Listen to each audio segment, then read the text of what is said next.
Good evening, everyone. Let the record indicate it is now 5:06 p.m.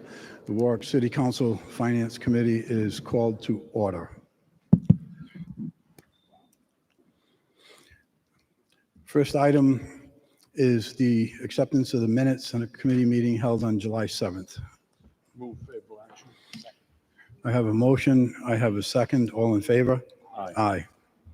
Thank you. I am going to go to abatements first. And I would like to hear from the director on that.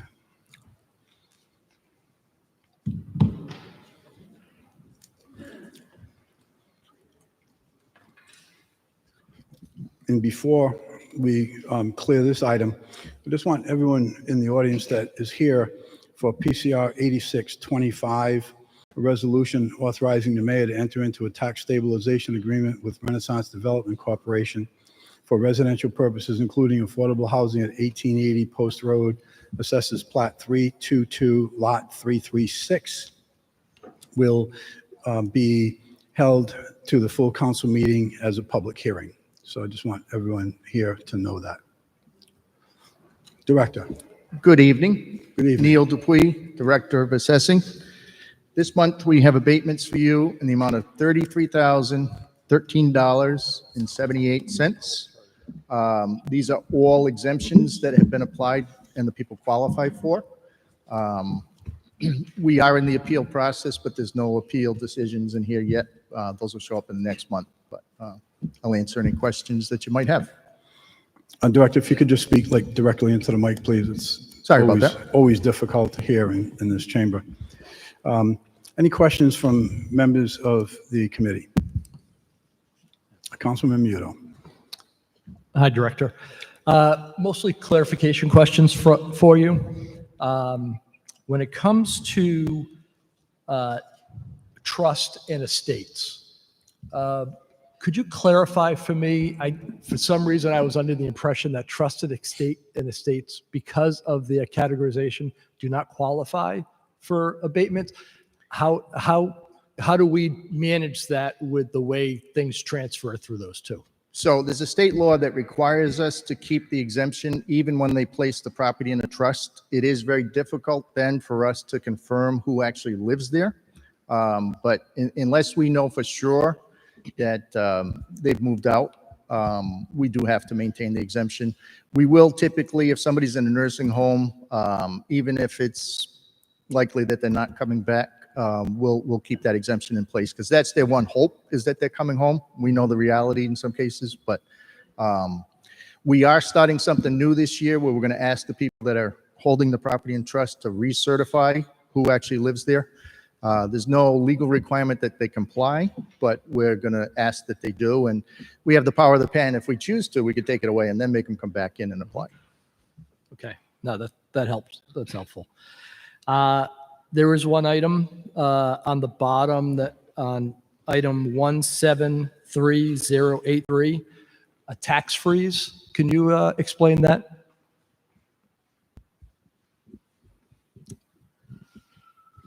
Waiting for my eyes to adjust here, but Last item on the first page. for Well, my first page. 124638, I believe. Yes. So a tax freeze applies for two situations. Either they are 100% disabled, head of household with a dependent, or they can be over 70 and qualify for the tax freeze program. In this case, that property was on with the tax freeze, and because of a deed issue that was recorded, it fell off, and we put it back on after they came in when the bills went out. And one last question. I noticed through here, reason code 71A, clerical error. Would you give me some examples of what clerical errors are? So those are errors that I've identified as things that my staff, if we're paying attention, if we have enough edits that we run, we should be able to catch that going forward. One of the problems that we've had is the Munis program itself. Any change to the address or the name will cause a new account number to be generated. So annually, we have probably 200 or 300 properties that fall in that category. Out of 10,000 exemptions, we have to then, they're like orphaned exemptions at that point. They don't fall on any property. So the staff goes through and they put them on a property that they belong to, or they decide that there are no properties that that person owns and they take it away. Sometimes those trusts do come into play and they make the wrong decision. But it seems like every year, just before we bill, we have an upgrade to Munis. We're trying to get away from that. And if we can avoid that, we can do more logical edits and hopefully catch all those in the future. Thank you. That's all the questions I have. Any other members?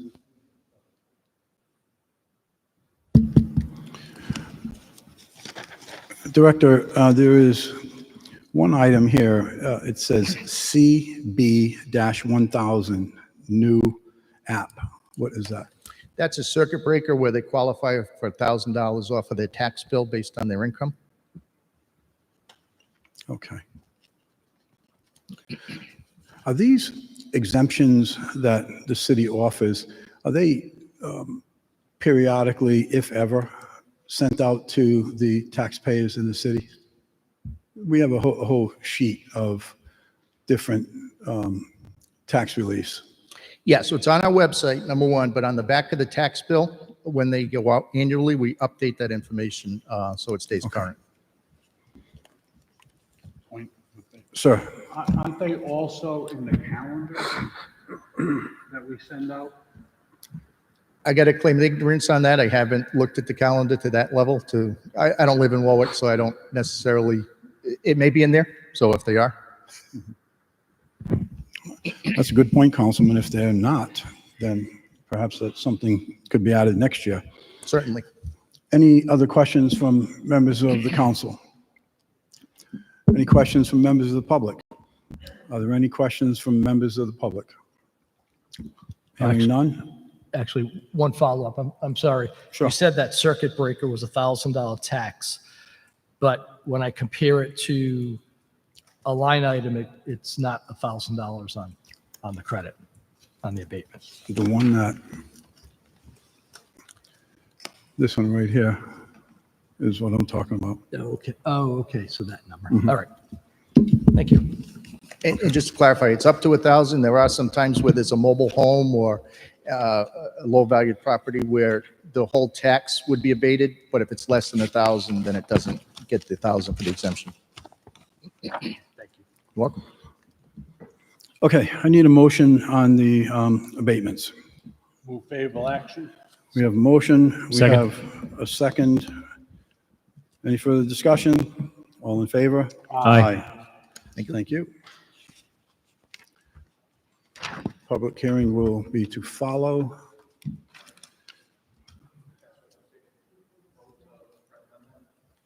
Oh, yes, please. May I have a vote from the committee to move the public hearing to the floor? So moved. Second? We have a motion. We have a second. Any further discussion? All in favor? Aye. Aye. Thank you.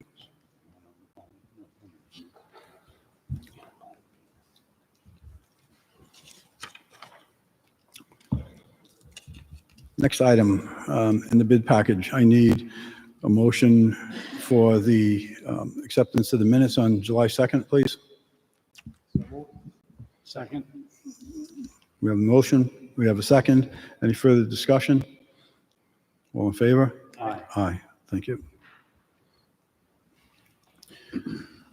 Moving on to PCR 8825, the bid package. The first item we have is item number 2026-121, fire apparatus, and that is found on page 1.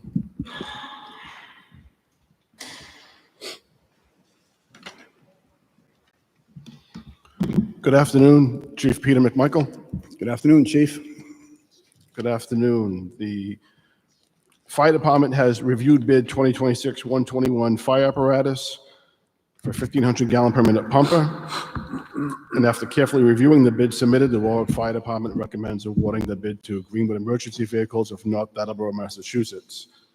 Greenwood Emergency Vehicles met all the specifications as outlined in the bid The requested bid award is for one 2028 E1 Typhoon pumper with a 1,500 gallon per minute pump and 750 gallon water tank. Greenwood Emergency Vehicles is the lowest bidder and did not take exception to any of the specifications. The vehicle will be completed in no more than 36 months after the signed contract, and payment is not due until delivery. And the fire department is requesting spending authority for a one-time purchase in the amount of $896,939. Funding for the vehicle will be from the city's lease purchase account 4990450. Chief, I was happy to hear the other day when we had met that the fire department has gone out for bid on not just this vehicle, another vehicle. And it's quite apparent that that has been productive to the taxpayers, and I certainly encourage that to continue. You know that I've not always been a fan of just sitting back and assuming that the MPA is the best deal. Chief, this $897,000, does that include the lettering and the lights and sirens and everything else that we need on this truck? It does. It's the total package delivered. So all of those items you just referenced will be included in that pricing. Okay. In here is referenced and speaks to the various warranties. And some of these warranties go 18,000 miles. I think on the next item coming up, the rescue, there's some reference to 12,000 miles on these certain warranties. And I think that's very important, obviously. If we exceed the miles before the term, then we kind of own it. So do you have any idea how many non-emergency miles are logged on any of these vehicles in a year, a week, a month? So we don't classify the miles under emergency or non-emergency use. The only time we would do that would be when we would document the mileage in one of the rescues when taking a patient from the address of the call to the hospital. That mileage would be documented for billing purposes. Other than that, we don't document the mileage for specific use of the vehicle. But I have to comment that I couldn't agree with you more when it comes to the warranty. And in this truck, in all of these purchases that I've come before you for, as far as for pumpers in the past few years, one of the things that we stipulate is the galvanized frame rails.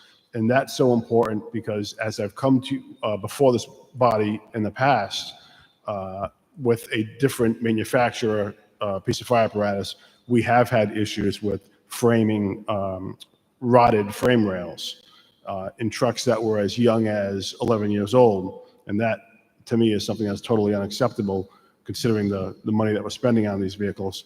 So with not skimping on, if you will, for lack of a better term, the frame rail, we galvanize, which is the best material you can purchase for the frame rails because it's not going to rot and will last the life of the truck.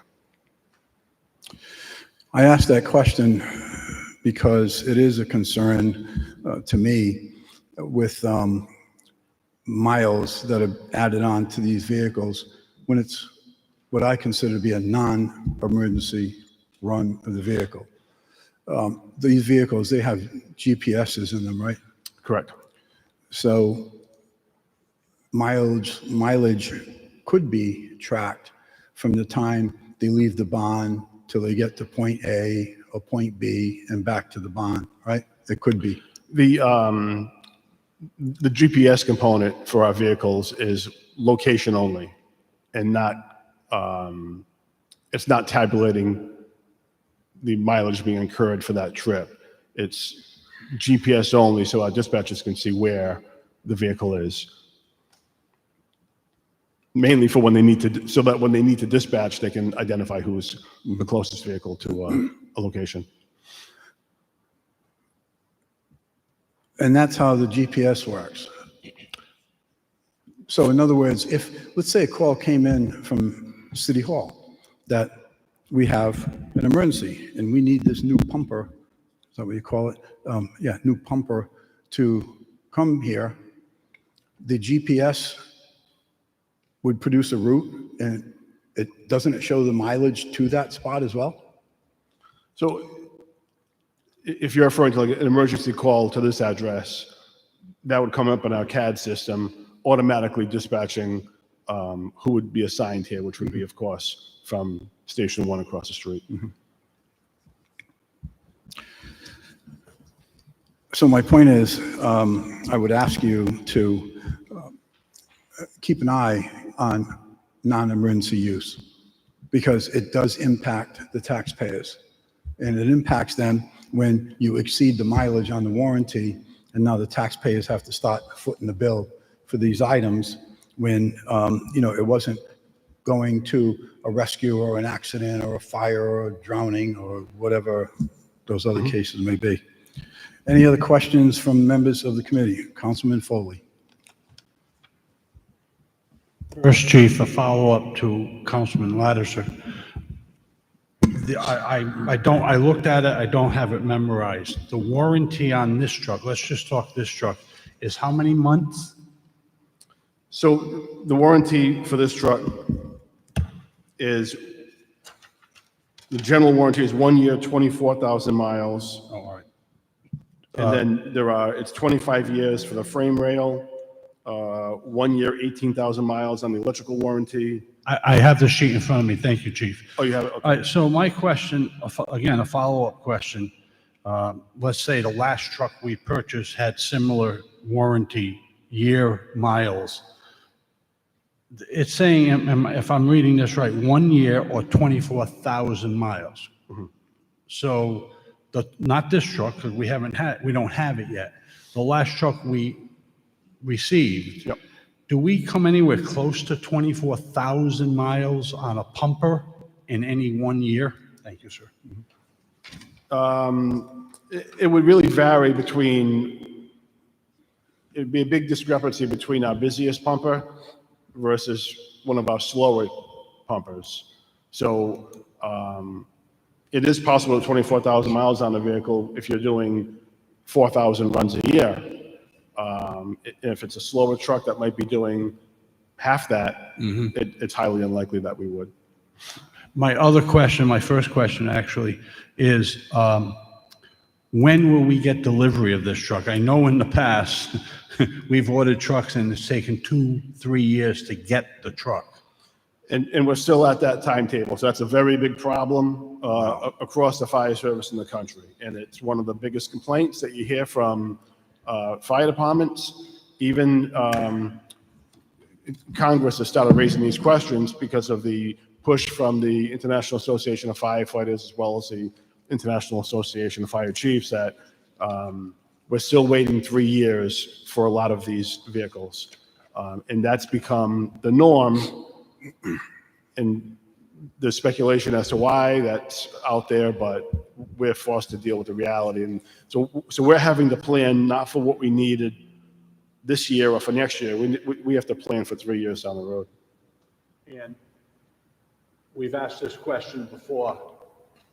That price is locked in. That price is locked in. All right, thank you. Yep. Thank you, Councilman. Chief, you had also talked about the mileage and the age of the pumper that we're replacing. You had talked about what happens with the pumper that we're replacing. Could you elaborate on that a little bit? Certainly. So when we take a new vehicle and put it in service, ideally would be to replace a vehicle that is between 15 and 20 years old.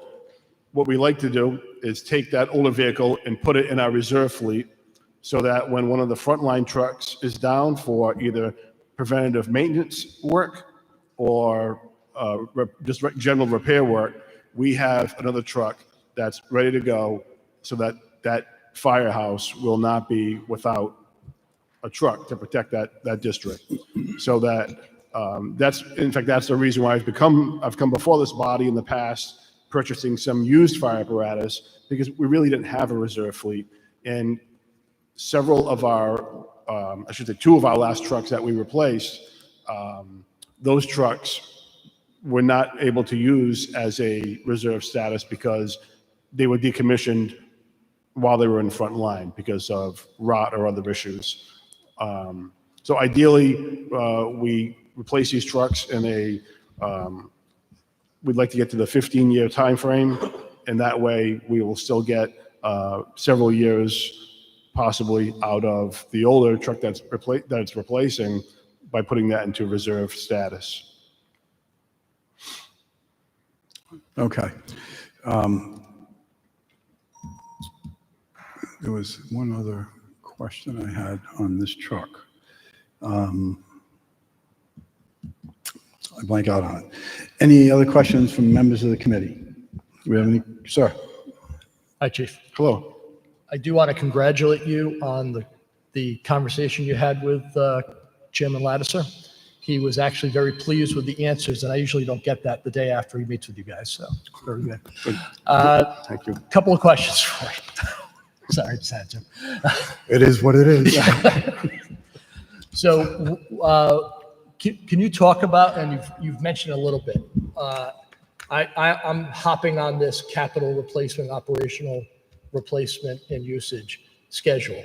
Sounds like the fire department has a good handle on their equipment, their capital planning I'm gonna probably give you an uh-oh in a second, but an operational usage. Can you just share with me how you plan for the future? Certainly. Well, as I alluded to earlier, when we're seeing 3-year delays in delivery of a vehicle, it puts a department like ours, several years ago, we were in a tough spot where we were borrowing out-of-town vehicles on a daily basis, and not just in one station, but in several. So we went out, we knew we didn't want to come forward and say to the city council, hey, we need 5 trucks right now, right? That is a very big financial burden. So we put a slow, gradual program in place where each year we incrementally added to our fleet, but at the same time, we upgraded our reserve fleet. And so we went out and we purchased used fire apparatus off other fire departments. Some came off other fire departments. Some came off the federal government surplus program, and some came from dealers. But we built up a reserve fleet to get us through the time period to the point to where we are now, where we have a reserve fleet of 5 pumpers, right? And that augments our normal staffed trucks of, which is 9 pumpers. We staff 9 pumpers normally throughout the city. So by a 2-pronged approach, if you will, both new, which is going to be a lot more expensive. It'll be worth it in the long run, but we were also, it was kind of the perfect storm where we had the pandemic here as well that caused a slowdown. Well, the pandemic's over with, but we're still seeing 3-year delays on delivery, which is incredibly frustrating. The days of being able to call up one of your local vendors and he might have 2 or 3 trucks ready to go are unheard of now. So it put us in a tough spot because we were trying to upgrade the fleet, but at the same time, we knew that we wouldn't be able to take delivery of a vehicle for 3 years out, which is why we did what we did with the reserve trucks. In the perfect scenario, I shouldn't have to come before you any longer and ask for authority to purchase reserve trucks, because ideally what we like to do is, through proper maintenance, proper preventative maintenance, get the maximum life out of a truck, and then put it into reserve status to be used as a backup vehicle, provided that we keep up with and maintain our purchasing of new apparatus. And so I've come before this body every year requesting a pumper and a rescue, a pumper and a rescue. And I think that we'll get to the point where I'll come before this body only for a rescue, because we'll get to a point where we can back off on our purchasing of pumper trucks. As far as the rescues go, well, that'll be up next, but we can get into that with the next item. That's a different animal. But. So it sounds like you're getting ahead of it.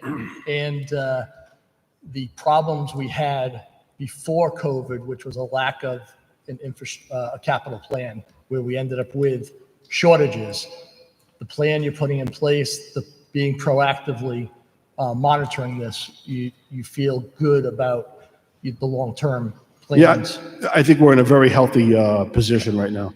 Awesome. The second question, follow-up question. Good. I have 7 minutes to kill, so that's good. The usage. So one of the questions that came up was, you have a heavy usage, fire department, which may be 20,000 miles, and then some less usage of 10. Do you rotate among the stations to average out the life of the vehicles? We typically do not do that.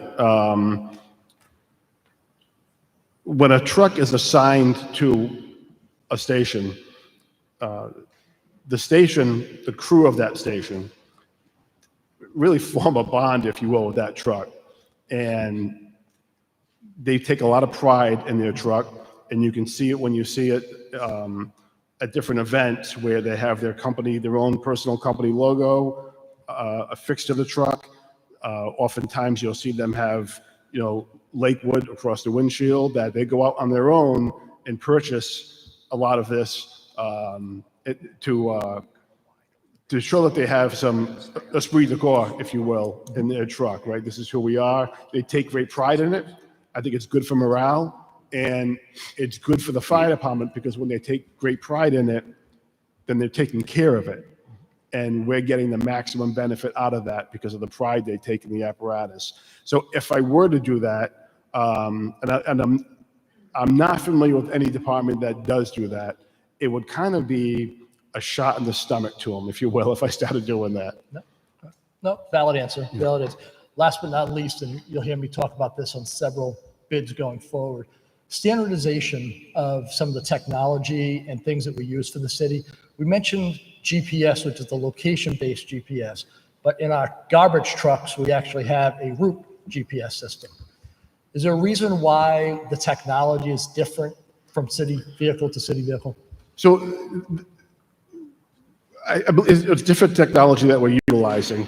I would imagine that the more information it's going to give you, the more of a cost it's going to be for that technology. And I'm not adverse to that.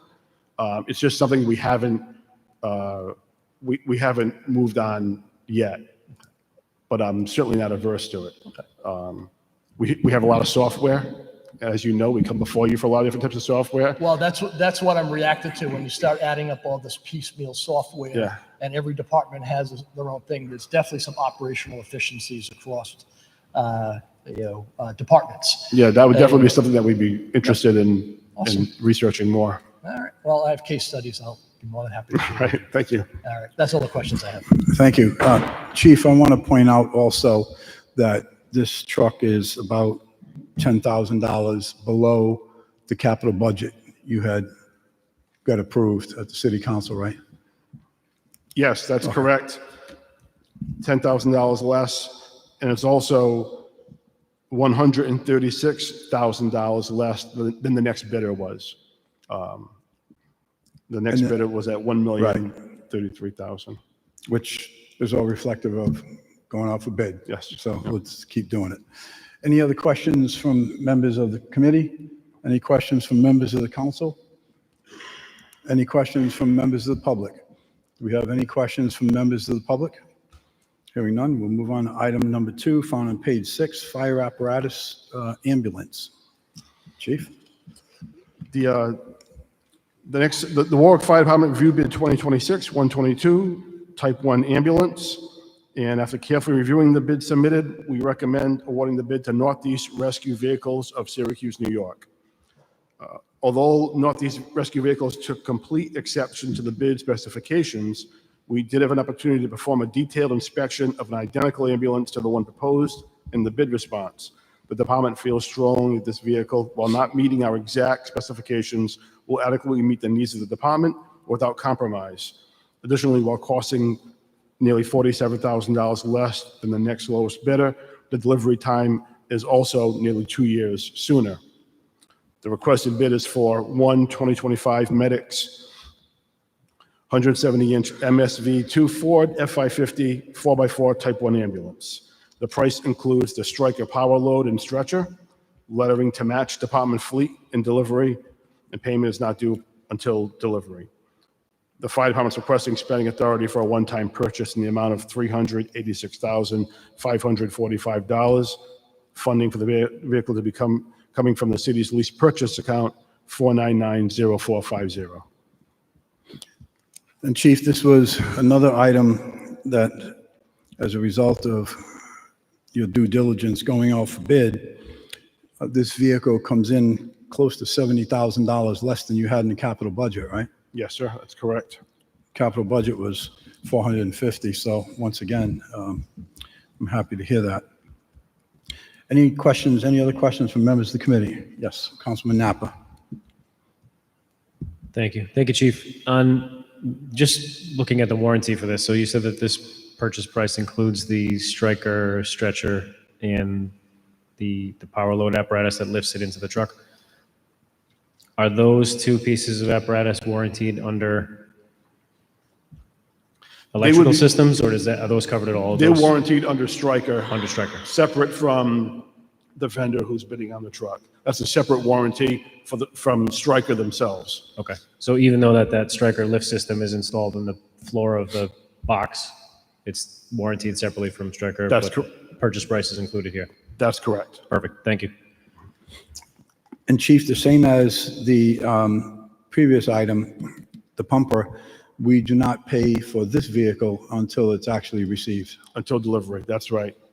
And this price, it also includes all the bells and whistles, lights and, signs and whatever. So funny with you guys. The total package, it completes everything delivered. Thank you, Chief, for that professional answer to a very professional question. I don't know if you want to talk to you now. Councilman Foley, go ahead. And the delivery date on this, sir? So this particular truck, 279 days, Chief. From the time we 279 order. days, which is a lot quicker than anything else that we've seen. So this is a stock truck coming off the assembly line, which is why they took so many, I'm having a moment here. Thank you. Exceptions to the specifications because of because this is a stock truck coming off, not built to order. Thank you. Thank you. Chief, I want to comment on another quick part of the conversation that we had. When you were discussing this with me, with your colleagues, one of the points you had mentioned, you alluded to it a few minutes ago, was that it didn't have all of the specifications that we had asked for. And I'm glad that that direction has started moving where it is, because as I said that day, for me, it's not about a want, it's about a need. And in my experience on this city council, 13 years, I've seen oftentimes when, the wish list was much higher, the want was much higher than the need. So I'm not speaking for my colleagues, but I am speaking for myself as finance chair.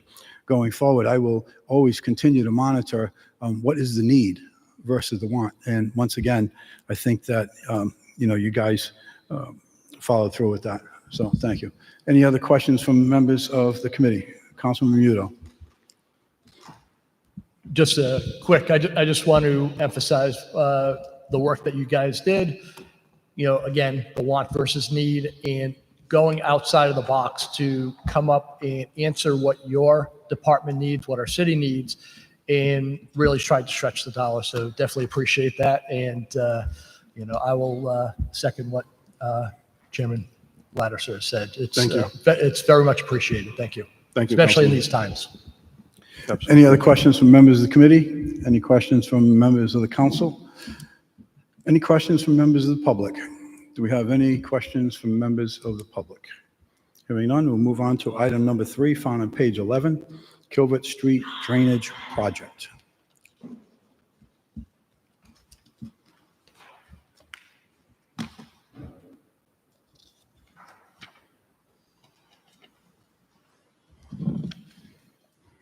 Good evening. Good evening, Christy. Welcome. Public Works is requesting to award the bid for the Kilvert Street Drainage Project to D'Amber Construction in the amount of $198,000. It's a one-time purchase, so there's no contract period necessary. And this is to install a drainage pipe and a catch basin in Kilvert Street to alleviate some of the flooding that happens over there. To alleviate the flooding, is that what you said?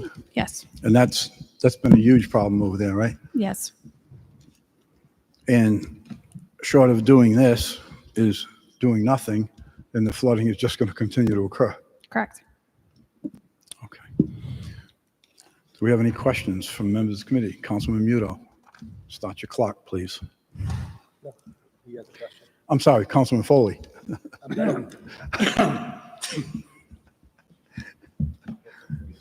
All right, give me a second. Did you start your clock? Early? I did. I saw it. Good afternoon, good evening. What will be repaved once this is done from where to where on Kilvert Street? Do we know? I believe that Eric can answer that question for you.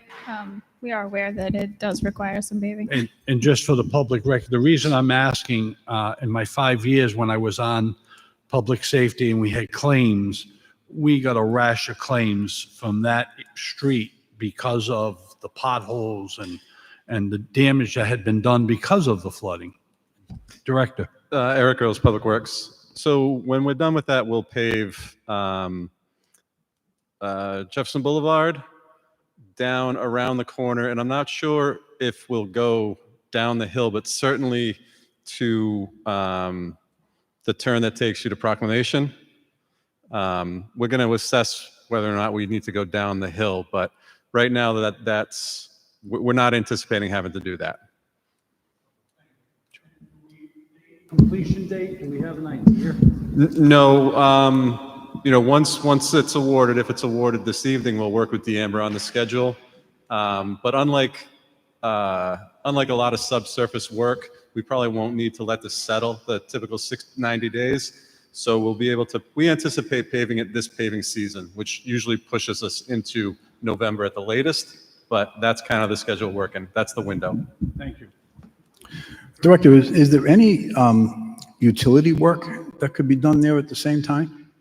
No, all the utility out there is relatively new. So Okay. plastic gas main, the utilities out in the road are a problem. That's one of the reasons this is kind of a complicated drainage, which is why we couldn't do it in-house. There's gas lines on both sides of the road. There's the electric substation, which has a duct that comes up from the substation and actually crosses the street. So this drainage will have to maneuver that. Again, that's why we needed to go out to bid. A typical drainage job like this we could do in-house, but because of all the utilities, we could have done it, but it would have taken longer, and this is all we would have been doing for a month. So that's why we needed to go out to bid for it. But yeah, a lot of utilities. Okay, thank you. Any other questions from the committee? Councilman Ricks. Thank you. Not intending to jump ahead of anyone on the committee, of course. A few questions. What's the criteria to decide whether to take on a particular drainage project or not? You mean to go out to bid or do it in-house? Yes, we can start with that. It's relatively subjective. You look at the different criteria and whether or not we can do it in-house. And this one, we felt like we couldn't. And it's phrased here as a new drainage line and catch basin. Is there any existing drainage line, catch basin in that general area? I'm trying to think of, opposite the new development, there's a dry well. That's the only drainage on the entire street. So that works during smaller storm events, but eventually gets inundated and it puddles on that side. There's no drainage at all on the other side, so you always have a puddle on that side of the street. And I imagine with the new development, that's an increase in the amount of impermeable surface, so that tends to cause flooding to be worse, street flooding, ever since the new development went in? Actually, no, it's actually the opposite. They've done an excellent job with their stormwater management on that site. We're actually dumping water from the street into their facility. So this will help mitigate that as well. How severe are the problems as to the homeowners taking in that additional floodwater? Well, most of the area right now, it happens in a section of that development that hasn't been occupied yet. Okay, so have there been any complaints from actual residents, or is it more just the developer expressing concerns about the floodwater? Yeah, I mean, we've been in regular contact with the developer about the condition of the road and the situation out there. So, yeah, I mean, it's mostly working with the developer. And along those lines, what's the criteria here? I'm not talking the criteria of deciding whether to do it in-house or go out to bid, but the criteria to decide whether it's a severe enough issue to bother addressing with new drainage line and time, labor, materials, etc., versus just shrugging one's shoulders and saying, we see that there's a potential issue there, but it's not worth the cost. Well, as Councilman Foley referenced, we're not inundated, but there are a lot of claims that come from that section of Kilvert. So we've acknowledged that we need to pave the road. We shouldn't pave the road until we fix the drainage, or the road's just going to fall apart, right? Because there's always going to be standing water at this location. And so without fixing the drainage, you shouldn't pave the road. And if you don't pave the road, we're going to continue to get pothole claims and other types of claims out there. So that was the rationale. So how many feet of road have to fall apart in order for, I'm not talking necessarily linear feet, but basically if you have a road that's X feet curb to curb, and then that road loses, say, is it like 10% or more, or less than 10% of the road has to fall apart before stormwater drainage is addressed? No, that's a subjective, you can't put a number on it like that, because again, you had to take in things like traffic volume, the accessibility through that location, claims that you get, utility work. There's no hard number. So if it's a low traffic street, we might allow 25% of the road to just fall by the wayside, completely waste away and not bother with it, or? Well, I mean, that's not really a fair way to assess it. We never just let it waste away, but it will be a lower priority. When we're talking priorities, about how long would it take if, hypothetically, we were talking about a situation where one or more homeowners were experiencing regular flooding into their residences as a result of stormwater coming from city streets? I don't know how to answer that. I understand that you're having drainage issues in Norwood and you're frustrated that we haven't gotten to them, but we are going to get to them. So if that's the direction we're going, we'll get to it. But we don't have hard and fast numbers about what percentage of road needs to be this or needs to be that. It's a very subjective decision with a lot of different variables. If there are issues of concern, we try and get to them. Charlotte Drive is one. Panto, we have drainage issues. There are drainage issues all over the city, and we try and prioritize them to kind of chip away, similar to Rhode Island Energy. They knock out the one, they address the ones that are going to get more people online first. We try and address the ones that, are affecting more people first. So, that's one of the things we look at. Also, a lot of other variables like cost too. Excuse me 1 minute, please. So I think on some of these items, and I put myself in the same framework, we're kind of deviating, we are deviating from the substance of the bid. So I would just ask everyone, let's just kind of reel it in and stay within the context of the item. So, As I said, thank you. so to be clear, for OMA purposes, I don't want to ask about any projects other than this particular one that's in front of us. So I am curious though, how long was this issue known about?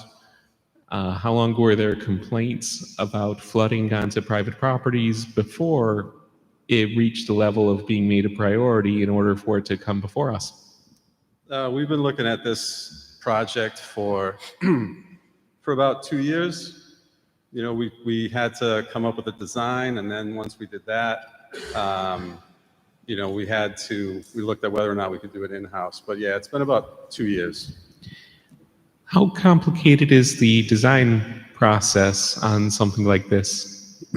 Actually, like I said, because of all the existing utilities, it was considerably more complicated than a drainage project that incorporates installing one catch basin, tying in an existing catch basin, and then running, I forget what it was, a couple 100 feet of pipe.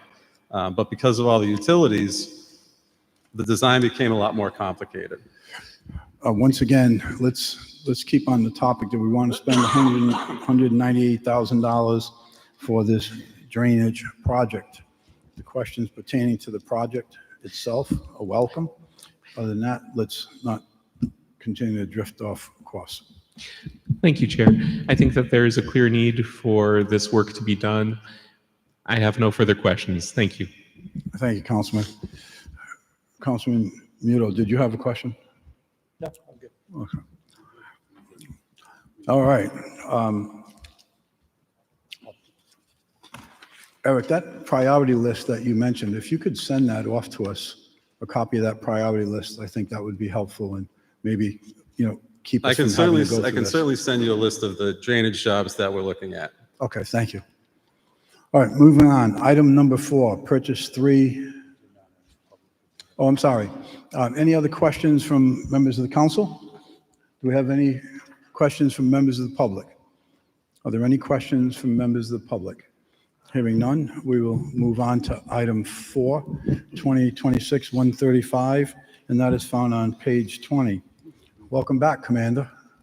Good evening, Deputy Sullivan for the Police Department. The Police Department is seeking a 56-6 exception to bid to purchase various police vehicles from McGovern Municipal HQ under the Greater Boston Police Council Master Price Agreement.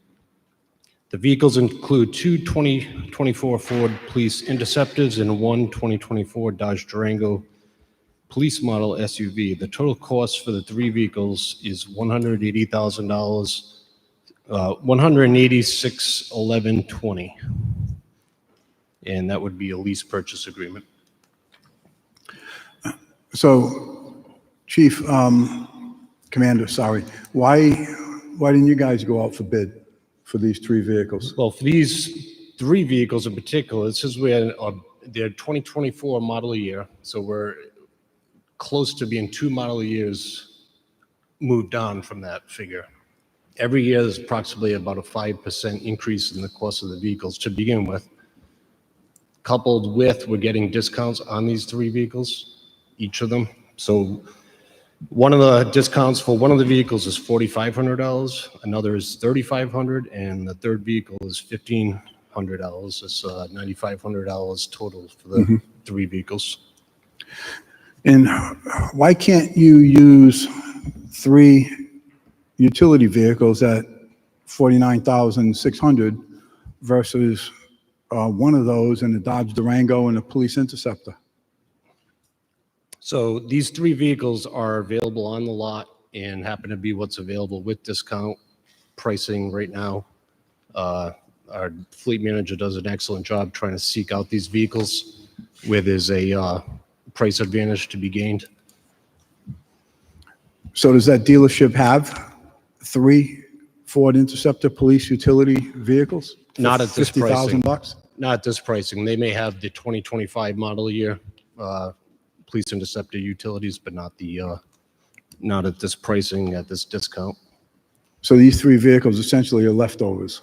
That's why you're getting them for the numbers you're getting them? Yes. Okay. That's what a bid cannot do for you. Like if we went out to bid right now, we're going to be looking at 2026 model year vehicles. There's Okay. not even a VIN number assigned to the vehicle yet. It's not in production.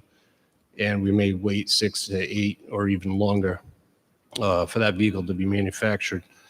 And I believe, I don't know if it's DPW or who it was a year or 2 ago, they were on a list, or their bidder was on a list to have their vehicle manufactured, and the manufacturer just shut down production for that model year and sent the bid back to us. So that's a real possibility. We're at the mercy of the manufacturer. So that's another issue with the bidding. So these 3 vehicles are available right now for immediate delivery. Okay. At discounted pricing.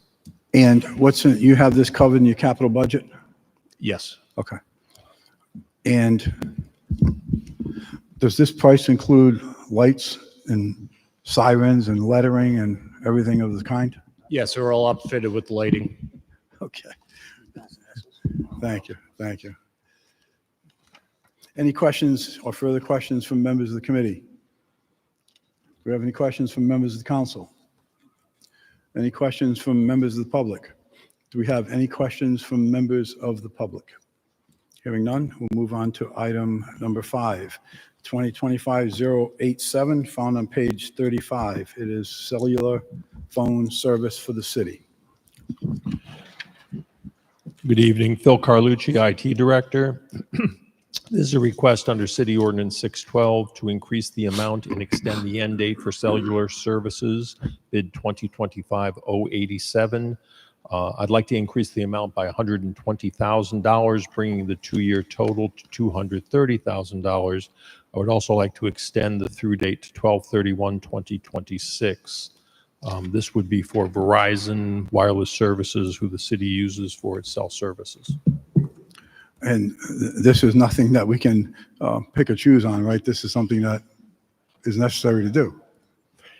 The service is necessary. I would like, if time were to permit, effort were to permit, cellular services is a little different than desk phone services. Desk phone services, they own the phone numbers, and you can try to keep them the same, but it's quite the effort. Cellular, you can port numbers to another carrier. Verizon does give the state and the city very favorable rates. The effort to switch this to a different carrier would be significant. At some point in time, I think it'd probably be necessary to at least test out what that significance would be willing. As you know, with your personal cell phones, cell phone carriers are always willing to give the new customer some phenomenal deal to get them to switch over, because they know what an effort it is to switch once you've done that. So in the absence of doing that, because of time, this is pretty much the cards that were dealt. This is, and a lot of it, just to make sure we understand, it's not just cell phones. This also includes data plans we carry for the police in their cars, some spot plans we have on Wi-Fi services as well. And this pretty much covers every department in the city, right? It does cover every department in the city. Any other questions from members of the committee? Any questions from members of the council? Do we have any questions from members of the public? Are there any questions from members of the public? Hearing none, we'll move on to item number 6, found on page 41. It is paramedic training program.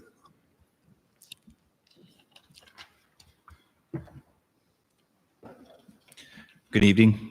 Alan Govea, Assistant Chief from the Fire Department. The fire department is seeking a 56-6 exception to bid to send 22 of our firefighters to paramedic training. We're seeking the award to award the purchase to Educational Research Group in East Providence in the amount of $102,740.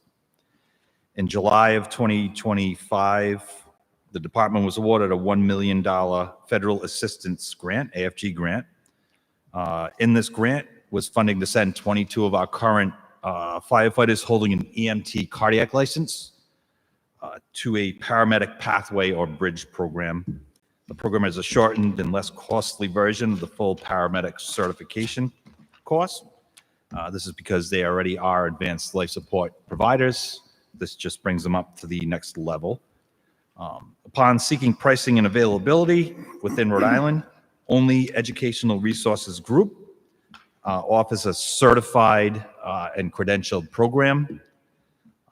Students are required to complete a CAA HERP accredited program to test for the National Registry certification and to obtain state of Rhode Island licensure. The cost of the program is $4,670 per student, a total cost of $102,740 for 22 students. Due to the sole source nature of the specialized training in Rhode Island, this is it's the best interest to the city and the department to select this vendor for the award. If approved, the funds for the program will be expended from budget code 3680455 FEMA AFG grant fiscal year 23 in an amount not to exceed $102,740 as a one-time purchase. And these expenses are reimbursed through the FEMA AFG grant. And at this time, Chief, do you have 22 firefighters identified that qualify for this AMT cardiac, et cetera, et cetera? We have more that expressed interest. We have to cut it off at 22. Okay. Do we have any questions from members of the committee? Yes, Councilman Napa. Thank you. Chief, is this, when we send our firefighters here for the training, given how your shifts rotate, is the rotating schedule going to pose any issue with them being available for this training classes? No, so this grant was $1 million. We used $720,000 of it to purchase Scott packs. That left us around $380,000 left in the grant to fund this program. What we're asking for tonight, this $102,000, is just to pay for the program. The balance of that $380,000 in federal funds will pay for coverage or salary to send the firefighters to class. So when they have to go to their classes, if they're on duty, they'll just go on duty and we'll backfill them using funding from the grant to pay for their overtime. So they will be able to go to all of the classes and their clinicals through this grant. So the program will generate overtime, but it's going to be covered through the grant, so there'll be Correct. no cost directly to the city. Correct. Or a reimbursable cost, rather. Correct. It will be reimbursed through the AFG grant. Okay. And relative to upgrading our personnel to paramedic, are the trucks fitted to provide medic services? They are our 5 rescues, frontline rescues, were licensed and certified on November 1st to the paramedic level. So we currently have 18 paramedics now. We are licensed as a paramedic service, and they are operating as paramedics in the trucks. Great. And I went through the contract, but now with a fine-tooth comb. By upgrading our personnel from AEMTCs to paramedics, that does not come at any financial cost to the city from what I saw. Nope. Every firefighter on the job is an AEMTC or cardiac. And we do not pay stipends for additional training. So there will be no change in personnel costs. Okay. That's all. Thanks, Chief. Okay. Thank you, Councilman. Chief, you had discussed with me the time constraints for these 22 firefighters to attend this training. Could you just review that?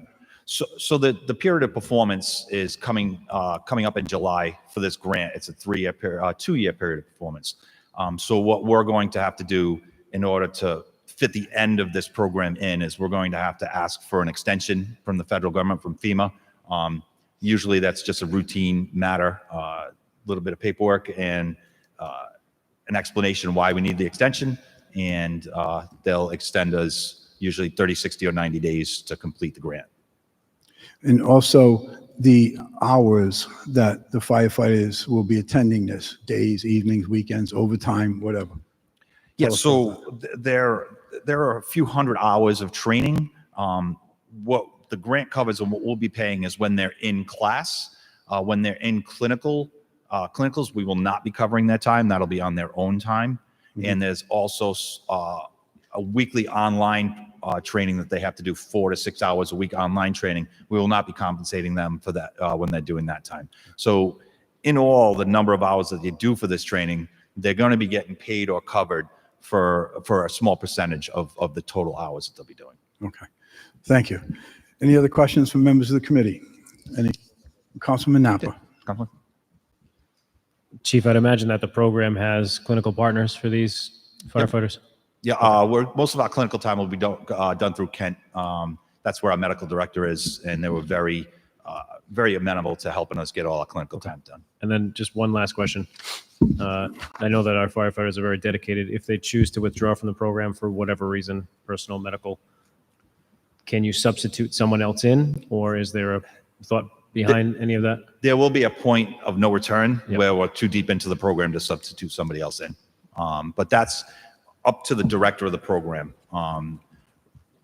They run the program. Once they start the program, it's out of our hands. The director of the program has full authority to decide whether somebody's progressing or not, and whether we can substitute somebody in or not. Okay. But we did sit down with every firefighter that was interested. We were very clear on the requirements for this program and what's expected of them and what we'll be providing them. Thank you, Chief. Thank you, Councilman. Councilman Muto. Thanks. You mentioned this program as part of the FEMA grant. At the end of all this, is there going to be any revenue or money left from that grant to be used? For the grant, no, we'll spend every dollar of this grant. Damn, I had some great ideas for you. Yeah, we'll spend the full $1 million of this grant between the Scott Paxton and this paramedic program. All right, thank you. Sorry. Hold that thought, Councilman, for budget time. There you go. Any questions from members of the council? Any questions from members of the council? Do we have any questions from members of the public? Are there any questions from members of the public? Hearing none, we will move on to item. Thank you, Chief. We'll move on to item number 7, 2026-043, found on page 45.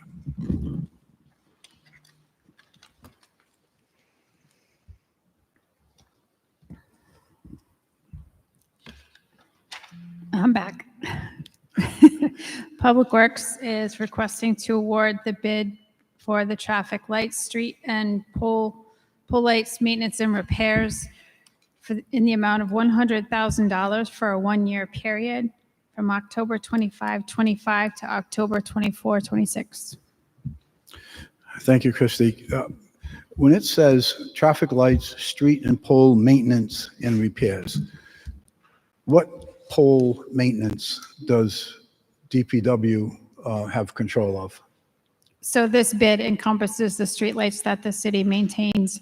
It is the decorative lighting that the city maintains, the field lights, the school hazard lights, any traffic lights that we own, such as like Buttonwoods and Maine or the one at Weathersfield.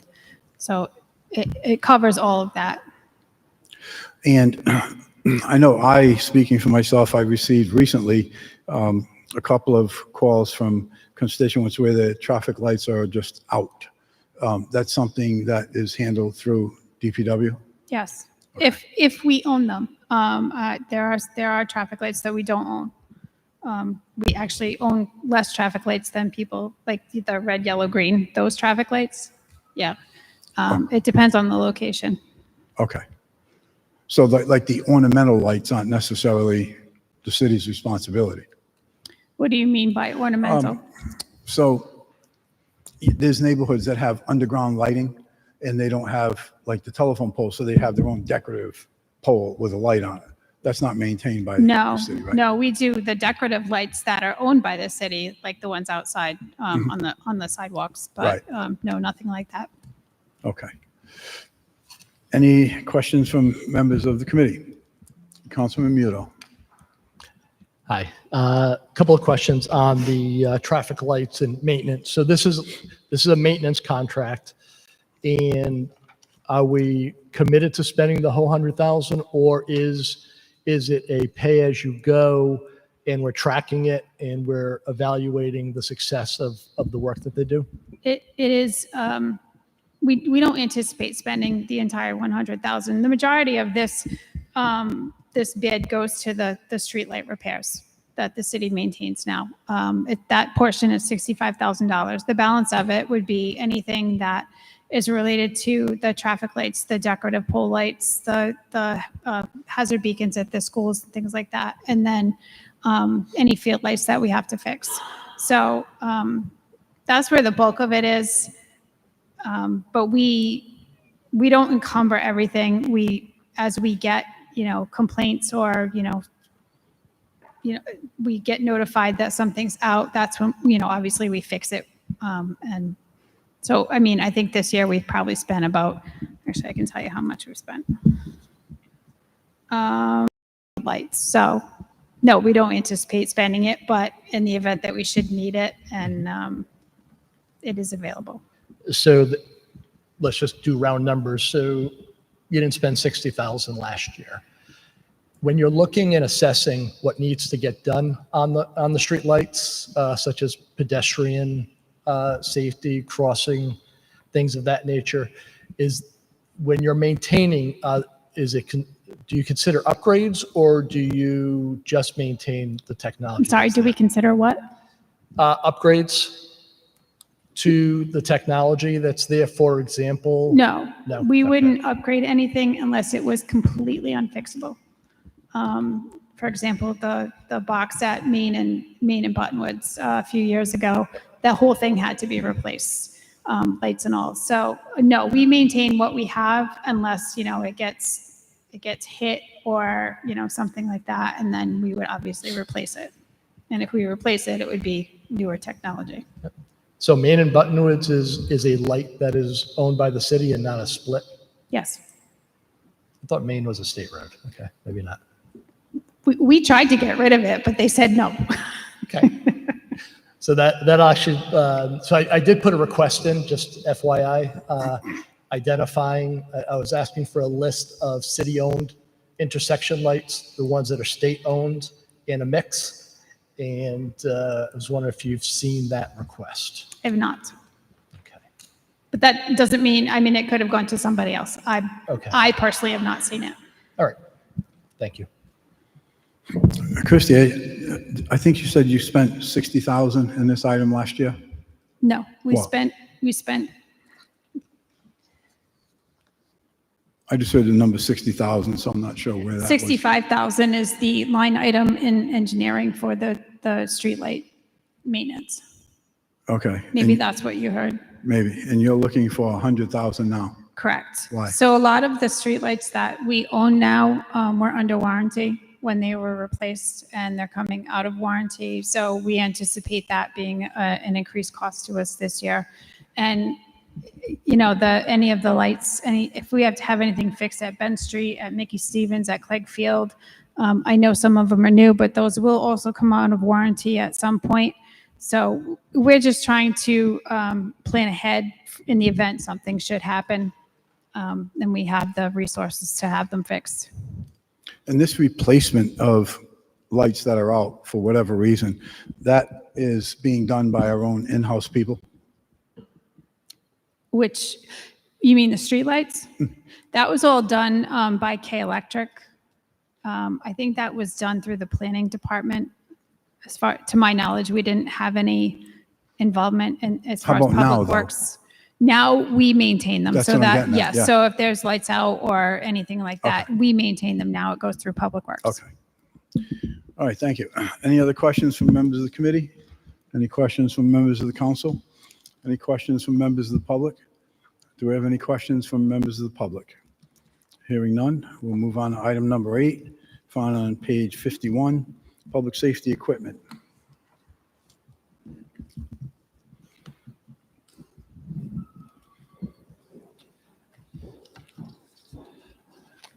Good evening, Alan Gouveia, Assistant Chief from the Fire Department. Good evening, Chief.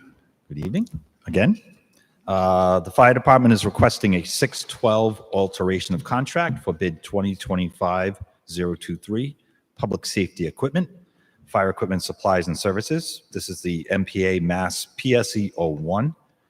To add the following vendor, Green Mountain Communications out of Pembroke, New Hampshire, and increase the spending authority by an additional $85,000 with no change in the effective dates. This request, if approved, will increase the total award to $279,905.20. As part of the ongoing relocation of the Fire EMS Emergency Dispatch Center from Sandy Lane to Potawatomi Station 10, we have to do work on the towers and relocate antennas at Station 10 and do some upgrades to the tower at Sandy Lane. So that's the reason why we're adding Green Mountain Communications. Additionally, the fire department currently has a favorable relationship with each of the existing fire equipment vendors. We're confident they can continue to fill the needs of the department. Each vendor offers a significant discount on firefighting equipment from a variety of manufacturers, and we will continue to be diligent in receiving pricing from each of the vendors on the MPA to get the lowest possible price for the equipment we purchase. The effective dates of this bid are 4/2/2024 to 12/31/2026. The additional funds for this request will be expended from the following budget codes: 35-235 supplies firefighting for $45,000, 35-799 from the miscellaneous capital expenditures line item from this year's capital budget, $20,000, and 34-354 from emergency operations EMA for the final $20,000. And Chief, your line item 35-235 in the amount of $45,000, how does that compare to last year's numbers? Last year, we spent $49,796 out of that line item. We did reduce our budget this year, and also we anticipate having to buy a little bit less in fire equipment because we're not taking delivery of any new pumper trucks this year. So every year when we take delivery of a pumper truck, we have to buy, there's associated axes and haligans and hose and appliances that we have to buy for it. We're not taking delivery of a pumper truck this year. Okay. So we do anticipate being able to work within the $45,000 limit. Okay, thank you. Any other questions from members of the committee? Do we have any questions from members of the council? Are there any questions from members of the public? Do we have any questions from members of the public? Hearing none, we'll move on to item number 9, 2026-116, and that is found on page 56.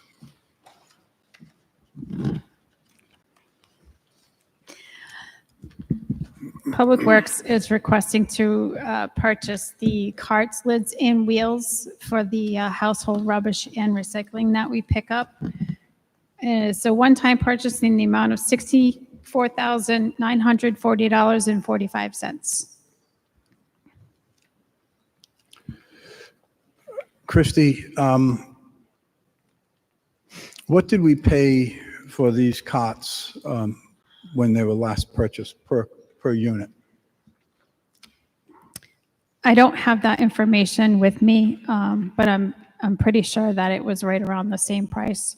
I want to say it might have been like 59 and change. So it might have gone up, by a very small increment. This is for a full trailer load of the carts. Okay. And how many cots do you have in inventory right now? To my knowledge, I don't think we have any that are, we have some of the smaller ones, like the 35-gallon ones, but then we end up having, we have to give homes, 2 of those, and then we have to go out and swap them when the new ones come in. Plus, with all the new homes that are being built and occupied, we've had to distribute carts to them as well. So our inventory, if we have anything at all, is extremely low. And then we also need the repair parts, the wheels and the pins and the rods. And the this lids. amount that you're looking for today, how does that compare to the amount you asked for last year? I'm sorry, I didn't hear the first part of that So question. this year, you're looking for roughly 65,000 for purchasing cots and wheels, et cetera. What was the budget for that last year? Last year, we had, in that particular line item, we had a budgeted $50,000. In October of '24, we purchased $49,994 of materials. And then in April of '25, we had a smaller order of $14,361.75, which came out of the tipping fees line item. Okay, any questions from members of the committee? Any questions from members of the council? Do we have any questions from members of the public? Are there any questions from members of the public? Hearing none, we will move on to item number 10. That is found on page 59, and this will be the last item over 50,000. That is 2026-045 e-permitting. Phil Carlucci, IT Director. This is a request under City Ordinance 56-6, exception to bid, to award the annual service and support contract for the OpenGov Cloud Services to OpenGov, Inc. in the amount of $53,539.20. This is an approximately 25% increase from last year. However, it's including two new departments, two areas that we'll be using, and each area is charged separate, minus the two additions.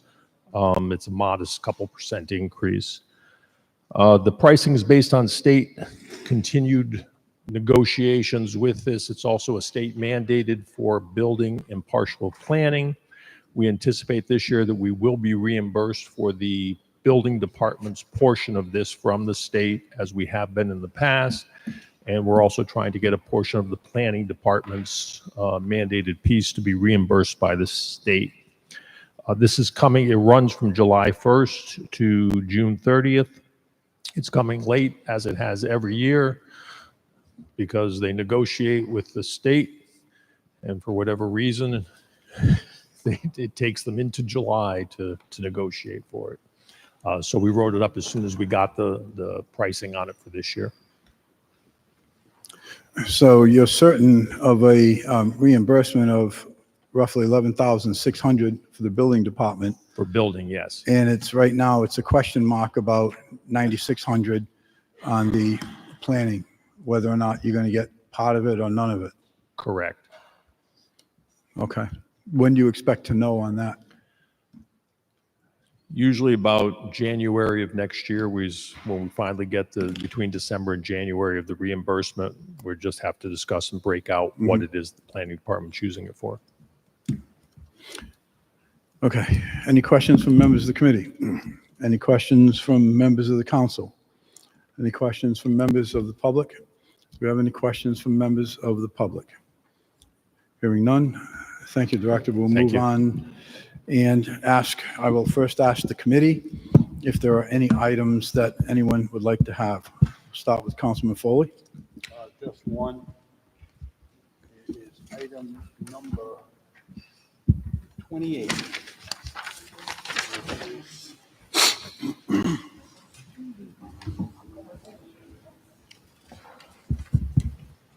It's item 2026-126. I believe so, sir. It's item number 28, found on page 168. Any others from any members of the committee? Yes, Councilman Muto. Hi, Chairman. Thank you. I'd like to pull out item 2026-116, annual maintenance time clock system.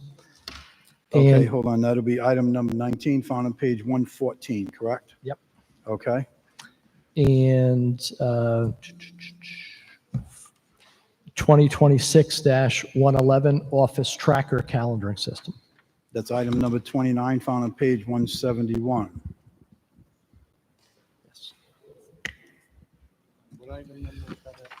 It was item number 2026-111, found on page 171. It's item 29 in our packet. You're welcome.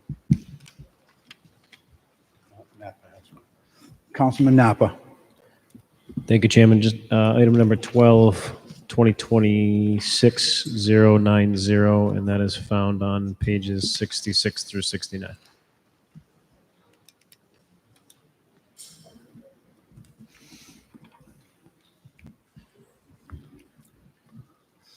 Okay.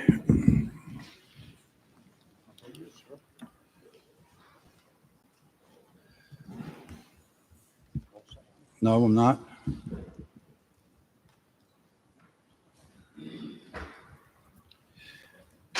I'm going to be looking for item number 14, item number 2026-042, found on page 78.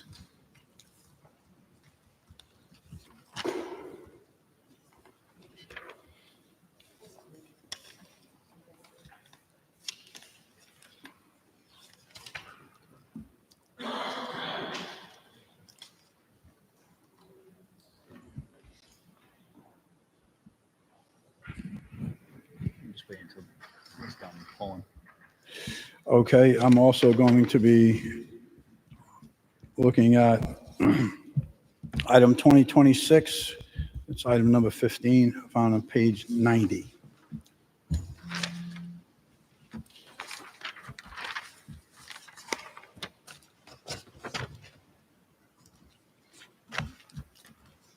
And that's all the committee has. Any members of the council have any items they want held out?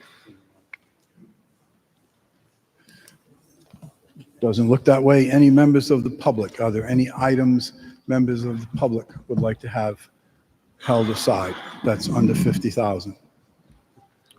Hearing none.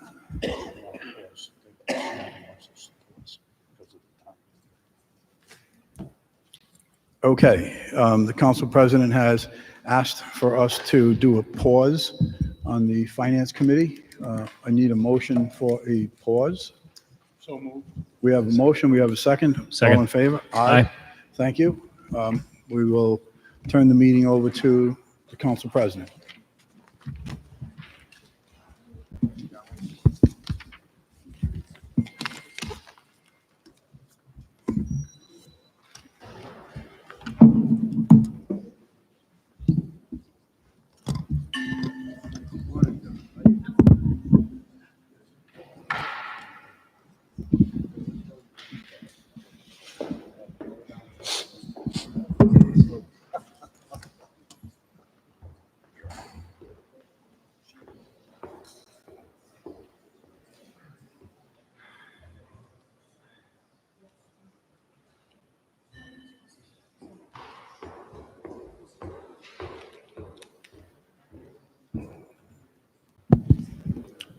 So just so everyone's aware, I'm waiting till 6:30 to convene the full council. Then we'll go through the usual formalities, general communications, executive communications.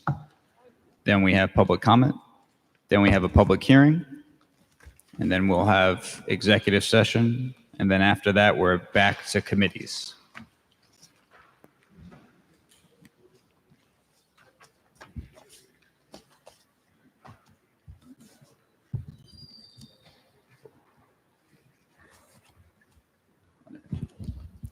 All right, if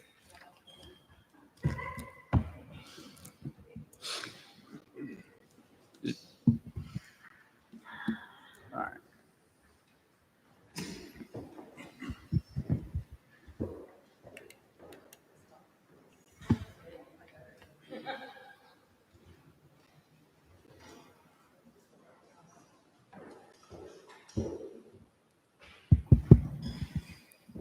All right, so City Council will convene at 6:30 p.m. If clerk could please call the roll. Mr. Snappy. Here. Mr. DeLuise. Mr. Foley.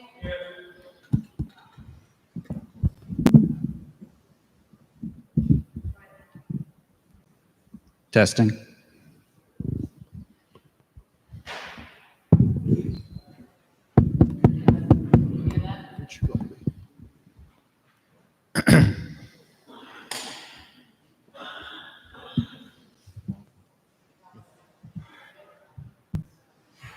Yes, please.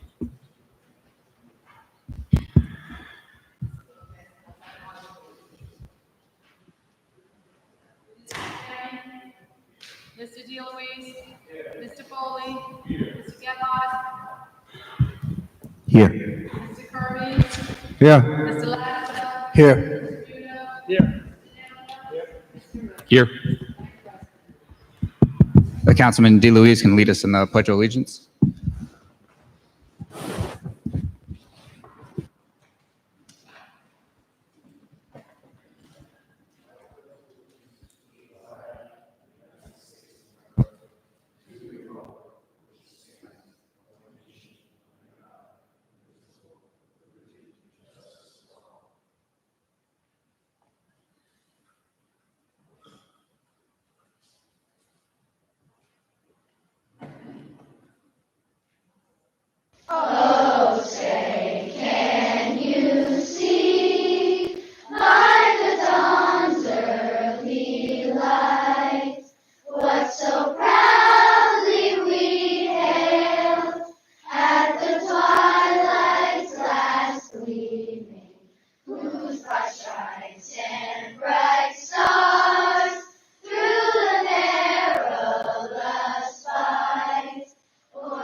First, we have general communications, which includes announcements of congratulations, condolences, or community events. Does anyone have anything for general communications? Councilman Lattiser? Thank you, Mr. President. I would like to ask for a moment of silence for one of our very loyal and dedicated employees, Mr. Joe Blake, who has recently passed away. All right, we'll take a moment of silence.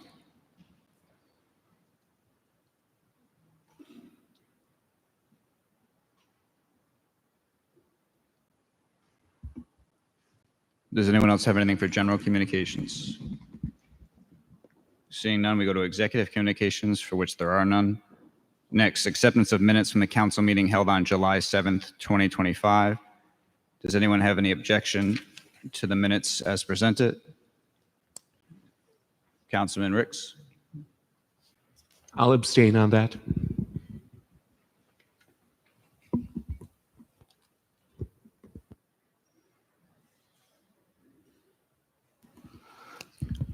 All right, can someone move those for approval?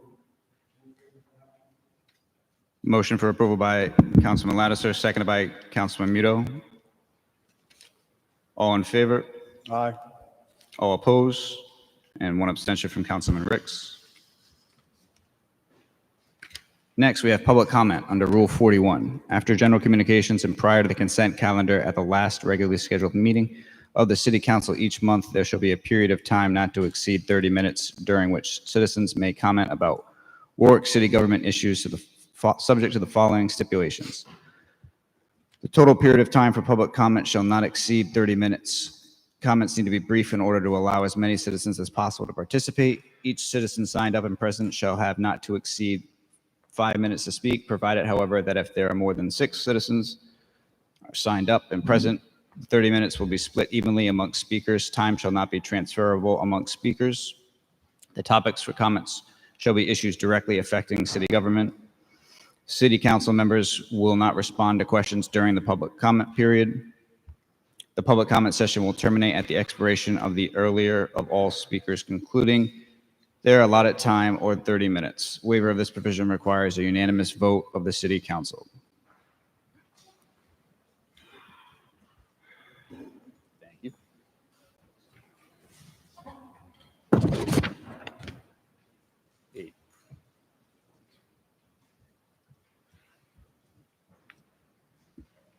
So it looks like we got roughly a little less than 4 minutes. We'll round up 4 minutes for each speaker. First up is, and I apologize if I butcher pronunciation, Danelle Dubai.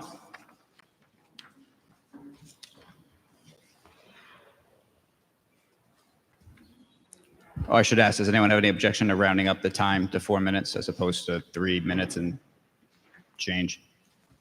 All right, seeing none, it'll be at least 4 minutes for each. Sorry, go ahead. Just state your name and then have at it. My name's Danelle Dubai, and I live at 99 Midgley in Warwick. And good evening, Council President and members of the Council. Thank you for your time. My name's Danelle Dubai. I live at 99 Midgley, and this is the last remaining home on what was once a neighborhood street, serving several houses and the public beach in front. Midgley Ave is not a paper road. For over a century, it has been the path that's connected families, neighbors, and visitors to the shoreline. Today, my home is the last one on the road, a two-family residence, once the summer home of Olympic medalist John Herbert Higgins, memorialized at Scarborough Beach. But the path is no less vital today. It continues to serve as the most direct and reliable route for both residents and the public, and more importantly, for emergency access to both 99 Midgley and the public beach in front. I learned this firsthand when I had to call EMS for my young son. When Warwick Fire responded, they were obstructed because the path was blocked with boat stands, pallets, and other marina equipment. The ambulance truck even scraped its side against a boat anchor as they tried to get through. Thankfully, my son was okay, but I cannot stop to think about what might have happened if the emergency had been worse or even at the public beach in front. A delay could cost, or any delay could cost lives. This path has always been more than convenience. It is the safest and most advantageous access point for fire, EMS, and utility services. Arnold's Neck Drive, the so-called alternative route, is a steep hill to the coast. It is narrow, congested with parked cars, and not dependable in an emergency. Midgley Ave, by contrast, is flat, direct, and proven by decades of use. When seconds matter, this is the access point that ensures a timely response. Preserving this path also benefits the entire neighborhood in other ways too. Keeping Midgley Ave open reduces congestion on Arnold's Neck, particularly in the summer months when cars already line the streets. It supports resident parking and utility deliveries for 99 Midgley, while still honoring the historic shoreline path that generations of Warwick families have walked to the beach. And before I present what we're asking for, I'd like to ask any present, current, or former residents of Arnold's Neck to please stand if you're in support. Because what we are asking for tonight is simple. We'd like to memorialize Midgley Ave as a public or neighborhood right-of-way, to guarantee that it remains open and unobstructed, to designate it as a fire lane, You have 1 ensuring minute left, please. emergency vehicles always get through, and maintain resident parking and utility access, preventing added congestion on Arnold's Neck. It's not about creating something new, it's about protecting what's always existed, a path that served families, emergency responders, and shoreline for over a century. In the binders before you, you will see photographs and records that document this story. They show the cottages that once lined the shore, the vehicles that traveled Midgley Ave before the marina was built, and the continued access that neighbors have relied on ever since. With that, I'd like to introduce Paul and Richard Schaffner.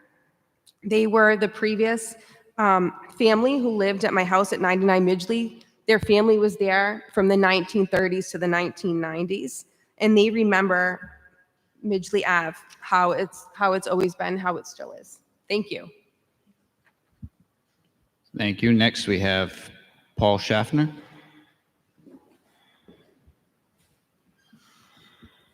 Hi, I'm Paul Schaffner. This house at 99 Midgley Avenue was in our family for 60 years. It was bought by my grandfather in 1937 as a summer home, and it remained a summer home for 3 generations.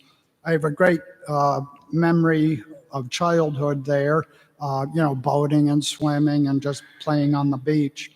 In 1968, when my father died, my mother had a heating system installed and it became her permanent residence. When my mother died in 96, we sold the house to John Dickerson. We were always able to park on Midgley Avenue, and we needed that access for delivery, such as heating, fuel, and large items. Neighbors used the access on their neighborhood walk and to drive down there to park to go swimming. Eppanock Harbor Marina even had a stairway installed so people could easily enjoy access to the beach. That's when they had the big stone breakwater installed, so people didn't have to crawl over rocks to get down there. There's a picture in the Eppanock Harbor Marina website showing a roadway through 99 Midgley. So it shows sailboat mast in a rack on the right and boats and cradles left on the left of the roadway.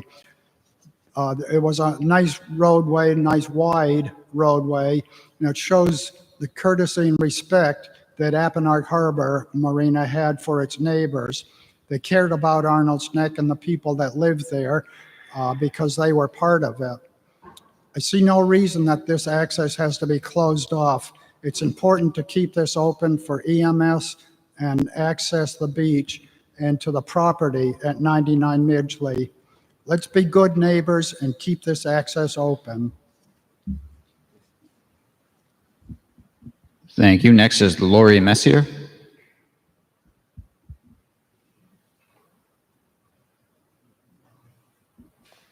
Is Lori Messier here?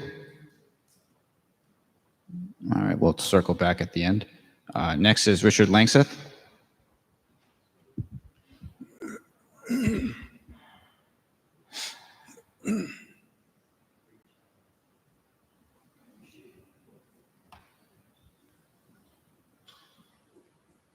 Richard Langseth, Budlong Farm. I asked that the time be expended because there's, somebody was missing. Okay, I'm going to start.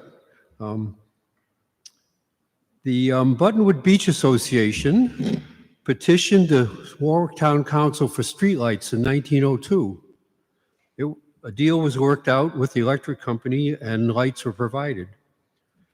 Then on November 22nd, 1909, the Columbia Land Company, the developer of the Seaview Plat, now called Highland Beach, requested street lightings for that plat. It borders the Rocky Point Park to the south. The Providence Journal reported a request from the Columbia Land Company and resident owners of the Seaview Plat near Rocky Point Station asked for 5 lights to be installed. The request was received and placed in the file. There is no money available for such purpose. Another item dealt with by the town council on that day was an additional petition from the Buttonwood Beach Association. The Providence Journal reports that Councilman Holden explained about the streetlights. The petitioners, that is the Buttonwood Beach Association, had agreed to pay any expense for the streetlights in Buttonwoods. I was very excited to have made that find that the Buttonwood Beach Association made promises to pay the city for street lighting 120 years ago. The problem is that the city of Warwick has been paying over $30,000 per year for these streetlights to the Narragansett Electric Company for many years. The Buttonwood Beach Association has skunked us. It does not pay its street lighting bills. Unless the Buttonwood Beach Association takes down its ridiculous, illegal, no trespassing signs, the city should pull the plug on the provision for free street lighting, free trash pickup, free water line improvements, and free emergency management grants to the residents of, in quotes, private Buttonwoods. Watch out. The people of Warwick deserve better. We deserve access to the shore at Buttonwoods, free from the Beach Association's, in quotes, I know a guy, freeloading, and illegal no trespassing street signs. In addition, The water department is planning on a $2 million expense to fix the water line between Buttonwoods Beach and Oakland Beach. $2 million that the city is going to pay to fix the water line, yet the no trespassing signs stay up at Buttonwoods Beach. This is going before the CRMC in a couple of weeks. You have I 1 don't minute, know what's Mr. going to Langston. happen, but we need to deal with this situation. The Harbor Management Commission has asked the mayor to do a city solicitor opinion on whether Buttonwoods Avenue is public or private. As far as I can tell, he's pocketed that request. The Harbor Management Commission is going to meet in September, and they're going to ask, where's our opinion? What are we doing here? We're spending thousands and thousands of dollars to support an organization that calls itself private, when clearly it's been public since colonial days. I come back, every month I come back and ask, and you know what happens? Nothing. Mr. Muto has been offered some help, that's good. But the administration must step in. It's not just the city council, it's the administration. We have almost 80,000 people in Warwick, many new people coming from the Boston area that they expect to go to the beach. One more minute? I can't hear you. Okay, thank you. Thank you, Mr. Langseth. Next, we have Rob Cody.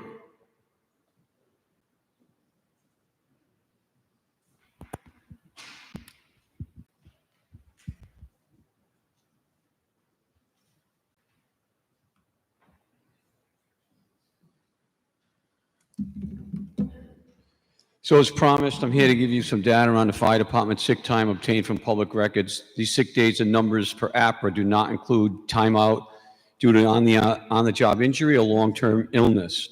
The numbers are from the period of 2022 to 2024. This should give you an idea on what's driving overtime. Sick days per person are as follows. George Lasinian, 96 sick days. Kyle Boulay, 88.5357 sick days.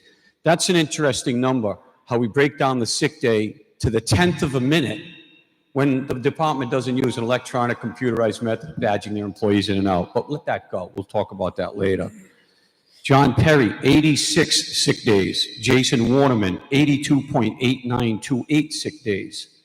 Tracy Titus, 82 sick days. Kyle Sullivan, 79.6 sick days. Stephen Sambrone, 77.4 sick days. Has anyone on the council been sick for 75 days in 3 years? I mean, this may be cause to go check these buildings because there may be something in the buildings that are causing such illness for people that are supposed to be the pinnacle of health and fitness. Notwithstanding, if they're this sick, I don't think they should be exposed to sensitive people being transported to hospitals or nursing homes. David Dinella, 76.8 sick days. Aaron Russo, 73.3 sick days. Stephen Gutierrez, 73 sick days. Brian Martufi, 71.2 sick days. Brad Janite, 65.35 sick days. Kevin Rivet, 63.8572 sick days. Mike Ryder, 63.4786 sick days in 3 years. Michael Colantonio, 62.8571. Steve Smith, 61. Anthony Petrarca, 61. Carl Wagner, 60.4 sick days. I mean, this is unbelievable. No one is this sick, all right? There's communities in Africa that suffer from Ebola, and the people aren't this sick. David Hankins, 57 sick days. Richard Derrick, 56. Now, you remember Richard Derrick, he's the guy that got busted taking the dog to the dog groomer in the ladder truck last year. I heard because of that, he's now suffering from separation anxiety and because he can't take the dog, so he's out sick 42 days last year. Matt Cavanaugh, 55.6 sick days. James McDermott, 55.5714 sick days. Matt Delbonis, 54.3. Jonathan Sir, 51.2001, another interesting number. Anthony Del Pozo, 50.5 sick days. I thought these guys were healthy. Daniel Vale, 50 sick days. Jacob Gabrielson, 49 sick days. Thomas Pacheco, 48. 1 minute, Mr. Cody. Robert Palumbo, 47.8571 sick days. Peter Walsh, 47.7143. Nicholas Myrtle, 47.7143. Those guys got a lot in common.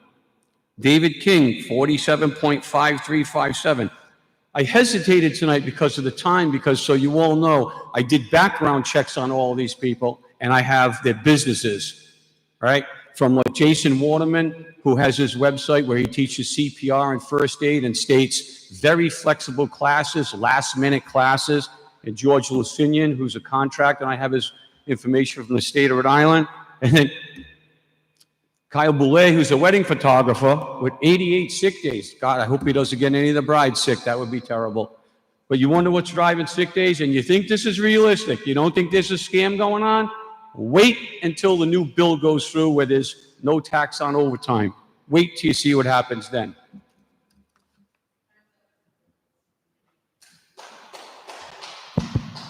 Thank you. Next is Cindy Wilson.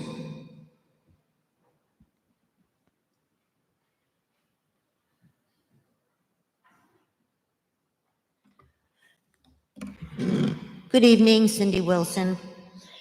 So I didn't really understand a lot about overtime. I've always been self-employed. So I did a little research and found out that in the United States, we are allowed 8 full-time days off for sickness. The companies are minimally required to give people 5 sick days. The average American takes between 2 and 3 sick days. The Warwick Fire Department has 17 paid holidays in addition to all the other things that they get. And it just seems excessive from somebody that has been self-employed her whole life and actually has never had a paid sick day. If I don't work, I don't get paid.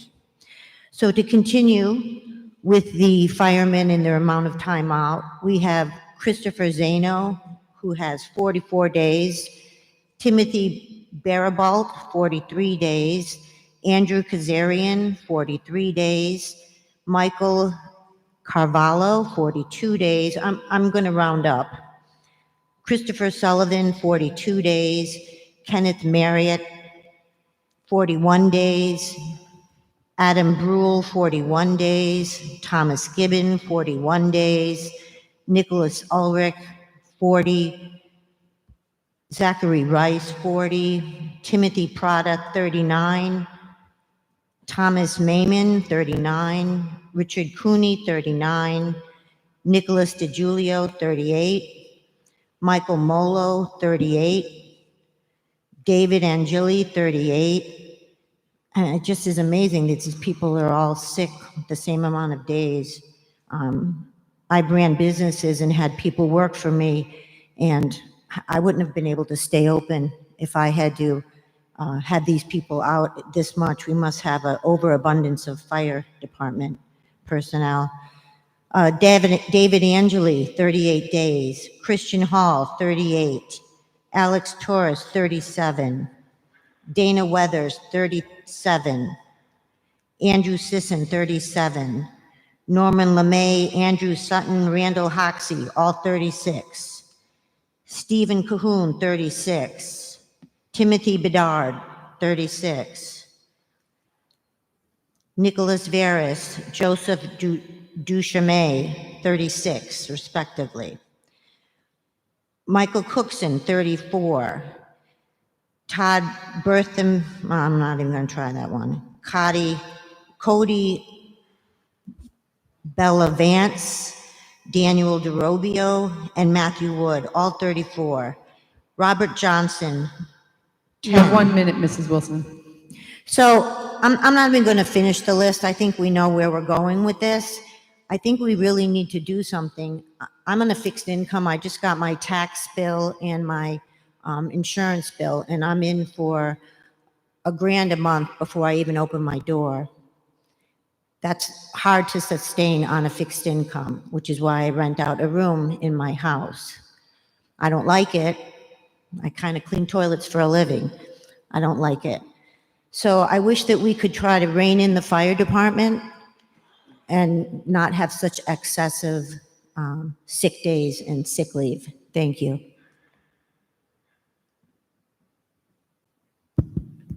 Next is Richard Schaffner.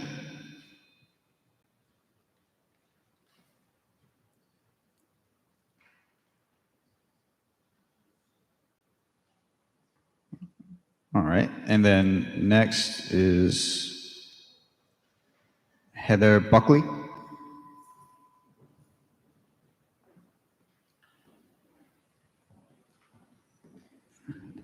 Hi, Heather Buckley, 511 Greenbush. Good evening. I'm here to address a matter that has been causing significant distress on Greenbush Road, one that directly affects our quality of life and the well-being of those who live and work in our neighborhood. Across the street from my house, a builder has been operating in a manner that violates Warwick's noise ordinance. Under Warwick's noise ordinances, Section 40-13, the maximum allowable sound level for construction activities in residential areas is 60 decibels. This threshold is not arbitrary. It is designed to protect the residents from the noise that can lead to health issues, disrupt daily activities, and cause stress and discomfort. However, the construction company in question has been willfully and knowingly generating noise levels that far exceed this limit for up to 7 hours daily. The sounds from their hydraulic breaker have been persistent, loud, and disruptive. This is not a minor inconvenience. This is an ongoing violation of our rights. The constant noise has made it difficult for people to sleep, work, and enjoy their homes and property. It is affecting the mental and physical health of our neighborhood, and it is simply unacceptable. Even though the decibel meter recorded levels that exceeded this legal limit, I was surprised that the police did not have any immediate authority to shut down this operation. Initially, I was blaming them for failing to enforce the ordinance, but after speaking to several officers, I realized that the problem lies with the ordinance enforcement provisions. The ordinance has no teeth, and the construction company knows this. They seem to operate without consequence. Why is this noise ordinance on the books if law enforcement cannot immediately enforce it?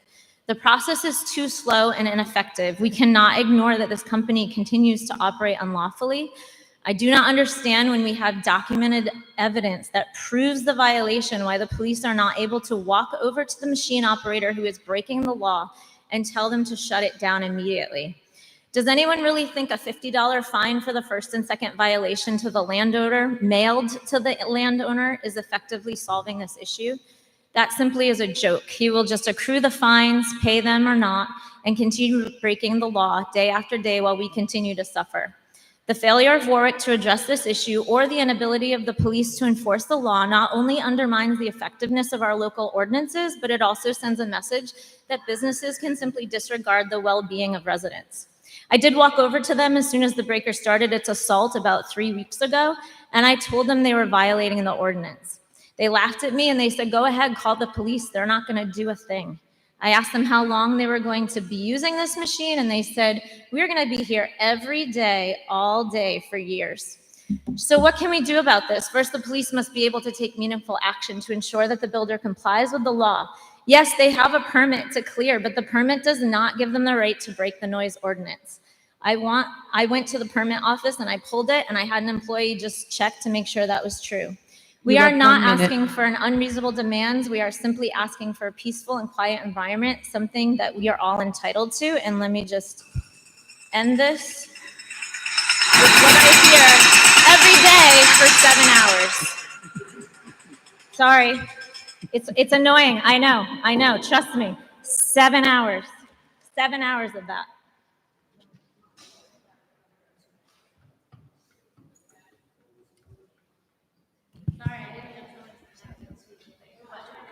Yeah, well, it's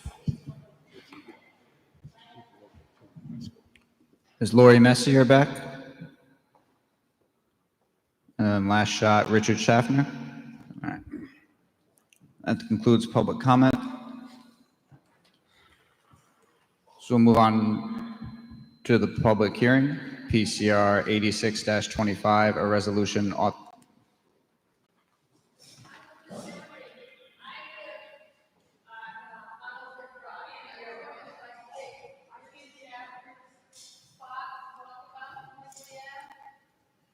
Unfortunately, no, ma'am. You had to have signed up on our list. I apologize. Next up, we have public hearing for PCR 86-25, a resolution authorizing the mayor to enter into a tax stabilization agreement with Renaissance Development Corp. for residential purposes, including affordable housing at 1880 Post Road, Assessors Plat 322, Lot 336. This is sponsored by Councilman Napper on behalf of Mayor Bokosi. It's Finance Committee, Councilman Lattiser.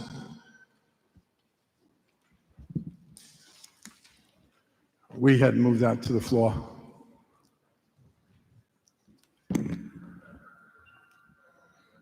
For a recommendation for a public hearing.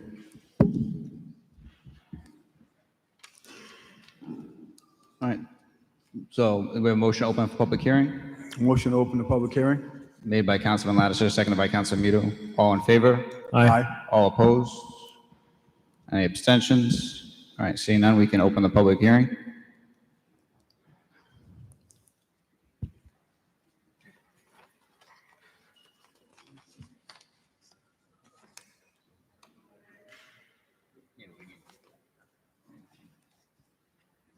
So we'll start with petitioner and then hear from the city, and then we'll have lined up those in support, those against, and we'll make sure to hear from the council as well.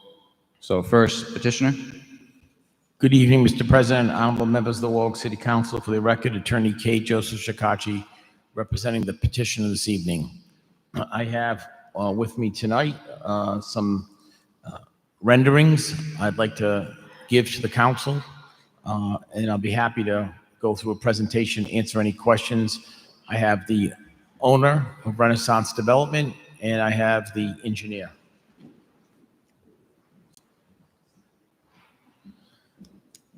Mr. President, honorable members of council, what I'm presenting you is a elevation of site plans of what the proposed apartment building would look like. This is a request for the city to enter into a tax treaty, very short tax treaty of 5 years, where the developer will use private financing and construct 179 apartments on Post Road, as we do quite often in Rhode Island, identify it by what it used to be the old Valley Steakhouse, a parcel of land. It's been vacant for some 30 some odd years. My client would like to develop it. We have had numerous discussions with the city. This was negotiated in good faith, subject to this honorable council's approval of a 5-year tax treaty. As you know, this area is surrounded by airport land station district land, and that falls within the zone that automatically allows a 10-year tax treaty. We are not asking for a 10-year tax treaty. We're asking for a 5-year tax treaty. The reason for this, in exchange for this, we have agreed to make a certain component of this property affordable regarding median income. It is all spelled out in the ordinance that is before you, actually the resolution that is before you. We think this is a good use of the property. The property has been undeveloped, as I said, for 30 years. The moment that this parcel was petition was filed and became public, there was an article in the Warwick Beacon, and my client received, after numerous years of on and off negotiation, a formal notice to purchase the property and offer to purchase from the Airport Corporation. So my client has rejected that offer. My client would like to develop the parcel privately, meet the needs of the city for market rate housing, as well as affordable housing. It would be a 15-year restriction for affordable housing components part of this property. It'll be a mixed use so that some of the property would look exactly the affordable, exactly like the market rate housing. This would abut the old Sheraton Hotel, which is also residential use apartments, and the Airport Corporation itself. The Bertucci's Pizza, which is closed, the Airport Garage, the Airport Corporation. That pretty much sums it up. I know that the solicitor has reviewed this We sent a draft over. I know the mayor's office has reviewed it, and the tax assessor's office has reviewed it. I'll be happy, to the best of my ability, answer any questions. I point out as a matter of information the project, but I want to be very clear to this council that this project that is being proposed tonight meets or exceeds every single zoning ordinance. I apologize for the interruption. For those wishing to converse, please leave the council chambers. Again, for those wishing to converse elsewise, please leave the council chambers. The acoustics in this room are awful, so we unfortunately can hear everything while at the same time somehow unable to hear anything as far as the presenter. It's not your fault. Again, bad acoustics. Sorry, continue. Thank you. So what I wanted just to reiterate that last point, the project you see being proposed today does not request nor need any zoning relief or approval. It is properly zoned for this. It meets all the setback requirements. It meets the height requirements. It meets the landscaping requirements. We're not asking for any zoning relief. This is a multi-million-dollar project. To be quite frank with you, that is a very economically challenged project, and that's hence the request of the tax treaty, the short-term tax treaty for 5 years. The cost of building new construction has gone through the roof. We have supply chain issues, but more importantly and most recently, because of the federal tariffs, the cost of lumber has skyrocketed. Most of the lumber that we purchase here in Rhode Island that we use for construction comes from Canada. We are looking at alternative materials, even more expensive. Some of them are built or constructed, or raw materials are coming from foreign countries. The tariffs have had a direct impact on the cost of this. It is skyrocketed. Every week, my client goes to the market to try to price it so that we can hopefully get to a point where we're break even and construction can stop. I'll be happy to answer any questions. I have Janice Matthews from Renaissance Development here as well, and I have a representative from Dupree Engineer if you have any questions regarding the building, the structure, but it meets all of the parking requirements. We're not asking for any relief. That concludes my presentation. I will defer to any questions you have, Mr. President. Does the city have anything to add prior to the next round of people? We'll get there. She can't hear. For those speaking, make sure you're speaking to the mic for the sake of the stenographer, please. Frank Picozzi, Mayor of Warwick. Mr. President, I had noticed that Councilman Ricks had a question for Mr. Shikachi. Did you want to allow him to ask his question first?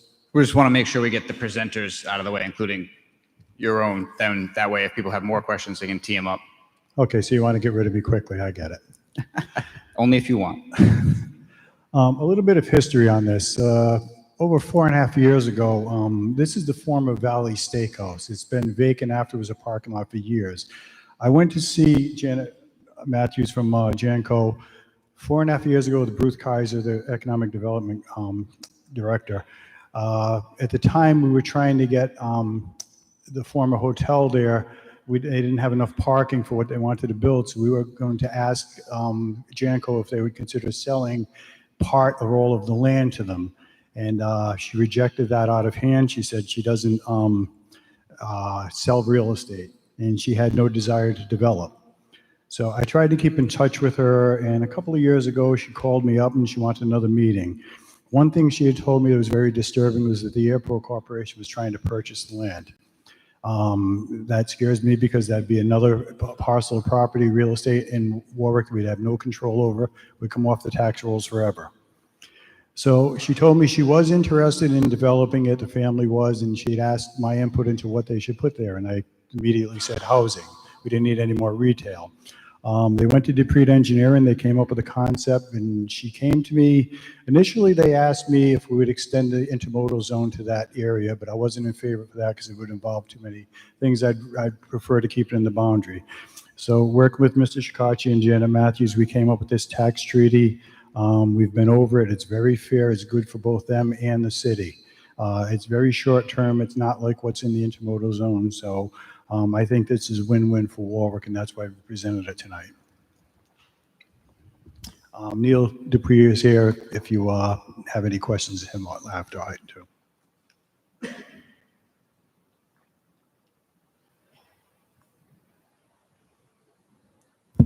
All right, Councilman Napa. Thank you, Council President, and thank you, Mr. Speaker and Mr. Mayor, for your presentations.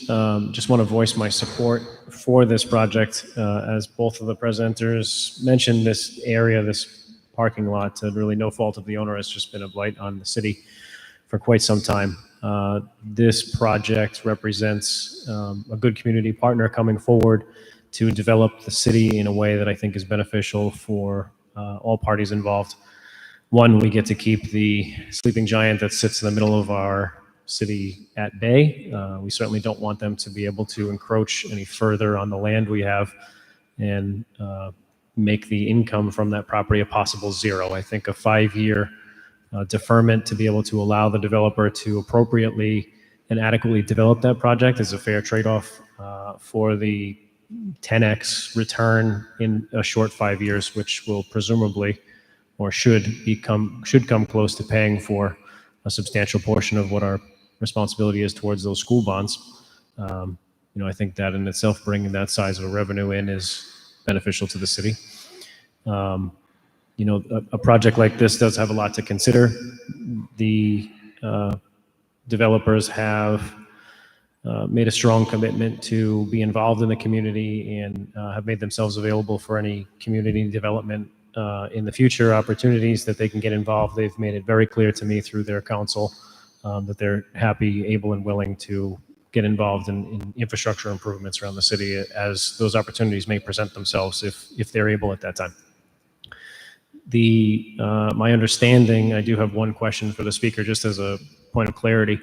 My understanding that the agreement term will be defined by completion of the project, and that definition, as we spoke about earlier, is when the first building, because there are 2 structures, when the first building is ready to accept residents. Is that my understanding? Yes, when the CO, the certificate of occupancy, is issued, that is when the 5-year tax treaty will commence. Not at the beginning, not at the building permit. And if my client is unable to secure the materials, it will cause there may be a delay before they start.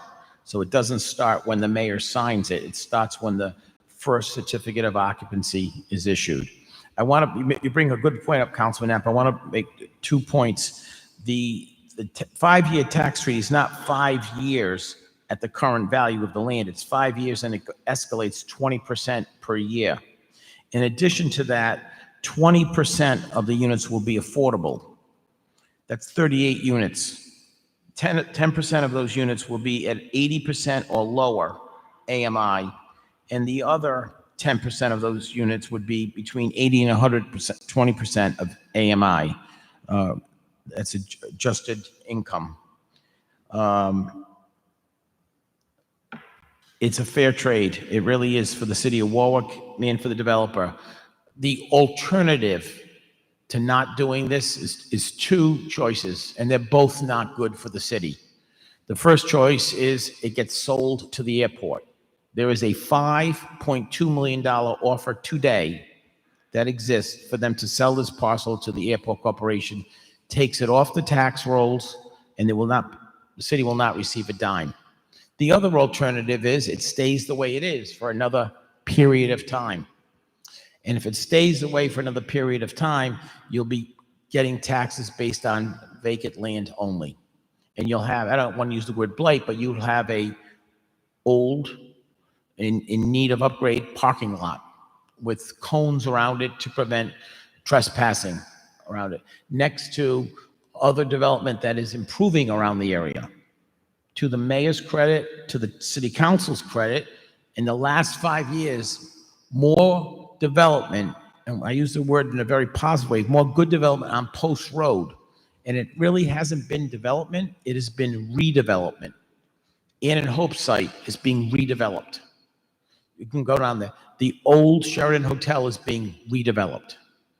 This is what we envisioned from a state perspective when we passed affordable housing laws. We wanted not necessarily development, but redevelopment. We are doing that. The old New England Tech property down the road was redeveloped into 5 reasonably priced townhouses. This is what we envision for the city. This is a private investment. Yes, we're asking for a 5-year phase-in on taxes, but there is no public subsidy here. Not asking for any grants or loans from the state or the city. This is a good project. This is going to be a first-class facility. You'll have wonderful apartments mixed in with affordable apartments that nobody would know the difference. The only one knowing the difference is going to be the tenant paying the lower rent in exchange for the tax treaty. Thank you, Mr. Speaker. And just to follow up on what you said relative to the RIAC offer, I can confirm that I've had conversations with members at RIAC myself that they're actively looking for adjacent properties to not have to park across the airport road and use that for additional parking. So the motivation on the airport corporation side is certainly there, and we definitely don't want them to acquire any more city property that we could use to bring in residents that bring in tax revenue, that support local business, that create a need for further employment opportunities because we have increased population in the city, and to bring put a spotlight on the city per se, just because we have a beautiful apartment complex and development coming in that beautifies that area that is in much need. So I look forward to the support, hopefully from my colleagues, to get this project off the ground, and thank you for your presentation. Well said, Councilman. Thank you. Councilman Ricks. Thank you. A few items, and I apologize. This is probably going to take over 10 minutes, as fast as and as brief as I can be with something of this scale. First, I want to thank Speaker Shikarchi in that I don't think that any General Assembly in Rhode Island's history has done as much to promote affordable housing and address the housing crisis as you in your official capacity as Speaker. So I want to thank you for that, first and foremost. I do think that affordable housing and improving the housing stock in general is a very important priority for the state, and likewise a very important priority for the city of Warwick. However, here, putting on the city council hat, as I must, and this is certainly not any slight at you, any slight for the developer, but I have not been particularly pleased with some of the process here, in that the city sent me a couple of documents along with, to the best of my knowledge, 8 out of 9 of us on the city council only really received documents, hard numbers and the like, regarding this as of last Tuesday. And so that leaves me with a lot of questions. It is not often at all that this city council sees a request for a tax treaty. Granted, it's a 5-year period, not a 10-year period. One housekeeping note here that's critically important, a difference of, if my back of the envelope math is correct, a difference between an amount in excess of slightly over $1 million versus a bit over $2 million is the phasing in of the tax rate. I believe that the table in the resolution itself, as well as the table in the 5-page tax stabilization agreement, specifically the Exhibit A, annual tax payments, shows that the tax liability for years 1 through 5 would be in the fixed amount of $68,022, as opposed to that phase-in where, if my math is correct,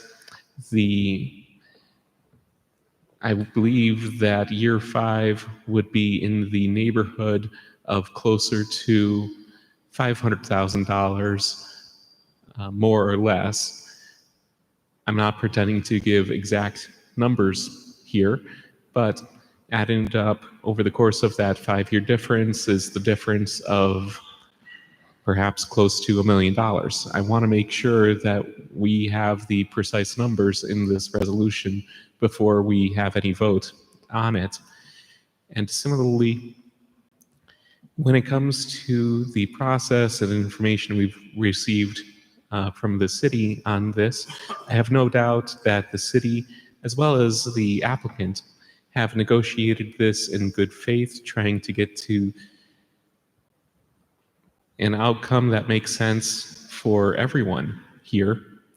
But since I was not part of those negotiations, and I'm not sure to what extent members of the council, my colleagues, were part of any negotiations here, it is unclear to me exactly how these various numbers were reached as to a total of 20% of the units, of the total 170 units, being at these reduced rates.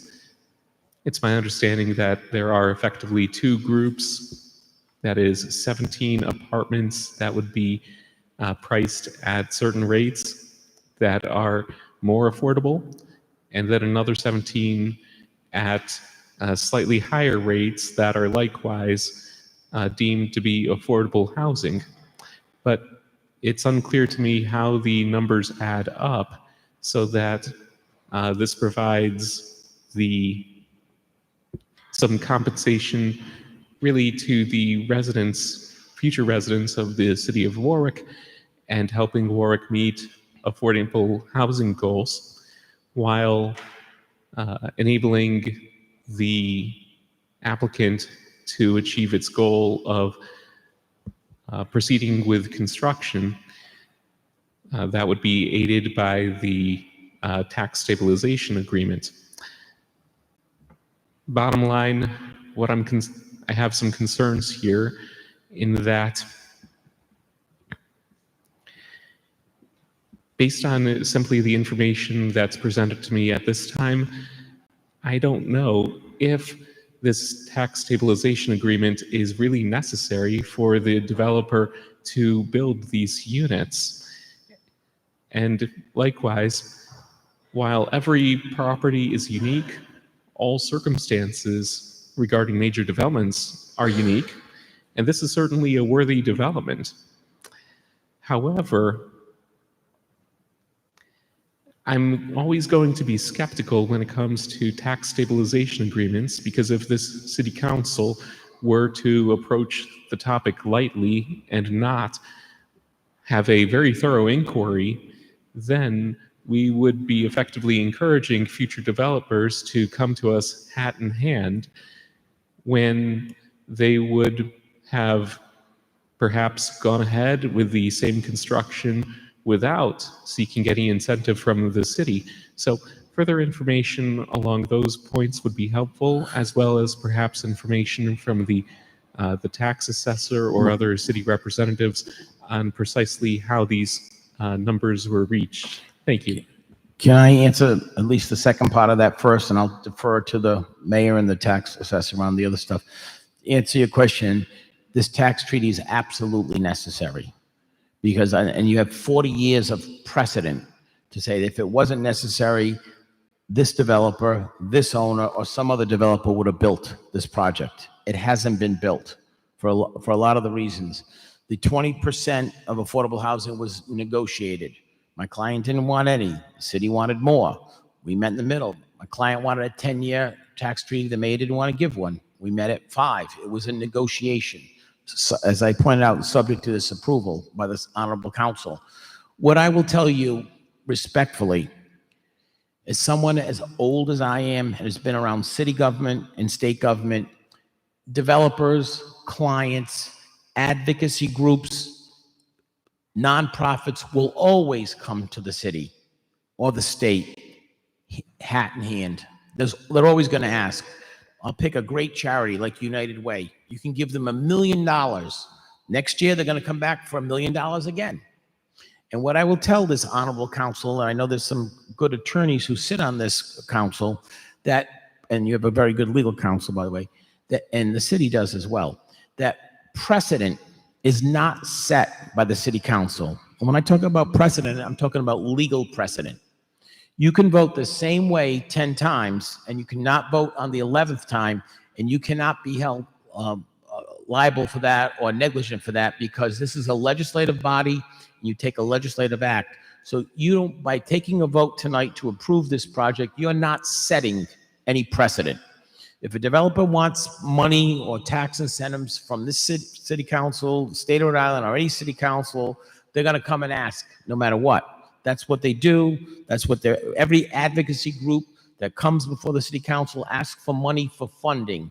That you can't say, well, we voted for this one, we have to do that. You don't. Each case is decided on its merits. Now, there's political precedent, and I will give you that because you say, well, now Warwick didn't do it, and we did it for Renaissance and Janko. This is a very unique parcel of land, a very unique situation. It's not like this project's going to get built. If it was, it would have been built 40 years ago. We went through 3 and 4 and 5 booms in the last 45 years of real estate. This project was never developed.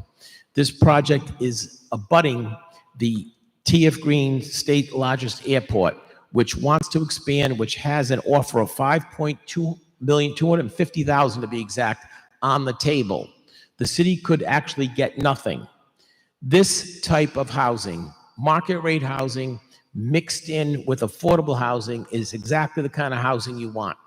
This has minimal children, if any, in the school system.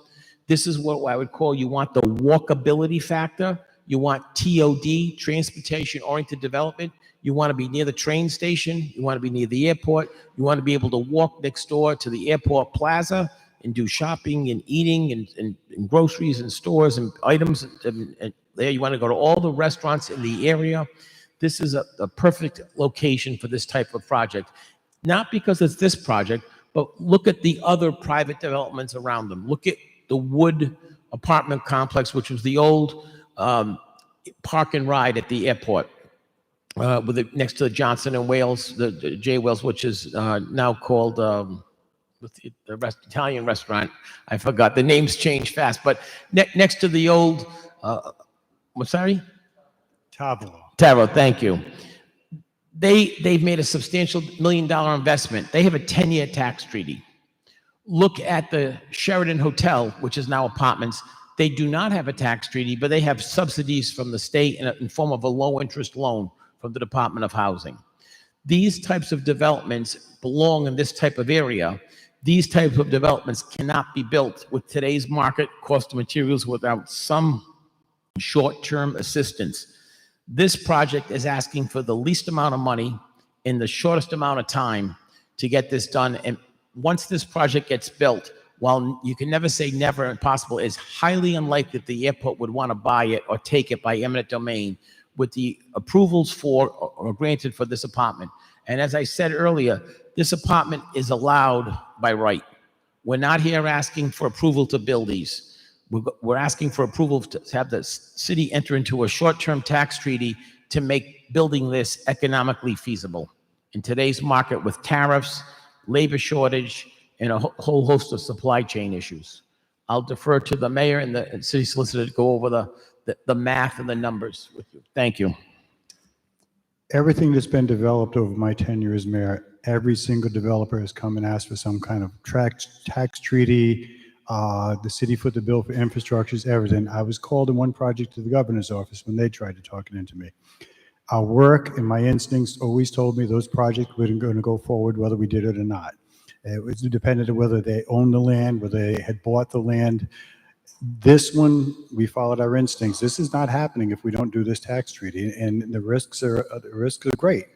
As Councilman Napa said, we're going to have maybe 300 or 400 new residents, consumers, shopping at our stores, going to our restaurants. It's a great use. We don't want the airport to get a hold of it because, again, no money. In the 5 years, we could just keep getting the taxes we're getting on the land, the barren land there. It's an eyesore. As the speaker said, we've marched right down the Ann and Hope developments, the new neon there, the apartments being built near the airport connector in the transit-oriented district. They're putting 2 new hotels with the Great House says this would be a blemish if it was left like it is.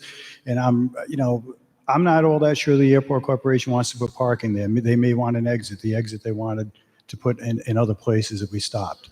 So the risks are great, and that's the only reason I went for this. It's the first one I brought here, and I truly believe we need to do this one. Councilman Foley?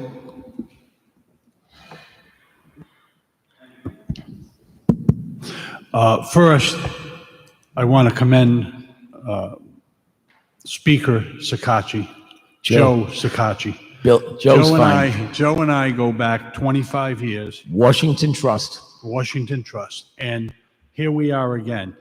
And I say that for the record, but for edification for people.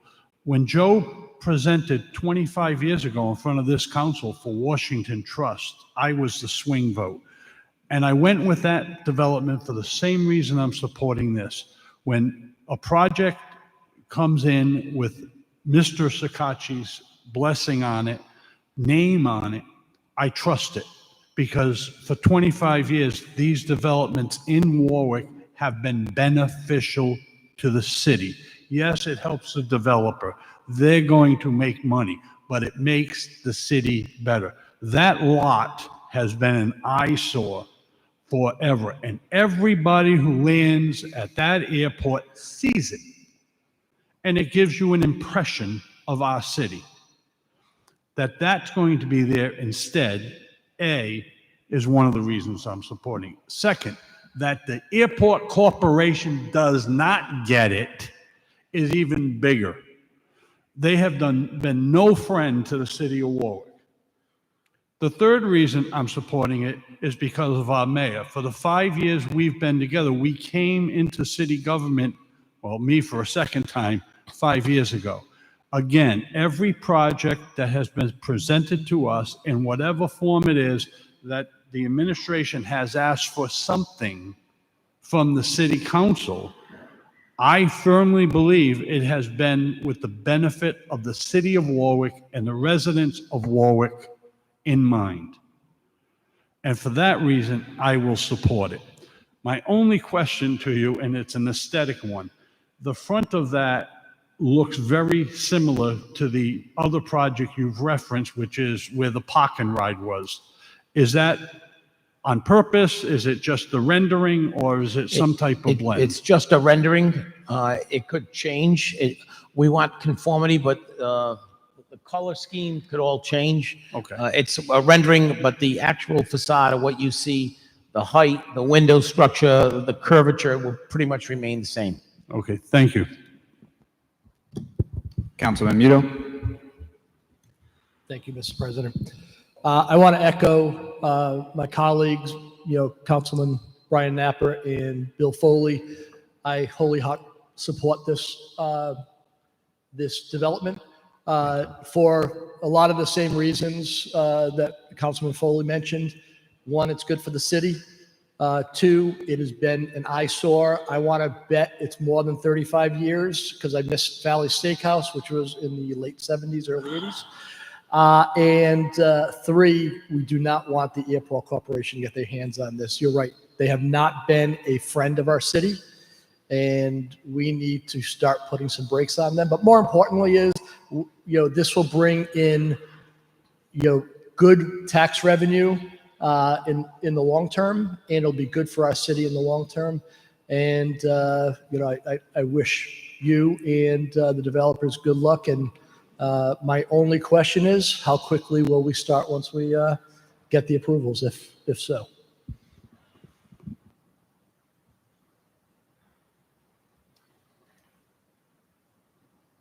Thank you.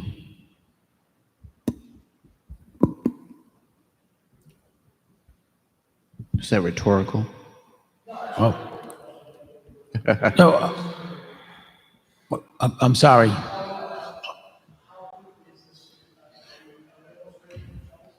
No, as I said earlier, my clients every week does the pricing on it. Once we get this leg behind us, we will continue to review the market, the labor market, and the price market. But my client is eager.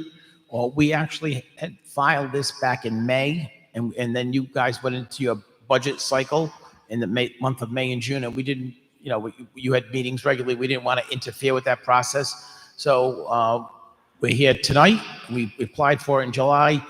We'd like to get in the ground by the end of the year, but honestly, Councilman, it depends on the cost of lumber. And I'm not trying to be vague, but these tariffs are on one day and they're off the next.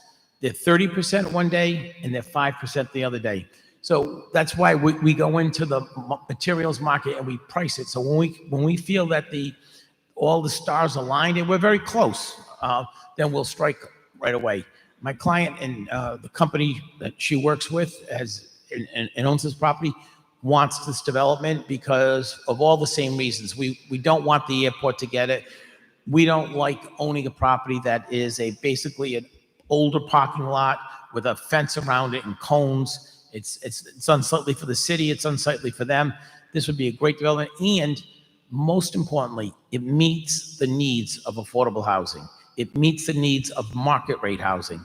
It's construction. I'm looking at Mr. Lattiser because I know he knows, but you build a project like this, you're employing plumbers, you're employing painters, you're employing contractors, construction, materials, surveyors, engineers, lawyers. I can go on HVAC people, the trades, some of it's union labor, most of it's non-union labor. It's whatever it is, it's employing Rhode Islanders and creating housing. So we want to be in the ground. We want to break ground as quickly as we can. Councilman Gebhardt? Good evening. I'll echo all of the pleasantries extended by my colleagues. I just had a couple questions. One being, are there any material differences between the units being developed as affordable units and the rest of the units? I'll confirm, but my understanding is no. They're exactly the same. Let me just confirm that.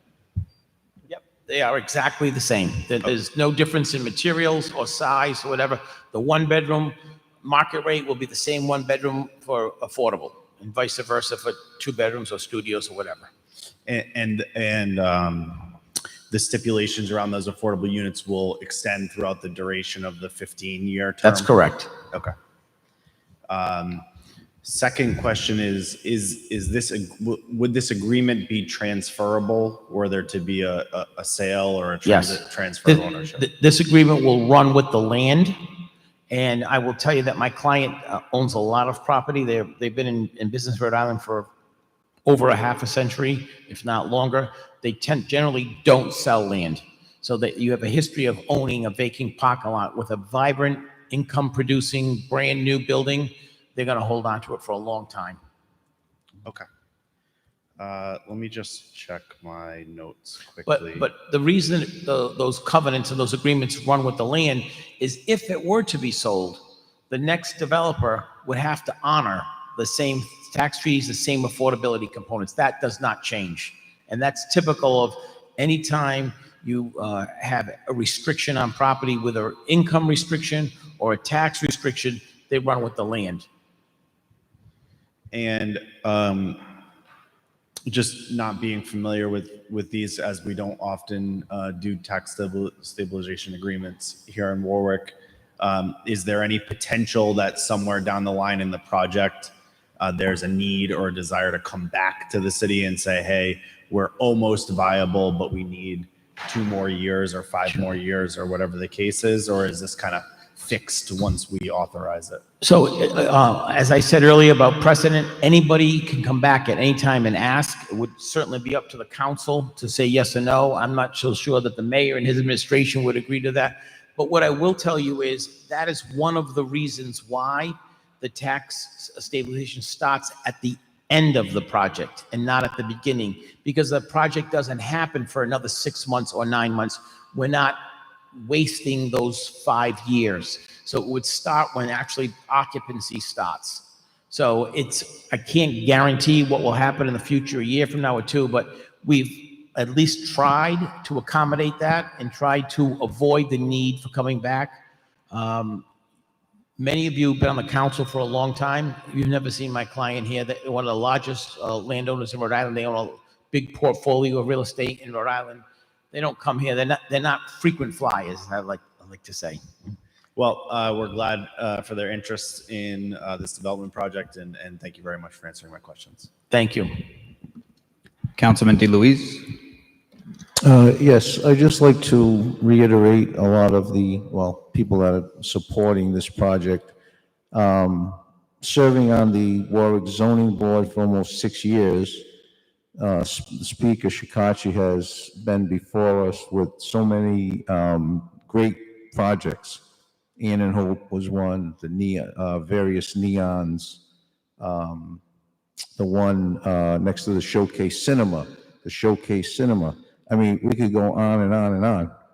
And it's what we approved during my time has just made the city more money and more vibrant with the development. And like Councilman Foley said, if it's an integrity thing, integrity.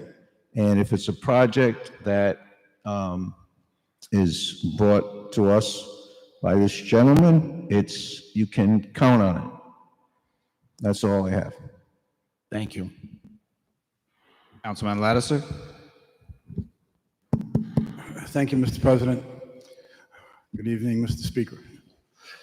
Good So evening. when I first heard about this project several weeks ago, my initial reaction was, this makes sense to me because of all the things that we've heard so far this evening. The fact that it's been sitting there for decades, empty. To age myself, I remember going to Valley Steakhouse for a senior prom. It was kind of like a big to-do, right? That has been just a despicable-looking piece of property for at least some 35, 40 years.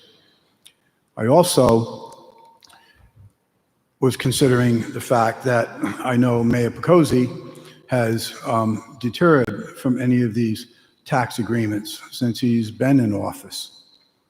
I also knew that the initial ask was 10 years and it got cut down to 5 years. And these things were making more and more sense. I absolutely do not want the airport corporation to get anything else. I'm particularly disturbed, and one may not be exactly in relation to the other, that they've offered $6 million for under 6 acres of land when we only got paid $400,000 for 3.4 acres or 3-point-something acres recently. So that just aggravates me. Anyhow, since then, and only over the last several days, there's been questions that have been presented to me by various members of our community, some my own constituents in my ward. And some things that I need to get confirmation from you, Mr. Sakachi, is on the issuance of the CO. I know that there's some differences sometimes between building codes and requirements between condos and single family and apartments. Way back in the day, I was involved with the condo or the CO, final CO of the project being signed off by the building official. And that did not occur until all of the units were either occupied or sold. And that final sign off was very important because of holding the developer to the, holding his feet to the fire to get all our punch list items taken care of. So as I understand it this evening, once that first unit is sold, the CO is given. Occupied, because they're not going to be, there'll be I'm apartments. sorry, occupied. The CO is given. Is it given for that unit or for the entire project? My understanding would be the first unit, because there's 2 buildings, and you can't like build half a building. All the building has to be completed, and the CO is issued. I would defer to the city's building department and the building inspector. They ultimately, Mr. DeCourt, whoever's here at the time when this project would make that decision, That's not something that we would control if they were going to issue individual COs, but generally speaking, my experience, not only in Warwick, but others, that they issue a CO per building. Okay. So this is a 2-building project. So when that first building gets constructed and is ready for occupancy, that's when the tax treaty would start. When it's ready for occupancy? Yeah, well, not when it's occupied? No, when the CO, you can't move into in theory, you're not supposed to move in until the CO is issued. That's when all the insurances kick in. Until the certificate of occupancy is issued, they cannot, the tax treaty would not start to run. Okay. And that was done to protect my client and the city both as well, so that we make sure the project gets built. Because it becomes very desirable to have this, and without a project, and you don't get the benefits of a beautiful building. You don't get all the other benefits that we talked about. So it was mutually beneficial to both the city and the developer. So not that long ago, actually it was the previous city council, approved a deal with the purchaser of the old Caravel ice cream. And it was for certain things. And the things that we agreed to approve from the zoning department were all part of it. Well, now that property is still sitting there in the weeds. Nothing has happened, and all of a sudden the property is up for lease. So with that in my mind, the question I ask now is, what happens with this tax concession, tax treaty, if it's approved by this council, and this particular developer decides in a month from now or 6 months from now that we don't think that these apartments are a good fit. We're going to do something else, or we're going to do nothing, or it's going to be sold off to whomever. Is this tax treaty, if this is approved, is that with the agreement that only this can be built? Yes. Can be built, nothing Yes, else? that's correct. Well, let me just be very clear. As this property sits today without a tax treaty, and as it has sat for the last 40 years, it can be bought or sold or developed any way that they want under the confines of the laws and rules and regulations, tax treaty or no tax treaty. What we're asking today is, if we build this project of 170 housing units, 20% affordable, we are asking for this project only that this tax treaty be maintained. Now, if Amazon comes tomorrow and wants to build a fulfillment center there and offers my client $300 million for the property, they probably are likely to take it, and they'll say, thank you very much, city, but we don't need a tax treaty. Amazon's going to pay $300 million for it. So the reality is, by offering a tax treaty, the city for this property pretty much gets this property, but you can't predict the future, and this doesn't bind the city, because if Amazon were to come or somebody else were to come at this property, this tax treaty would not be in effect. Okay, So, by the way, Amazon could have come last year and 5 years ago and 10 years ago. I don't think they're coming, and I don't think they're coming for this location, this property. It's too valuable. Right.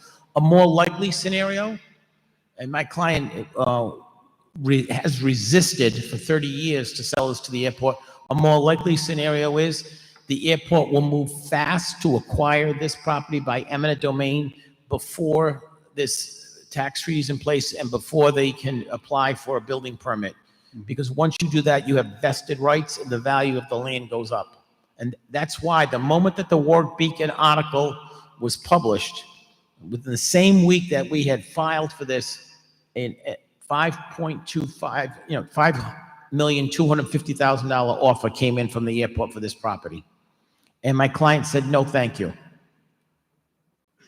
As they have over the last 30 years of offers. Not $5 million, not 10 years ago, but it was at different numbers. Sure. Okay, I'm clear on the tax agreement is with them, Renaissance, for that building and that use. So The other thing that has caught my attention is, as you know, the taxpayers are required to make quarterly payments on their taxes. If I understand this agreement correctly, the tax is only going to be paid on July 1st and in January 1st. Why isn't, and this question would be to the mayor. I will defer to the tax assessor and Okay. collector, and we'll pay the taxes whatever way the city wants it. If they want them yearly, we'll Right. pay yearly. If they want it biannually, or if they want it quarterly, whatever the city and the mayor agree to in the final draft, we'll comply with. We know that we have to pay a certain amount, and we'll pay it like everyone else does. Well, I guess I'm looking for clarification from the administration to make sure I interpreted this correctly, that the payments would only be made on July 1st and January 1st. Neil Dupuy, Director of Assessing. This actually came up with the agreement with Wood Partners as well, similar to what we heard here tonight. They're more than willing to make the quarterly payments. This is just a typical way it's worded, where they would pay twice a year. But it's more difficult on the city and the property owner to do it that way. So we would ask for quarterly tax payments, and I think that would be acceptable, if I understood. So I look at it from a different perspective, with all due respect. When you only get paid twice a year, I think that you're not getting the same amount of revenue as if you were getting it quarterly.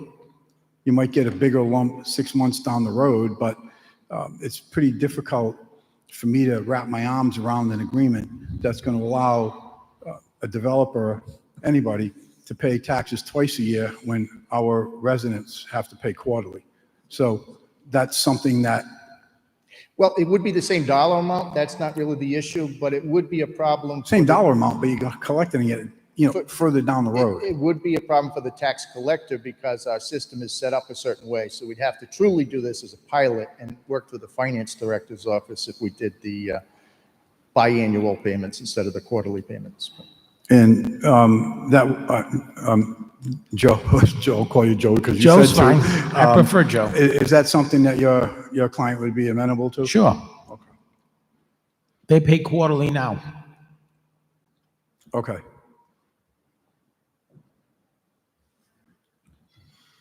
So what is the rent for the affordable units versus the other units? The rent, the AMI, which is the calculation, is a federal calculation. Rhode Island Housing actually does it. It would be 80% of the AMI in the area, and the AMI changes. That's the average median income of the neighborhood, the area, and that's how the formula is set. So it would be depending, it's hard to predict what it would be because these units won't be ready for another year and a half, 2 years. But I think you're looking at market rate, 80% of whatever the market rate is for going 1 bedroom or 2 bedroom in Warwick right now. Keep in mind, these may get, the non-affordable would be a little bit higher because these are going to be brand new in a nice location. But they're adjusted, they're set by Rhode Island Housing, and they're set that way, and then it'll be 120% of AMI. It's a formula that we don't control. It's Right. controlled by the census, the federal government, and then it's set locally by Rhode Island Housing and the local HUD office. So assuming AMI is, pick a number, 60 grand, the rent for the affordable will be 80% in that particular instance of the 60,000. Yeah. I don't know the exact formula, the way it's calculated, but I do know it's consistent. It's applied the same formula, but the AMI is different in Warwick than it is on the east side, than it is in South Providence or Woonsocket or Pawtucket. Mm-hmm. It's the average median income of the area, not the state. There's a formula of the area. So it'll be very consistent to what I would say is Warwick rents. And if you want to know what Warwick rents are, I would tell you to go across the street, and there's a development going on. What they're getting or trying to get for those units were pretty much going to be the same. The development at the old Sheridan Hotel is going to be workforce housing. So it's a little bit of a different formula, but it's still going to be affordable and not as high market rate housing in the Sheridan.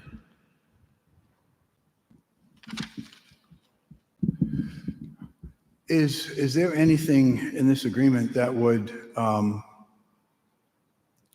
I think you may have answered that already, but I'm going to ask it again, to prevent the developer with building what we see right now and turning it into a hotel instead of apartments? I would say that it'd be very difficult to do it, and I would think that I know you could easily do it to condominiums without that. I think a hotel would be different, and I think it would require us to come back to the city for an approval, either the zoning board, the planning board, the city council, or maybe all three. Maybe if Mr. Kravitz is here, maybe he can answer that question. If I don't know the exact code. I mean, the city of Warwick's been, in a very positive way, been changing the code. So I don't know if a hotel would be any different from apartments or vice versa. But I do know it could be converted easily without any city approval to condominiums, because that's a form of ownership. And the tax treaty would still follow that? I don't know, to be honest with you. That's a good question, because now that those will be individually taxed. Right. If this council wanted to put a stipulation for the next 5 years, they wouldn't be condominiums. I could ask my client.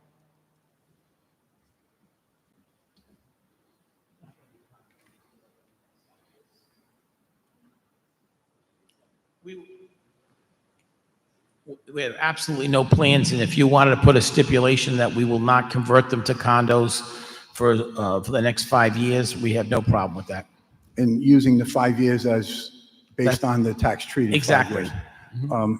Yeah, I would like to see that. Okay. The other concern is the 3% increase in assessment. That's assumed. I'm sorry? Assumed rate. Assumed rate versus what we all know is the increases in the retail value or the full selling price of these units or the apartments. It doesn't seem to be in line. 3% doesn't seem to be in line with what we've seen in the last couple of years. taxes. Well, I will tell you that I remember there's been years that even in this administration, there have been years there's been a 0% increase in assessed value or taxes. So it really depends. But I will tell you that in the agreement as it's written now, there is no floor and there is no ceiling. So the only ceiling I know that exists is by state law. You cannot go over 6% higher. But I will tell you that it works both ways. It works in favor of the development. It works in favor of the city. If we have a really good real estate year or two, the market goes up. We've also had bad real estate years. In 2008, we had interest rates go up. The banks had liquidity problems. Lehman Brothers went bankrupt. They're set off of almost a near financial collapse, and real estate dramatically reduced in value. So these are assumed rate to give you a look what it would look like with a projection. But though that assumed rate, 1 year it could be 2%, another year it could be 4%. It could go up or down depending on that. And by the way, so do the rents in reality. So it's a fair trade for both people. I don't expect, that the real estate market in Rhode Island will go down in the short term significantly. I think we're not there. I wish we were. I wish we had more housing stock. I wish we had stabilized market like we have in Austin, Texas, or Minneapolis, where they have less restrictive zones and they encourage more and more housing development, and it has stabilized the market. And when you stabilize the market, not only do rents go down, but so does homelessness dramatically. It's a statistic, a proven statistic. Councilman, would you like to hear Neil's thoughts on these? I'm over here. Oh, I'm sorry. Because we've had discussions about this, and he has some thoughts you may want to. Yeah, I'd like to hear those thoughts, Mayor, and I'd also like to hear from Mr. Dupuy the rationale for agreeing, I guess would be my term, to a 3% assessment increase as opposed to 100% increase on the assessed value at that time, in reflection of the tax treaty.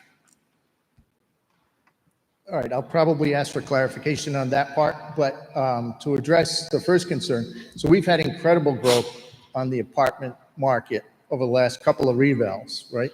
But to anticipate that that type of growth would continue is unrealistic. It's already at the point where most Rhode Islanders can't afford those rents. So we do have a lot of people moving in from out of state. We see that both on the sales end of things and on the rental end of things. And it's bringing up the value of those properties. But to anticipate it would continue to grow, I think it was very generous with the 3% per year, keeping in mind that we do revaluations only once every 3 years. So it's really a 9% increase every reval. Okay, and that would be incredible growth to have over the whole 15-year period.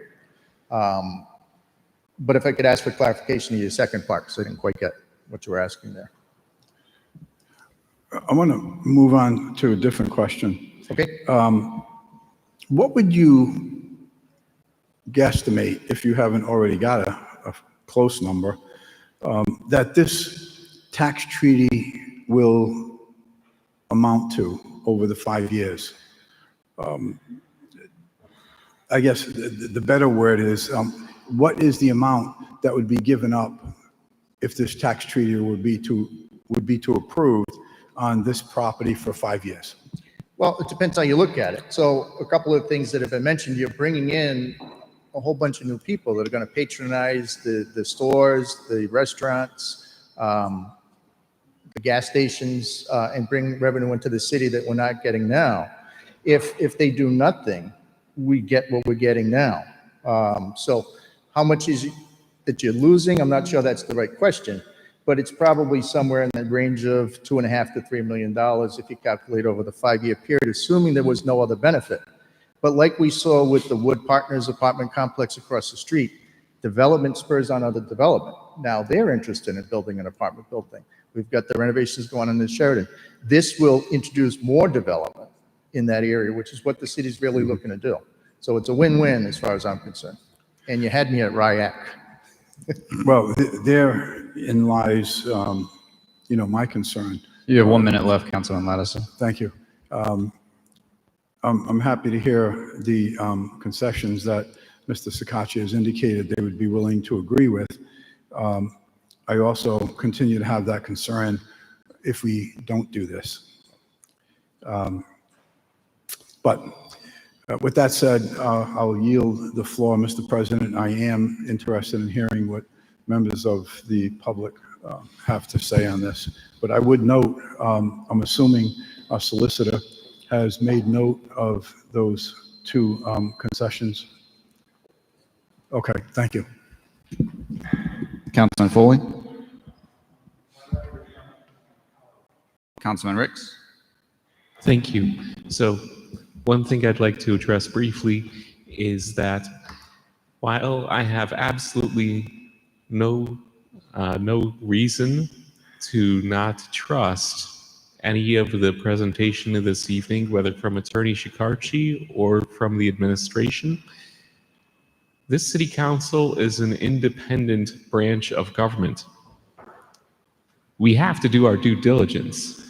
I do not want anyone, any member of the public, walking away with any false impression that we are here to rubber stamp anything. We are here to do our due diligence, wearing our city council hats, so to speak.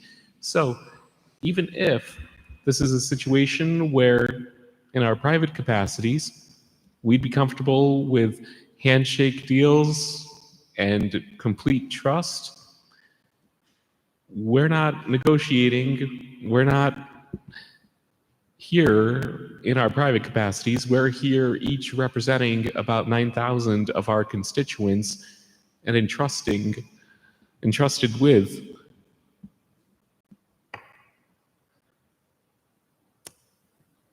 the authority they've given us, not for ourselves. So I'd like to add that like many of my colleagues, I have known Attorney Shikarchi as well as Speaker Shikarchi for many years. I would completely trust what he is presenting, but because of my capacity here, it's incumbent upon me to verify everything to protect the taxpayers, protect the residents. And so I don't give anyone special treatment here. I'm not asking for it, and I fully expect you to trust but verify. So ask away, Councilman. Thank you. So a couple of housekeeping items first. I would piggyback on Councilman Lattiser's idea of a restriction as to a condominium conversion, but given that one of the great benefits to the city, Councilman Ricks, we have 1 minute left. Thank you, is the affordable housing component, I would suggest that the restriction on a condominium conversion go for the length of the effect of the affordable housing component, which I believe it would currently be 15 years, or in the alternative, that there be some sort of enforcement mechanism here with a partial payback in the event of a condominium conversion. I don't know precisely what would work there. What I would say is, and if you want 5 years with no conversion, that's fine. What I would say is, I think in reality, you're cheating the city. And I'm being honest here, because a condominium is taxed at a much higher rate, and you get the same occupant that you do as an apartment, but you get more tax revenue. The same number of kids will be there, whether they're condominiums or apartments. The same police, fire services, in which in this case is minimal, will be needed, and that's fine. But what I will say is that once the affordability restriction goes on, if those were to become condominiumized and they were to be sold, which is unlikely, but if they were, then they would have to be sold for affordable. And you're now taking that affordability ownership away from someone who might like it there, and if they could afford a reduced rate, they're not going to be able to continue to rent. And I understand what people rent, but studies have shown, housing studies have shown, when people actually take ownership of a home and they plant roots in the community, they're more invested in the community, they're less transient, they will raise families here, and they will stay in the community. So the reality is, I can appreciate what you want to do. I will tell you that my client will agree to the 5-year requirement, and that the affordability restriction would stay on that property for 15 years, whether it was condominiumized or stayed as an apartment. And if it does, in year 10, the tax-free is gone, my client's paying the full rate, but that affordability restriction is still there. It passes along to the buyer. It can only be sold to somebody who is restrictive. So I don't understand why you would want to, like, what are you trying to accomplish is my question, I guess, why you would want to prevent somebody from owning a home. Instead of saying, I'm sorry, you can't buy that affordable, you have to continue to rent it. Like, what's the goal? Councilman Ricks, we have 20 seconds left. I would request a little bit more time, if I may. But to respond briefly, I am actually a proponent of condominium conversions. As an attorney, I have performed condominium conversions on behalf of clients, and I do tend to agree with the points regarding condominiums as opposed to apartments. However, So if he's going to be able to continue speaking, someone needs to motion to add some time. Councilman Lattiser has motion to add 3 minutes. Is there a second? Seconded by Councilman Mito. All in favor? Aye. All opposed? All right. He's got enough to proceed. Thank you all except for one. Anyways, I am a fan of condominium conversions. However, when it comes to the affordable housing component of that, considering that condominiums are often owner-occupied, I just don't know how that would be workable in this context. What's going to happen with that 20%? Is it going to be a matter of a unit becomes owner-occupied? Well, once it's a condominium, we can't prevent owner occupancy. So then is that particular one of the 34 units, is that affordable housing restriction effectively transferred to another unit? That wouldn't exactly be fair to that condo owner. No, it would, you know, in hypothetical to hypothetical to hypothetical, but I did my best. The unit would have to be sold to a person who met the affordable housing requirements, whether it was the owner occupied or another resident of Warwick or another resident, another person, regardless of where they're from, as long as they met the affordability requirement. The affordability requirement does not go away, whether it's a condominium or an apartment. As Councilman Lattice has said, it runs with the land. So the affordability component will run with the land, whether it's an apartment complex or in a condominium complex. Thank you for the clarification. It would be effectively for the owner to sell that condo, they would still have to go by the same affordability guidelines and effectively have to Absolutely. sell that 20% of the condos at the lower rate in compliance with those particular Keep in mind, it's a restrictions. split rate. It's a split rate. One's 80%, one's 120%. Correct. I was using a little shorthand there. Okay, this makes sense to me.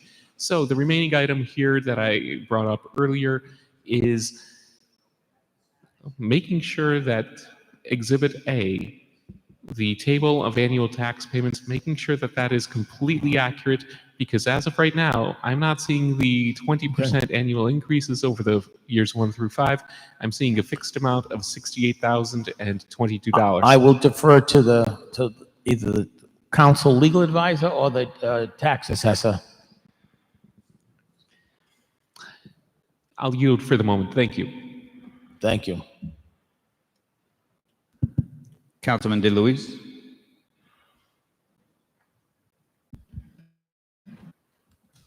I have a question for the tax assessor. Maybe we can speed things along.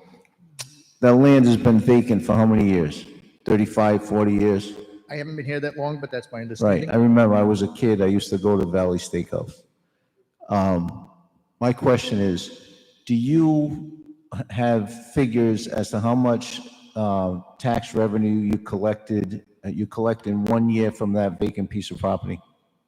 It's roughly the 68,000. This year went down a little bit. All right, so 68,000. Okay. All right, 68,000. Okay. So over 5 years, that's 340,000. So 5 years, okay. Now say this development goes through. Your first year, okay, of revenue on a multi-million-dollar project. Can you figure that out? Tell us roughly how much it would be that the city would collect? Yeah, it's actually in your schedule that you have. I didn't see that. I'm sorry. 623,000.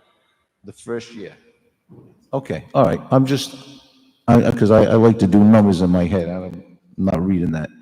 So the first year, the city will collect 600 and whatever you just said. Okay, so 5 years, you're going to take in about 340,000, right? Right now as vacant land. So I don't see that we need to discuss this any further.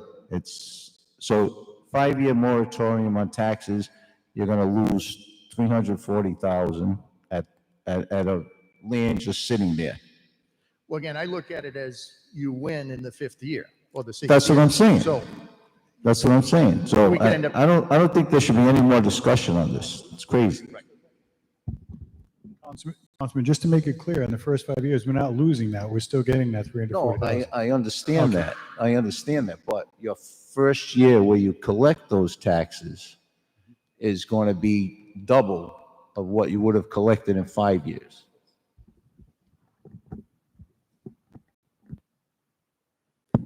All right, so it looks like we can go to the public now. So first, anyone in favor of the project? Is there anyone here in favor of the project? Is there anyone here in favor of the project?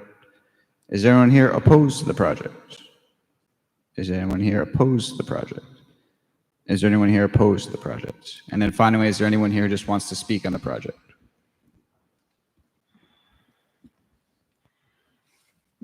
Hi, good evening, Michelle Comar, Warwick resident. Council, you got this Tuesday. The public got this Thursday. It's a new concept, and I didn't come here planning to speak on this topic, but it's fascinating, and I wanted to learn more about it. So our city is updating its comprehensive plan. So I took a look quickly of what this is zoned for and our future look at the land use. And I don't want to speak because I'm interpreting off my little cell phone, but if the director could tell us what the present zoning is and the future land use map.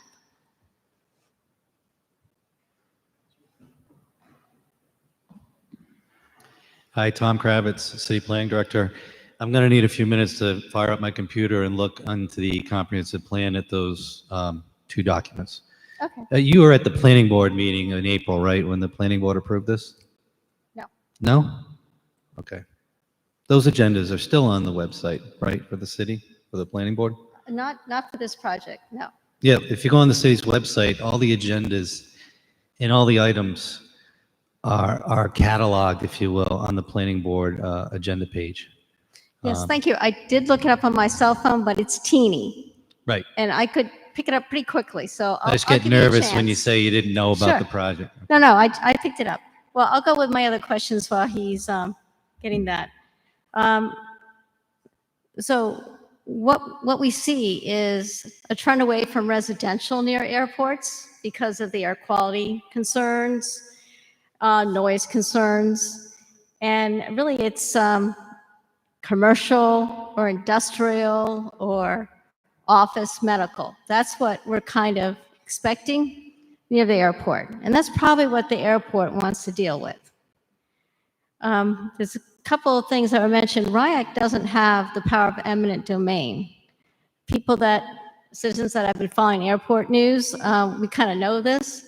It's the Rhode Island Development Corporation, their mother agency, I guess you want to call it. They have the power of eminent domain. And for them to put a project in improper zoning, conflicting zoning area, they have to meet some legal steps, criteria to qualify for that. So I'm not that concerned about what RIAC's going to do because they probably want parking. And parking you can have anywhere, so it doesn't have to be associated with the airport. So they might lose that battle. They've lost battles at the Red Bean Garage because it has to be something unique to an airport to take something by eminent domain and use it for a use different than what the zoning is. So I kind of favor more a commercial medical office, something there, and not residential. I was going to ask the developer or speaker, has a phase 1, phase 2 been conducted, or is there need for one?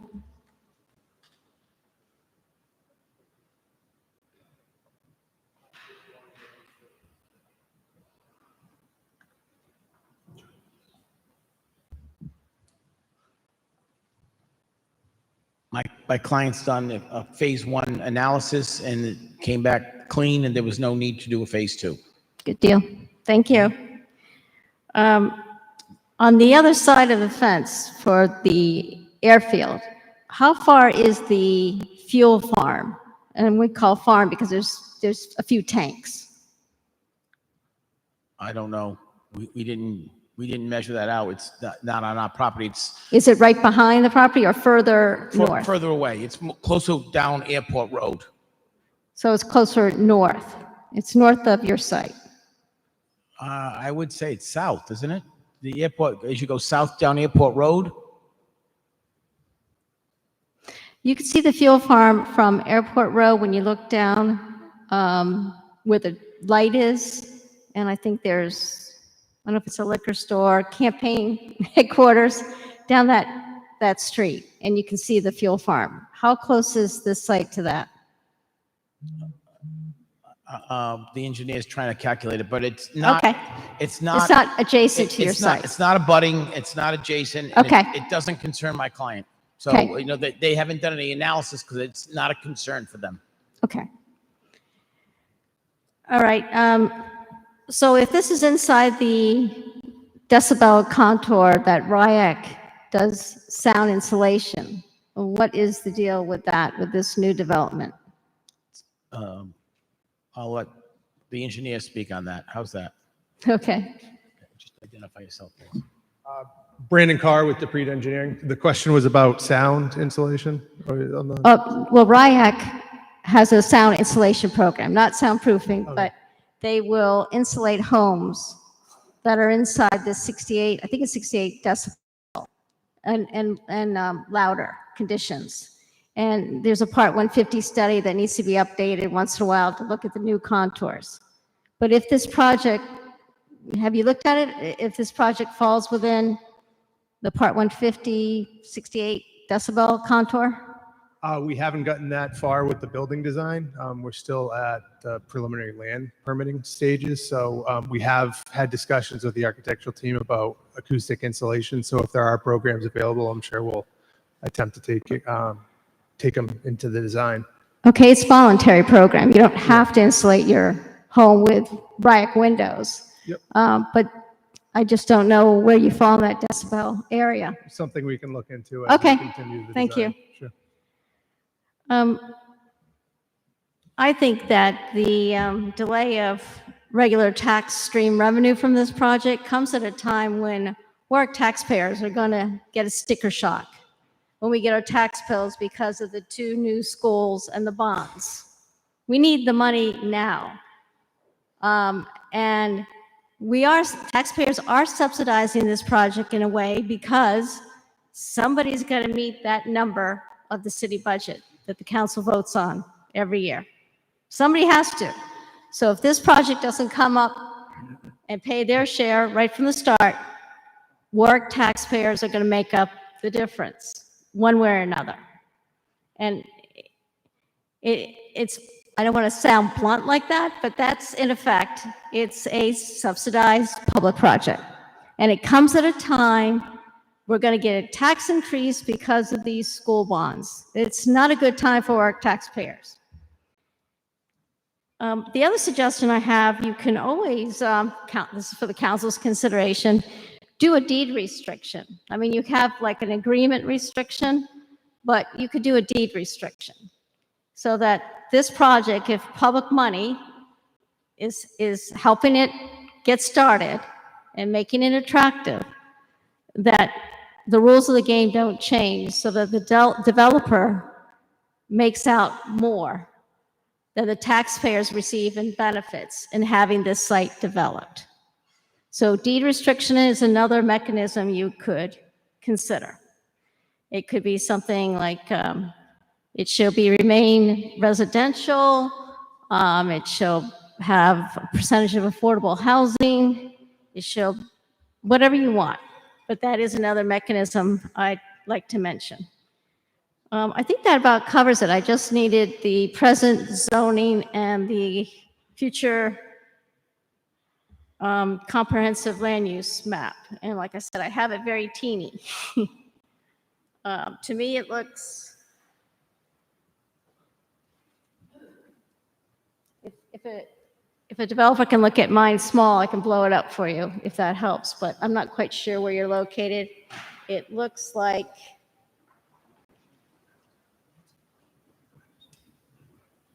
technology, light industry, maybe? I'm not sure. Hi, Tom Kravitz, City Planning Director. The current zoning is gateway, and consistent with City Center, the future land use map is high-density residential and mixed use in this area. Okay. So this future land use map is going to be updated to reflect that? Yeah. Okay. So present zoning again? I'm sorry, I missed that, Tom. Thank you. Gateway. Gateway. Gateway District, right. Okay. Thank you. Like I said, this is new to the public.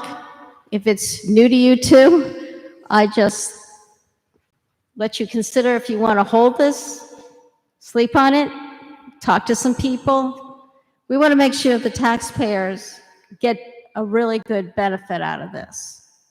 And we have eyesores and undeveloped sites throughout the city. That doesn't bother me. I'm kind of used to it. But it's coming at a time to give a tax break to a developer when the taxpayers are not going to get a break. We're going to get a big increase. Thank you. Is anyone else here to speak on the project? Is anyone else here to speak on the project? Is anyone else here to speak on the project? All right, if someone, do we close the public hearing first? Nope. All right, so first go to Attorney Walsh then. Thank you, Council President. Attorney Shikarchi and either solicitor or mayor, I just want to get a couple of things on record prior to closing the public hearing. This is more technical based on the way we're authorizing. If the council were to vote in favor, we're authorizing to give you the discretion to finalize these details. And so if you would both just confirm that should the council approve the treaty, would the following modifications be made to the agreement?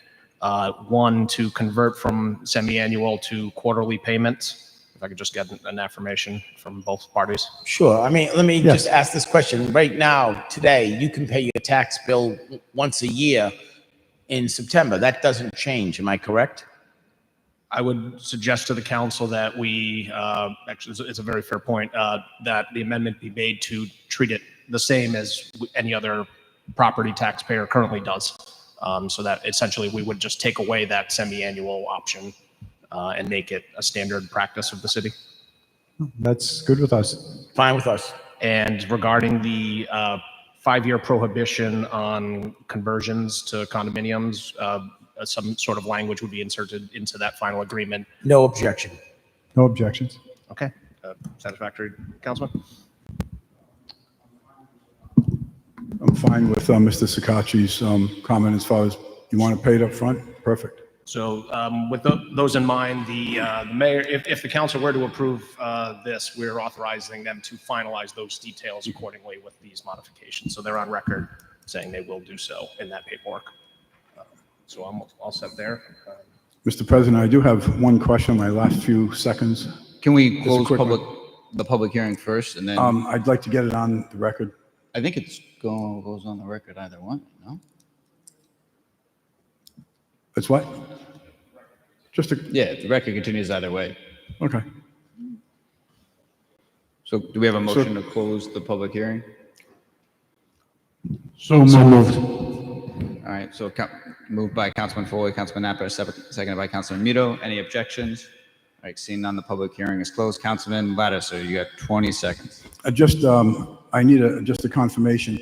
So assuming this deal goes through, in the previous years, we've been collecting roughly $68,000 a year in taxes for the land, correct? And that will continue? Yes. Over the next 5 years. So it's not like we're not getting any tax revenue. We're getting the same tax revenue per year as we were for the previous 5 years. Exactly, Councilman, Thank you. except for revals where it's raised it. Correct. Thank you. All right, and it'll be obvious by my vote soon, but I stand with what most of the council people have mentioned as far as why they support this. I'm not going to reiterate it. It's a waste of time, but ditto, basically. Councilman Foley. I move the question, favorable action. Motion made for favorable action, seconded. Any comments on the motion? Second. Seconded by Councilman Mito.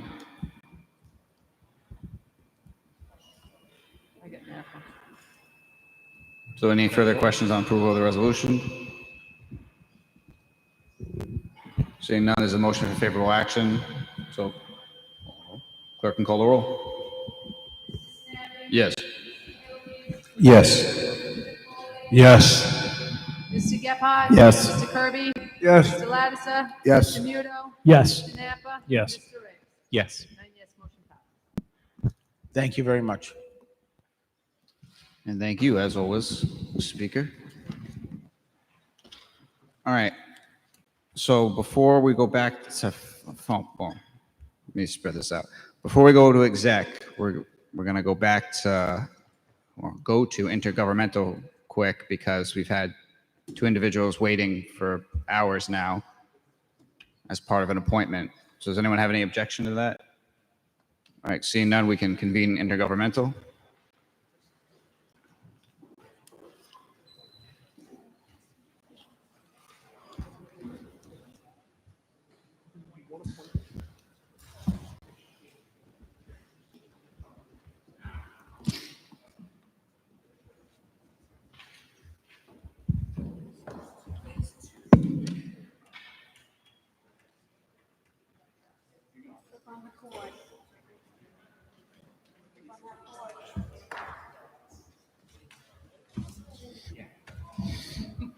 All right. Good evening. Time is 8:31 and intergovernmental comes to order. First order of business, acceptance of the minutes from the committee meeting held on July 7th. Do I have a motion? So moved. Second. All in favor? Aye. Okay. We're going to take care of this one because Ms. Casey has graciously waited for the bulk of our business here this evening. So first up is an appointment to the Historical Cemeteries Commission, Valerie Casey of Ward 5. Do any of the, all the paperwork is in order. We've got a bio for Ms. Casey, and we love to add volunteers to this commission. Do any members of the committee have any questions or comments on this appointment? Members of the council, Councilman Lattiser. Oh, yes, thank you, Mr. Chairman. I would strongly support Valerie Casey's appointment for this position. I have known her for many years. Her resume, as I'm sure you've all seen, is extremely impressive and super qualified to do this. Her involvement into the community has always been first and foremost, and it's very, it's really good when we have people that are willing to volunteer their time and their energy for the betterment of the city. And Valerie and her family, for that matter, have been doing this for years and years and years. So I'm very happy to support you in this position, and thank you for willing to serve. Thank you, Ed. You're welcome. Councilman. Ed's fine. Just like Joe, Ed's fine. All right, thank you. We won't hold the councilman's kind comments against you. Any other members of the council? Okay, seeing none. Ms. Casey, would you like to say anything tonight? I'm just honored that I'm able to care for our founding fathers and our founding families, and Peg has just been amazing and is teaching me so much, and it's just a very positive thing going forward. Great. And I'll continue to care for our founders and families. Thank you so much. Thank you. It's very important, and this is a very important commission for the city. Any other members of the public have anything to add? Absolutely. Step right up to the microphone, Peggy.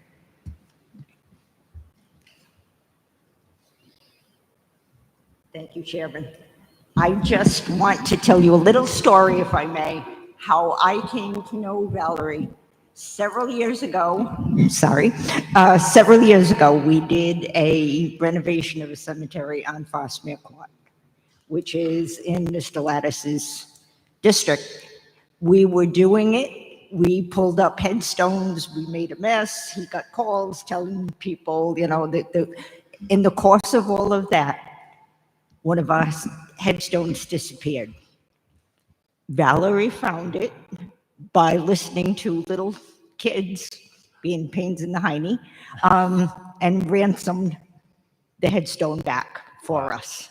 So I think that's a great story, and we're very happy to have her. Excellent. Thank you for that. And in reference to that headstone, we just put it, Sarah was just placed back after 2 years, and we just put her back, and she has a beautiful stone, and it was a very successful. Back with her mom and dad. Wonderful. Thank you. Thank you so much for your commitment. Any other members of the public? Any other members of the public? Seeing none, I'll entertain a motion on Valerie Casey's appointment to the Historical Cemeteries Commission. Motion to move favorable action. Second. All in favor? Aye. Aye. And with that, we will recess and let the council. Thank get you back very to their much, business. gentlemen. Thank you so much. Thank you. We're gonna pause here. Yep. Whoa.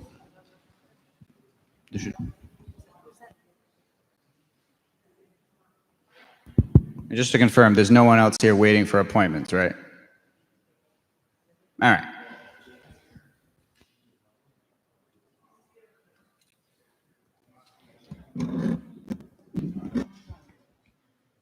Kidding. We're not going to recess. We're going to take care of the one additional appointment, and that is Elizabeth Colt to the Land Trust Commission. Similarly, Ms. Colt's bio is included in all of your packets. To at least my satisfaction, do any other members of the committee have questions or comments at this time? Just one quick question I had. I knew her as Professor Colt at Roger Williams when I was a student there, and I can speak directly to her character. She would be a fantastic addition to this commission, so I applaud you for getting her on board. Excellent. Yes, I twisted that on. You're working hard, Jane. Thank you so much. Yes, I would just point out that actual Daniel Fagan, also on your list, these are both reappointments to the Okay. Land Trust. Excellent. Both wonderful continuing members, so I'm here to support their reappointment. They did not appear because it is a reappointment and weren't required. Thank you so much, Jane. Thank you. Any other members of the committee? I want to thank you for all the work you do in the Land Trust and rebuilding it, and looking forward to seeing all the great things you're going to do. Thank you very much. Thank you so much. Any members of the council? Other than to say, I'm glad she's coming back for more. Professor Colt's great. Yes, sir. Okay, any members of the public that we have not yet heard from? Members of the public? Seeing none, I'll entertain a motion. Motion to move favorable action. Second. Moved and seconded. All in favor? Aye. And finally, Daniel Fagan, also to the Land Trust. This is a reappointment. As with all of our boards and commissions, we're very grateful for the volunteer service here. Any members of the commission have any members of the committee have any questions or comments on Mr. Fagan's appointment? Members of the council? Seeing none, members of the public? We thank you, Ms. Austin, for your comments earlier. Do I have a motion? Motion to move favorable. Second. All in favor? Aye. Aye. Okay, and we will recess now at this point at 8:39 p.m.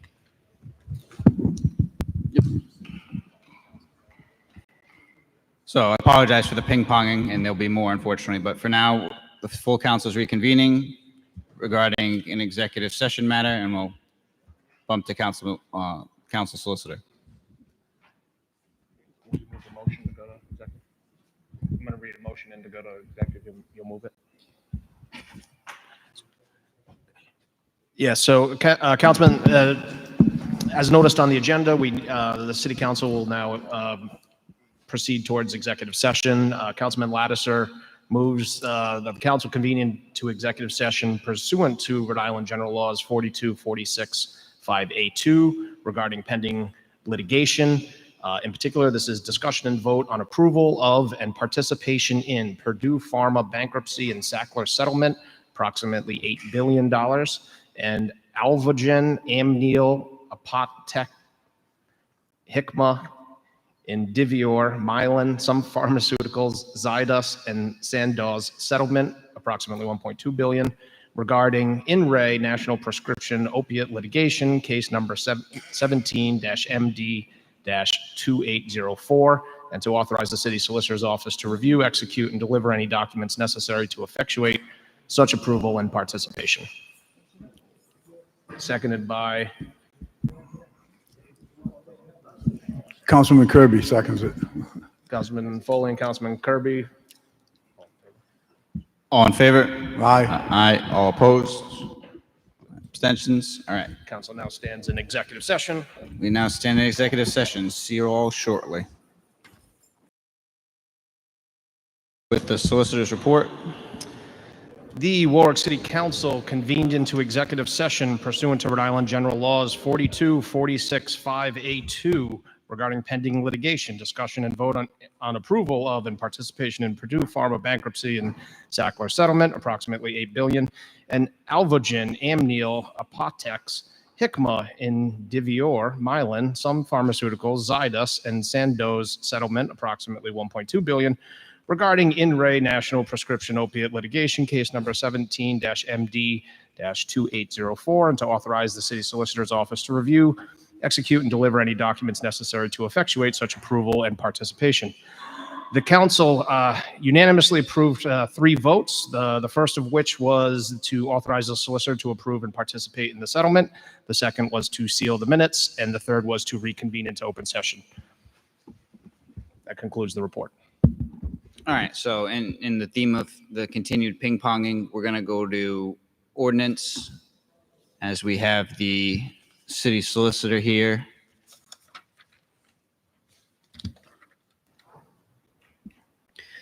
Time is 9 o'clock and the ordinance committee is now in session. First order of business is acceptance of the minutes from the committee meeting held on June 16th, 2025. Do I have a motion? Motion made by Councilman Ricks. Do I have a second? Second by Councilman DeLuise. All those in favor? Aye. 4-0, motion passes. Thank you. All right, first order of business, PCO 6-25, an ordinance to prohibit through trucking on Orchard Avenue. Councilman Sinapi, I'll defer to you. So if this could please be held until, we'll go with October 20th, please. CP makes a request to hold this. Any objection? Okay. Hearing none, so held till October 2nd. 20th. October 20. And second order of business, PCO 13-25, an ordinance amending procedures relative to transfer of tax title to property. This was docketed by Council President Sinapi on behalf of Mayor Picozzi. And I believe we have someone from administration. Yeah, I entirely defer to the administration on this one. It's on their behalf.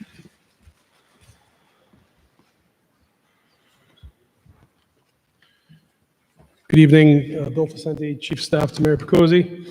The administration's asking to clean up Chapter 2-14, the assignment of tax title and treasurer's auction property by the city. Currently, as it's written, the administration believes it's in violation of the state law, and the solicitor is here to talk about it as well. There are 1,100 plus or minus tax title properties in the city of Warwick that are in various states of tax title, whether the city possesses the tax title or there's a private entity that has the tax title. And we're looking to clean up the list to allow for the transfer of these tax title properties to become viable, developable parcels instead of sitting in perpetuity and not being able to maximize the tax revenue from those properties. So if you have any questions specific, basically what it does is it cleans up the language and makes it consistent with state law, Rhode Island General Law 44-9-18.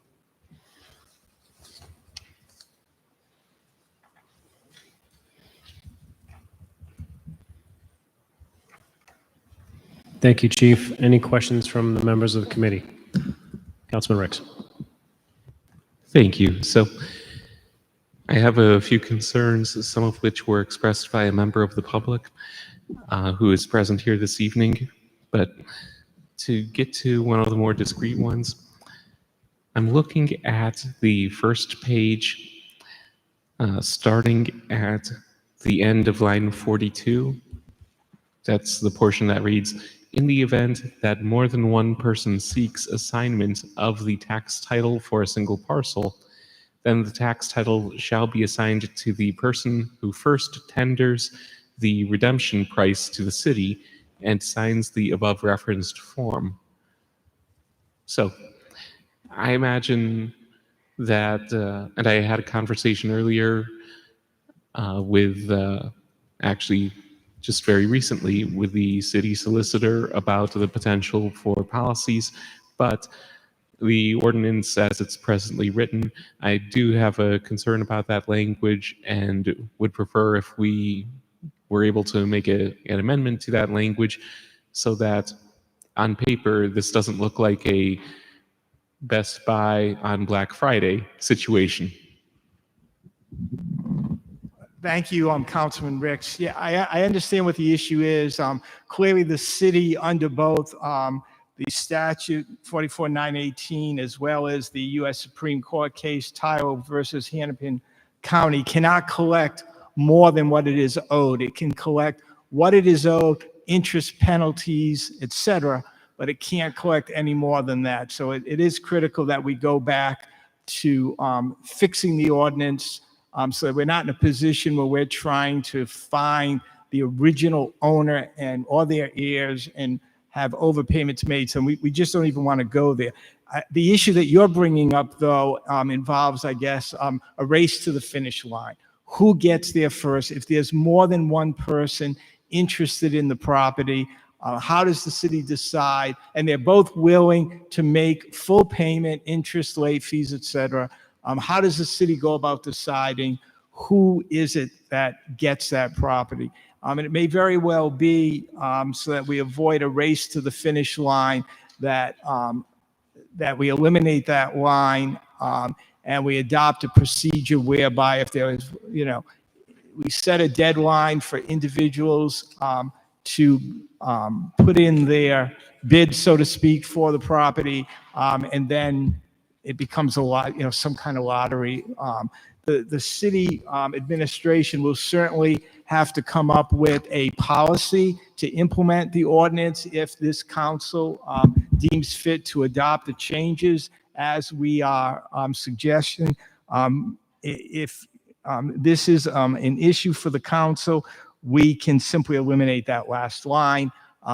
We don't even have to reference that contingency because we can deal with that when we come up with the administrative policy on how to deal with a situation like that. It won't be in the ordinance, and therefore we'll have the options, whether it be a lottery or some other way of determining. The point being, we'll come up with something that's fair and equitable to everyone.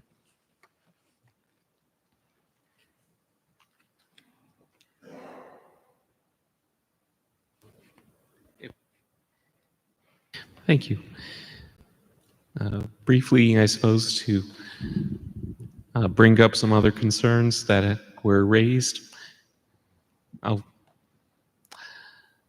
let the constituents speak as to some of these concerns, but I'll jump into one of the items, neighbor and conservation interests. So I believe that in the past there had been provisions in the ordinance for consultation with certain departments or groups within the city. Make sure that if before a tax title is actually put up to the public, see if the city may have an interest there relating to conservation. So wanted to see if there was a way to address that type of concern. This, I suppose, is more specific to vacant open space type properties. Right. So the city, if it wanted to, once it took tax title to a property, and if the city saw fit to want to include it in its open space inventory, so to speak, the city could go through the process of foreclosing the right of redemption on that property and could eventually own it. But the city would have to go through that process in Superior Court to foreclose the right of redemption. Now, that option's open to the city right now. It will continue to be open to the city at any time going forward. And it is my understanding that when properties go up for tax sale, that they are viewed to see whether or not they are consistent with some of the city's other goals, whether it be for open space or other preservation purposes. But that process is available today and would be after this amendment.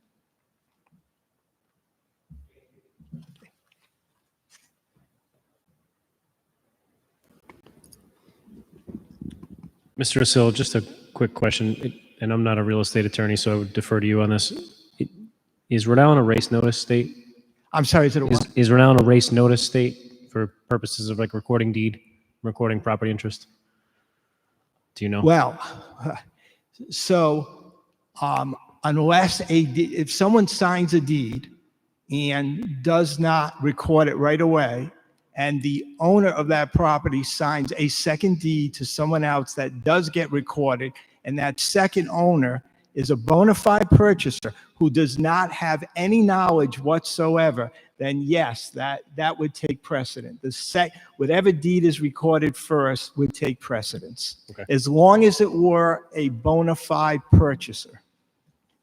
So I think perhaps the last sentence here that my brother's looking to eliminate would have some sort of tie, at least to the race notice provisions that the state right, which typically is recognizes. So, and I understand the issue of bringing it to trying to get people first to the finish line, so to speak. So, if we were to contemplate an administrative proceeding after eliminating that line, perhaps we should tie in some sort of provision that the first to get their paperwork in has some sort of leg up on other parties, so that we can stay consistent with the race notice theorem that we follow in the state. But I would support an amendment to eliminate that last line if there's no objection by the administration. And there is no objection. I would agree with the outcome that you just described. It would also address that.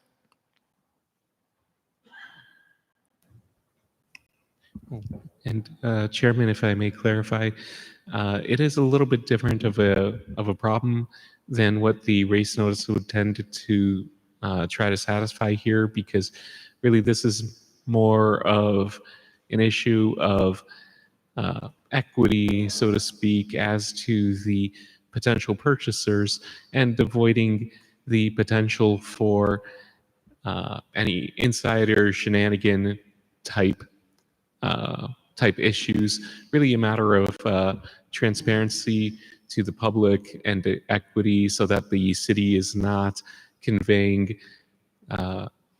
all of the profitable opportunities of receiving a tax title to one single individual or one single entity. That's why the lottery would come in place as a potential solution to that. So there's certainly parallels there, but it is a different type of issue, because here, instead of the potential problem of two different purchasers, each bona fide, being, effectively the seller selling the same piece of land twice, this is something where the seller is selling hundreds of pieces of property, well, not pieces of property, but tax title interest in hundreds of pieces of property once on a regular basis on that type of schedule, as it happens to come up on an annual or more or less annual type of basis. Just a couple of lawyers lawyering. Any other comments from the members of the committee? Comments from the members of the full council? Mr. Muto.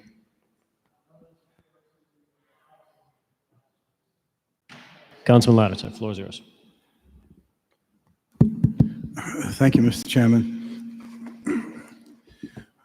To start off with, I always get concerned when I see an entire item being deleted and redrawn, redrafted. That always perks up my concerns.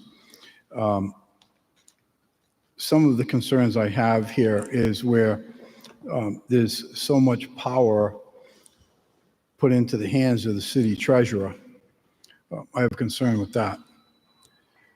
It also says here on line 29, the treasurer shall exercise this discretion under the supervision of the finance director as set forth in section 6-10 to the city charter, and ultimately the mayor, pursuant to section 6-1 of the city charter, and in consultation with any other member of the city administration.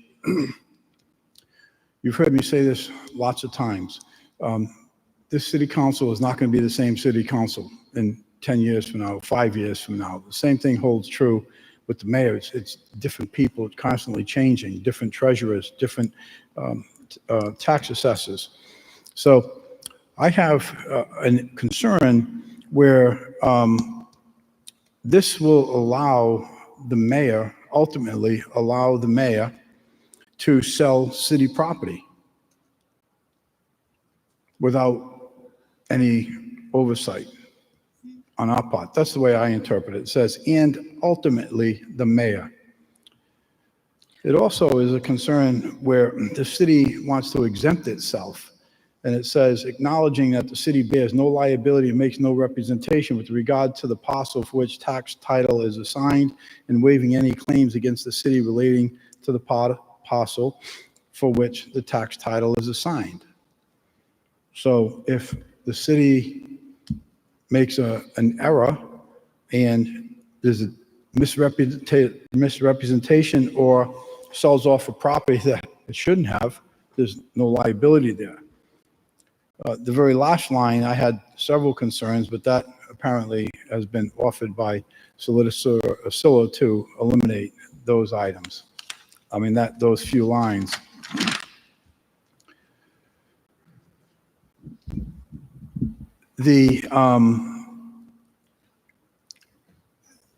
I guess I sit here and I say, okay, so, what prompted this to surface? Who was involved in determining that, oh, shit, all of a sudden, all of a sudden, this doesn't make sense anymore. And when these properties are sold, it's very vague on the prices of the properties. So there's no redemption prices. What happens, this property is taken over by the city, and there's a tax lien on the property of $200,000, let's say, and city turns around and sells the house for $400,000, or whoever holds possession of that tax title. These are things that I just don't understand. There's other series of questions here that I'm not going to belabor tonight.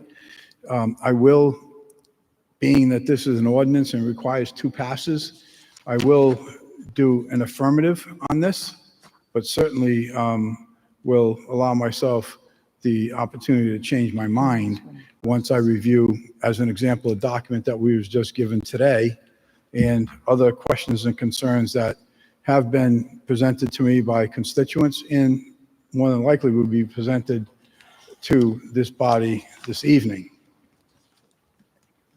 So for right now, I rest my case for the time being, and I'm anxious to hear from the constituents that are here this evening who have far more knowledge and understanding in this than I.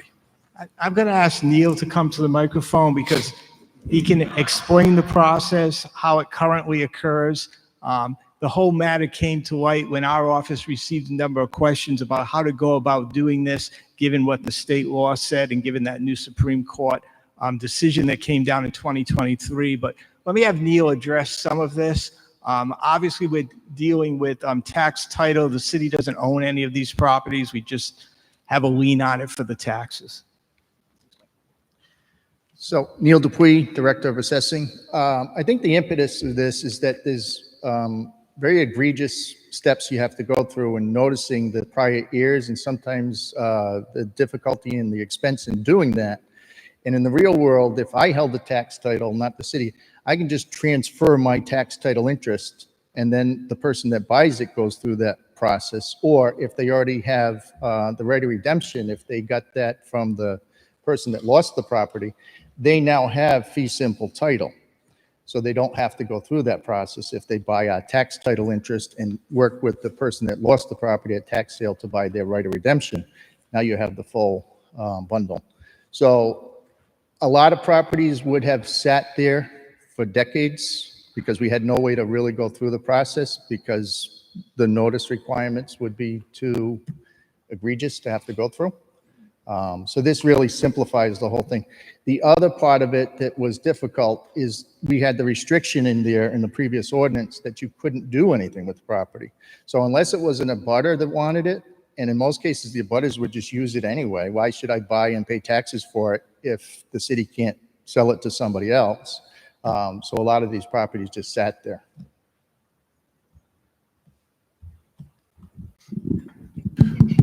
So another concern I have, as an example, is with water sewer bills, right?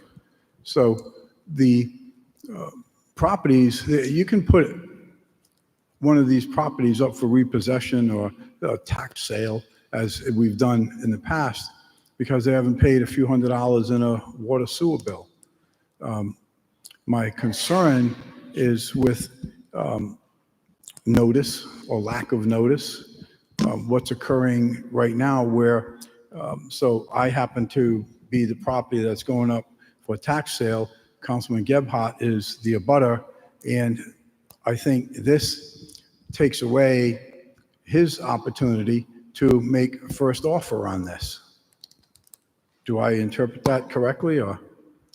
Well, you're saying that tax sales shouldn't have taken place in the first place until proper notice was given? Or you're saying once we already took the tax title? Well, I suppose it's once, the tax title, or even before it gets out there, that in this example, Councilman Gebhardt has an opportunity to buy this property, or has the first right at the tax sale. I'm not properly perhaps using the right terminology, but I think you get the gist of what I'm talking about. I mean, it's a valid point that you might want to add to the ordinance that any abutter would have the right of first refusal, something like that. So we would not be able to give preference actually under the law, just because it has to be a fair and equitable process. We would not be able to say an abutter has the right of first refusal. On the other hand, as Mr. Dupuy has stated, many the issue we're facing here is many of these properties are just sitting there. The abutter has no incentive to buy it from the city for the cost of the taxes because they're probably using it anyhow. Some situations, I'm sure not all. But we would not be able to give a preference to abutters, but it would seem to me that once it's made known that that tax title was up to be assigned to someone, the abutter would take interest. Because I don't know, a lot of these are little thin strips, and I don't know who out there would be interested. They're not buildable, for one thing. Why they would want to own it unless maybe it had a view and they wanted to put an Adirondack chair out there. I know I'm being a little facetious, but my point is that what we're trying to do is get abutters to do exactly what you're suggesting, which is to take ownership of the property and for the city to be able to collect taxes on that property. And would there still be a requirement? I think that there's a Rhode Island general law that requires a 10-day notice to the landowner. We would comply with whatever Rhode Island laws require with regard to assignment of tax title. That supersedes what we do anyhow. So we absolutely would meet all of the requirements of Rhode Island law. Again, as Mr. Dupuy was saying, there are two different procedures that take place. One is a tax sale. That's when the abutter, that's when the owner of the property is told, hey, your taxes are due. You haven't paid taxes in 1 year, 2 years, whatever the time period is. If you don't pay taxes, we're going to put this up for a tax sale, which means some outsider can come in, purchase the tax title of your property for whatever the amount of taxes are that are due. And then from that point, that person has 1 year to wait before they can foreclose the right of redemption and take the property away from you forever. That requires lots of notice. It requires Superior Court approval, court order. At every step of the way, that requires notice to the original owner. However, there are some properties, they go up for tax sale, and no one is interested in purchasing them because it's not a buildable lot, it doesn't have a house on it, it doesn't have a view, it's just, in the minds of many people, a worthless piece of property. In that case, at the tax sale, no one comes and bids on it, no one.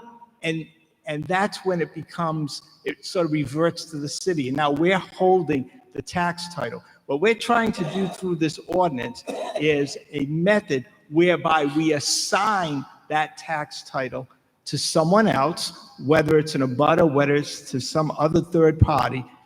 Once that tax title is assigned to someone else, that someone else now has the responsibility for foreclosing the right of redemption and going through that whole long process of notice, of finding heirs, of doing all the things that the law requires. Now, it may be worthwhile, as I told Councilman Ricks earlier, it may be worthwhile if the city winds up with a tax title to one of these properties that no one else is interested in purchasing, and if it, say, abuts open space the city already owns, or there's some other good reason for the city to own that property, then the city itself can go through that process of foreclosing the right of redemption over that 1 year period, et cetera. But obviously, those decisions will be made on an individual basis. But the short answer to your good question is we would have to abide by all the notice requirements as required by law. We'd have to, or else we'd have a massive lawsuit on our hands. Thank you, Chairman. I'll stand down. Thank you, Chairman. Councilman Muto. Thank you. So Councilman Lattiser touched on a few of them, but not all. So I agree with what Councilman Lattiser said is when you see basically everything redlined and then you just started from scratch. It seems to me the impetus of this was to make things a little easier, but also get in line with state law. State law and U.S. Supreme Court. U.S. Supreme Court. Yes. So again, I'll be honest with you, I haven't read this because we got this at a late hour. So I'm actually uncomfortable even giving an affirmative at this point. Is when I look at the red area, my question is line for line. What is it state law? Is it what are we crossing out that we violated or not in compliance with state law or the Supreme Court versus we got rid of a lot. It's almost like we're throwing the baby out with the bathwater. Well, hopefully we're not throwing the baby out. We are certainly throwing the bathwater out because all of this procedure that is in your current ordinance does not pass muster with regard to assignment of tax titles today or even yesterday with regard to the state law, but certainly today with regard to the U.S. Supreme Court opinion. And if not this evening, Counselor, I am more than happy to answer. And, when you have the time to really dig into it, I understand it's first passage. You don't spend between 2 and 4 in the morning reading through all of this. I am more than happy to respond to questions either through email or on a phone conversation, or certainly when it comes back here for its final hearing. Let me just ask one question, and then I'll take you up on the rest of it. It looks like the onus or the shift in power or decision-making goes from the city council to the administration. And tonight we vote on things that are abatements for taxes. We seem to touch on everything that has to do with taxes or, expense or revenue. But then when we talk about this particular ordinance, where we're in several lines, I'll give you one, line 44 to 46 of what was redlined, which was under the council's approval, and then it got changed to line 29 to 32 to the administration. It just seems to me that I can't see state law or Supreme Court saying, hey, goes to the mayor versus the city council. So to me, that seemed like, hey, that was part of the baby's left arm that you just threw out. Yeah. So I'm questioning the incentive and the motivation for that. That's fair. The incentive or the motivation is just, we took this from what most other municipalities do. It's usually an administrative task to deal with tax title properties. I'm not aware, and correct me if I'm wrong, if in the past, before the city assigned a tax title, it came to the city council.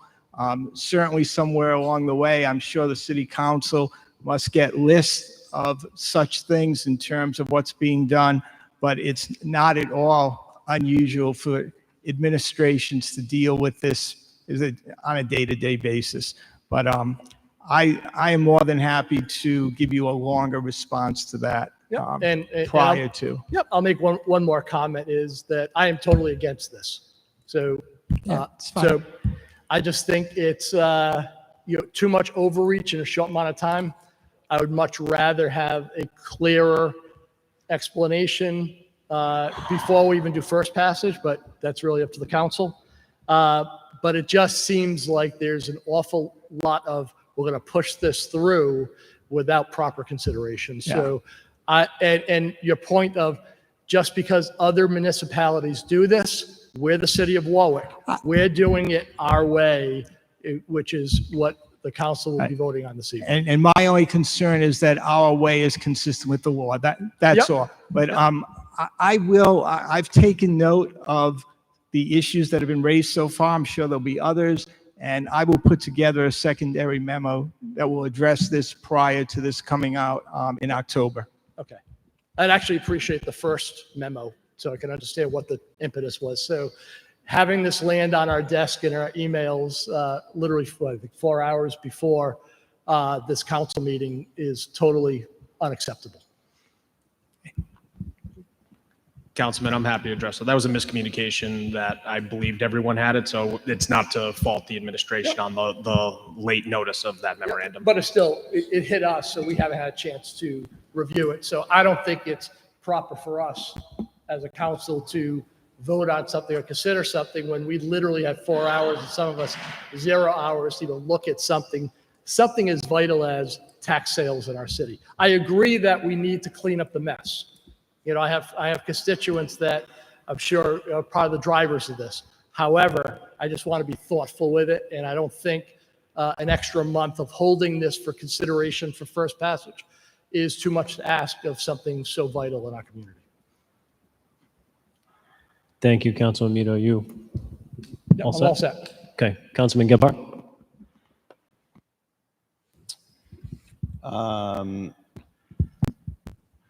Thank you. Give me 1 sec. Here's my question. Given that, in your opinion, we've been somewhat afoul of state law and the Supreme Court decision, is there any risk that follows us around based on past actions that we've taken as a city? The only possible risk I see, and it may very well be that statute of limitations are ever already gone by, would be anything, and I'm sure we didn't because we sent a memo out. As soon as the U.S. Supreme Court decision came down, we sent out a memo, and I know administration's aware of it, not to go to tax sale or assign tax titles for any piece of property above and beyond what the taxes and the interest and the penalty and the fees were. So although I cannot tell you with 100% guarantee, I feel very strongly that we are not at risk. Thank you. Thank you, Chairman. Other members of the full council? I can come to the 20th. Any members of the public wish to be heard on this?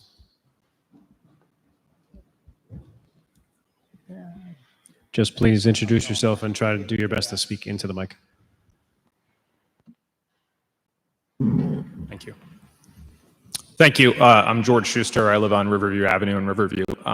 Frankly, this is a bit of a bizarre conversation. The administration has proposed to rewrite an entire ordinance that takes away notices to adjacent landowners when tax titles are to be transferred, that takes away notice to the city council person in the ward when the tax title is to be sold, that takes away notices to other parts of the city, including the land trust when tax titles are to be sold, and that takes away the power of the city council to approve sales of tax title. None of those things are prohibited by state or federal law. And the answer that the administration has given is that they will come up with a fair process for transferring tax titles. Well, we have an ordinance right now that has a pretty good process. You notify the landowners who are adjacent, you notify the city councilman from the ward, you notify the land trust, and you bring it before the city council. So I appreciate the need to make the adjustment for the purchase price of the tax title, but we have a pretty robust statute that covers all the rest, and I kind of like that better than just trust the administration to do it right. To Councilman Lattiser's point, I don't have any concern about anyone in this room, about the current administration, but we have 1,100 lots that the city has tax title to. I've had conversations with other mayors of the city going back 30 years about some of those tax title lots and what we should be doing with them. We have dozens of lots that are in tax title between Palmer Avenue and Warwick Neck Avenue in Ward 5. They are literally underwater. They should not be developed. Those tax titles should not be sold so that we then put development of those properties at risk. To the administration's point, we have citizens of this city who are using tax title lots as their backyards, as their side yards. And this ordinance would allow the mayor to sell tax titles to those lots and have the new owner of that lot come by and tell the adjacent owner whose swimming pool is on the lot, sorry, I own it now, without that adjacent property owner ever having noticed that the tax title was sold. That just seems like a recipe for a lot of bad feelings in the city, and a process that we already have that solves that problem. Why are we throwing it out? So my recommendation would be that you hold the ordinance at this point, have it redrafted to address some of these concerns, basically put back all the stuff that is redlined that doesn't need to be, fix the thing that needs to be fixed, and then come back with a better process. And I'll end with, because I've been talking about this for a very long time, I 100% agree that we should deal with these 1,100 lots, that we should sell off some of these tax titles where we need to. But it's a fair amount of work that the administration has to come through first. I think they should report back to the city council with a list of the 1,100 lots sorted by, hey, here are the ones that we think should be sold. The tax title should be sold because they're potentially developable lots, and let's move those ahead. Here's the ones that we don't think the tax title should be sold, and here are the ones that we should move forward on actually foreclosing the tax title ourselves so that we can preserve those lots and not have them built, even where there are the pressures to build, and even where we need to build where it's appropriate to build in this city. So thank you. Thank you, Mr. Schuster. Michelle Komar. I couldn't have said it any better, and I appreciate all the other council comments. The only thing I can say is, I know the land trust is going to put their swamp boots on, and they're going to go look at these properties. I don't think the treasurer is going to do the same job. So I want the participation of all the boards and commissions that can bring firsthand recommendations back to the treasurer, the mayor, the city council. I don't have a problem with the process right now. It is transparent. The process that's proposed is not transparent. And I think we need more eyes on it, more opinions, more heads clunking together to make decisions what to do about these properties. It takes research. And I'm glad it's just down to 1,100. That's a manageable number. But I'm worried about the notice. I'm worried about assigning, the word was used, assign a buyer. Well, we already just heard that these are not always desirable properties. So now you're going to assign a buyer, and they're going to have to do all the research to close the right of redemption. There was a time, and I've been in this city for a while, so I can squawk about it, but the land trust had a budget just so that they could close the right of redemption. It takes an attorney, takes a surveyor sometimes to do that. And it was a couple $1,000s per lot in the good old days. Maybe that money is no longer available for the city to take it and it's more expensive. But that shouldn't let us just forgo all our good planning and intent to preserve open space and land that's worth preserving, and not mess with people's lives if they're already using these small, minuscule lots. Yeah, they should be put on notice that maybe they're enjoying something, they should pay for it. But to go out and find another buyer and assign, I'm totally opposed to this ordinance. I don't see, and I have a request, please, that the memos be posted so that everybody can read them on the email distribution list. So there's 2 memos out there. That might be helpful, because this was very hard to understand until I spoke to some people. And so I'm hoping that you take the time to review it again, ask your questions, get the memo circulated throughout the public so we can meet again and talk about this. Thank you. Chairman, if I may. Unless Miss Austin wants to speak. Thank you, Ms. Komar. Ms. Austin? Yes, Jane Austin, 26 Narragansett Bay Avenue, also Chair of the Warwick Land Trust. I have concerns and would hope that in light of the things that have already been mentioned here, that the council would hold and not take any action on this until there's an opportunity to really answer the questions. Some of the specifics about what in particular needs to be changed to bring us into alignment with federal and state laws, because it's not immediately obvious. A general point I guess I would make, we've heard the number 1,100 tax title properties throughout the city. They range in size, in value, their impact on the character of the neighborhood. Right now, the redemption value tied to these can be pretty arbitrary based on the time frame in which the city has held it. It can be a confusing process, but by and large, the value of these properties at this point doesn't really take into consideration their natural resource value, the hazard mitigation value potentially. Are they currently a neighborhood amenity? Is there development potential? If this is developed, is that going to create new obligations on the city or infrastructure requirements? So it would seem that before any broad change in terms of the city's approach to managing or disposing of tax title properties would start with at least a basic inventory and analysis of the values of these properties, not simply in terms of their kind of current tax title, accumulated tax interest and penalties and things, but in terms of some of the other benefits that they are either currently conveying or providing. And that is something in theory on an individual basis that the land trust or the city could do, but it has not been done in a systematic way for a long time. And there's been some discussion at the planning board at its last few meetings in the context of updating the comprehensive plan about the need to do some kind of analysis of these properties, because by and large, this city is fully developed. So we have kind of a de facto open space that has been kind of enjoyed for quite some time. And before it's kind of disposed of, I think we would need to take a real look at what the unintended consequences.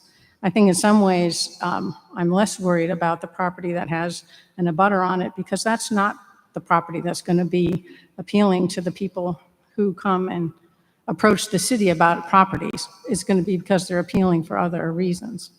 And I think this ordinance as written leaves all the initiative in whoever comes in the door to talk to the city about making a purchase. And the first person through the door at this point has a, basically with minimal notice, maybe 10 days notice, I believe, to the owner, is able to kind of move through a very essentially kind of private process. So I think this is something that begs for a big picture look, at least a basic analysis of where these properties are, what their potential value is, and then thinking about if there's a systematic way that the city wants to deal with different categories of these properties, we do it. But nothing in this current revamp takes much of a strategic approach or leaves much initiative in the hands of the city in terms of what the outcome is going to be with regard to those properties. Thank you. Chairman, if I may. Of course. So for what it's worth, it does look like most of the process that people would prefer stay in is in the crossed out subsection F until you get roughly about a little over halfway, and then you start getting into the problematic language. But regardless of that, I wanted to kick it to the city with your permission, because my understanding is they want to chime in on something that it's important for tonight.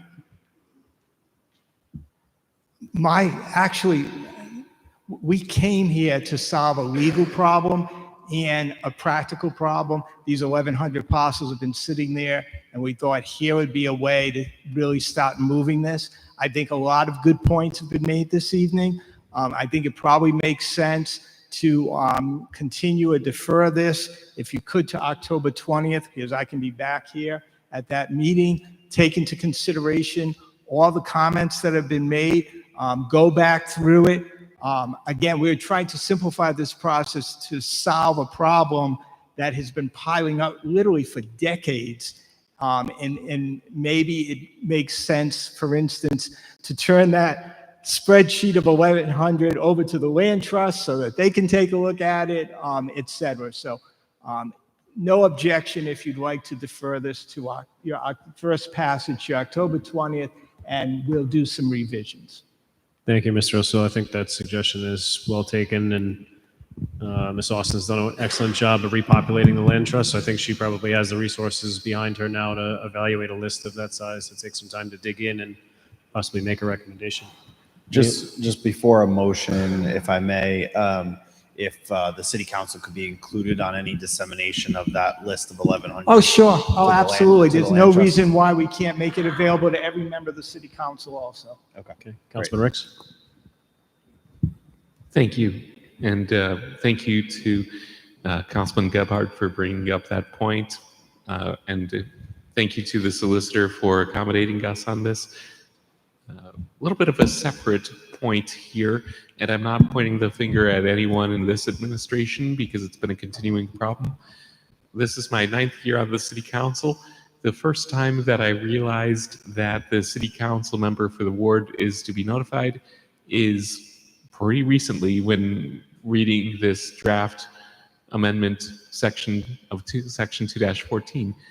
9 years on the city council, I don't think I've ever received notice from the city of these tax title sales. And similarly, there's references to the Committee on Public Properties. This is my 7th year chairing the Committee on Public Properties, and we have not had these coming before that committee.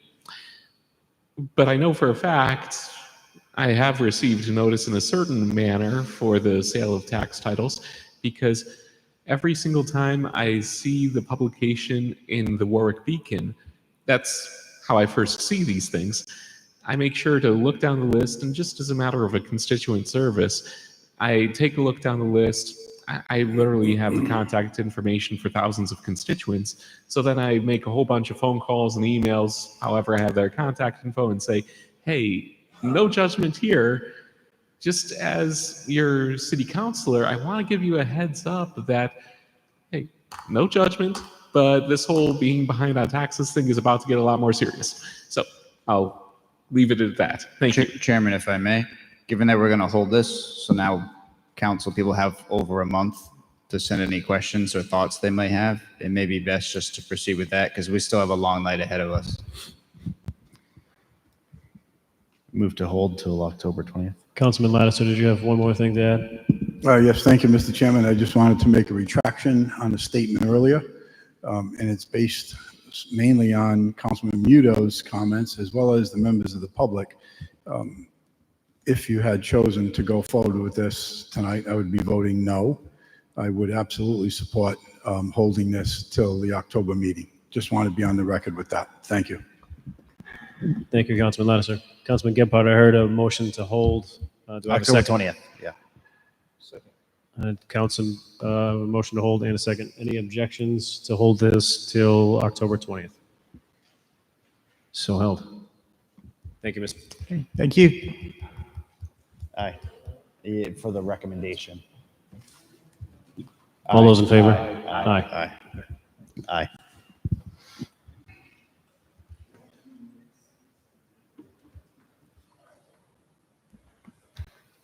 Time is now 9:49 and ordinance is in recess.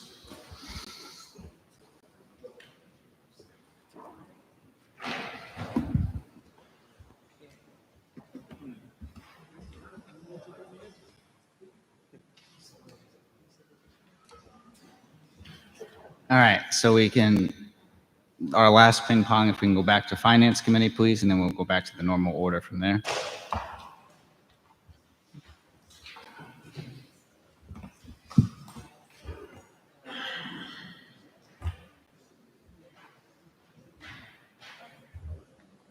It's a long one.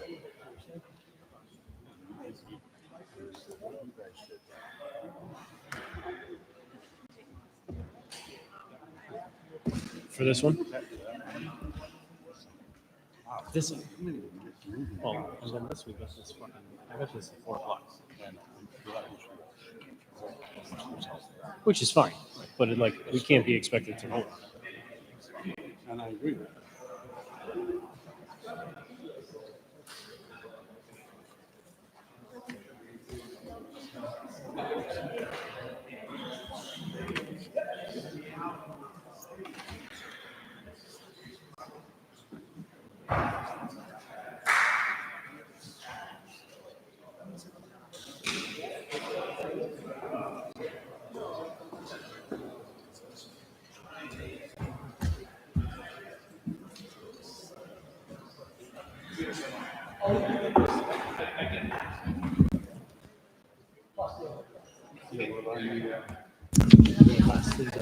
Picked ones up, right, yeah. We picked them up. Christie, okay.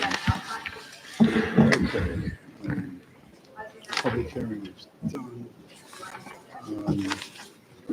We're on, We pulled out the individual ones. yeah.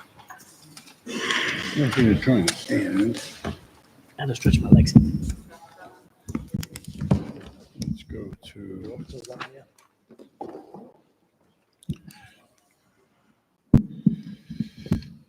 Yes, it is.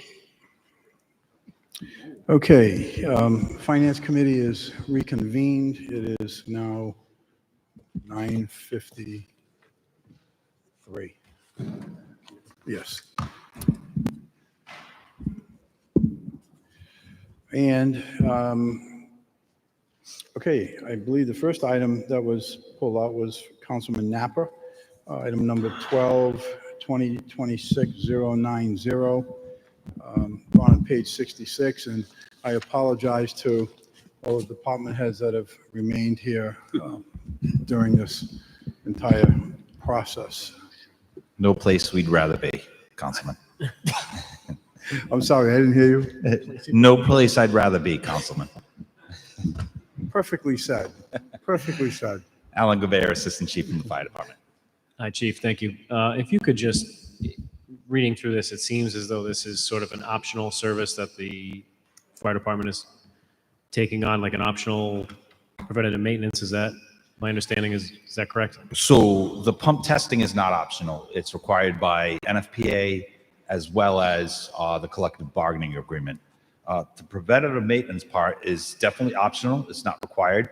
But over the past few years, we've aggressively put into effect preventative maintenance projects on a lot of our infrastructure. Pumps, aerials, garage doors, and we've seen a significant decrease in repair costs. Just like anything else around your home, if you have preventative maintenance, a little bit of money now saves a lot of money. So with the pump maintenance, we came and asked for almost $900,000 to buy a fire truck tonight. The most important part of that fire truck is the pump in the truck. So if we can maintain it properly over the course of its 15-year career, we'll be able to get 20 years of life out of that truck. So it's very important. If that pump were to fail, what would be the replacement cost to keep that truck on the road? Excuse me? What would be the replacement cost of the pump? To replace a pump in the neighborhood of $60,000 to replace a fire pump, and we would lose use of that truck for close to a year. Okay. And how successful do you feel that your preventative maintenance program has been to keep your vehicles operating and your equipment operating? Is that something you can sort of quantify to think? I can. So in 2023, we started the pump maintenance. We've seen a 26% decrease since 2023 in what we've outlaid for repairs to the pumps. So the first year was a 20% decline. The second year was a 6% decline. Obviously, we're in this year now, so I can't tell you. But we've seen, since we've started the pump maintenance program, 26% decrease in the outlay for repairs on our pumps. That's fantastic. And is that something that you developed internally? Did you take your lead from outside departments? Or we see these, we talk to other fire departments, but we did the chief and the rest of the administration. We've started, looking at a lot of our repair costs were getting higher. So the best way to head that off is maintenance. Same thing with the garage doors. We have 49 garage doors in the fire department. We started a maintenance program on those, and we've seen our repair costs go down on those. So I think a citywide memorandum to other departments about preventative maintenance programs might be warranted at this point. Preventative maintenance, yeah, it really does go a long way. That was all just a tip of the cap to you guys. I appreciate the hard work on that. You're saving the city money. You're doing your due diligence, and when you come to us to ask for us to spend for you, we see that you're putting out for us for getting grants and maintaining the equipment that you do have, and we appreciate that. And these trucks are no small cost, so it's incumbent upon us to make sure we get the most out of them. All right. Thank you, gentlemen. All right. Thank you. Thank you, Councilman. Chief, in our discussion last week, you had also indicated how significant this preventive maintenance is that you're doing. In addition to perhaps tens of thousands of dollars that you're saving the taxpayers, what would you project is the additional life that you're giving to not just the entire vehicle, but things such as tires, as an example? By checking tire pressure, you can prolong the life of the tires, right? How much additional time would you guess this program that you're implementing is providing? It's hard to quantify, but I would say in a fire truck, in a pumper, we could add years to the life of that pump if we properly maintain it. With the ladders that we do maintenance on, the aerial trucks, the big ladder trucks, years to those ladders if we properly maintain them. And thousands of dollars over a 20-year lifetime of a truck that are not being outlaid for maintenance and repairs, excuse me. And if I remember correctly, I think years ago, I don't remember how many years ago, but I believe the city council approved that, what am I going to call it, sprinkler system thing that goes under the trucks for washing it. Are we using that? I think that's in the DPW yard now at some point. We're not using it in the fire department, but we do use their wash rack there quite a bit as well. Yeah. So might be something to look into. Absolutely. Given the condition of the chassis that we had spoken about before, right? Yeah, absolutely. That's where the salt eats it away. And I don't think it was a long dollar for that equipment. It wasn't. No. Okay, thank you. The next item was mine. I will pass on that. That was item 2026-042. The next item is 2026-131, repairs to H116. And that is found on page 90.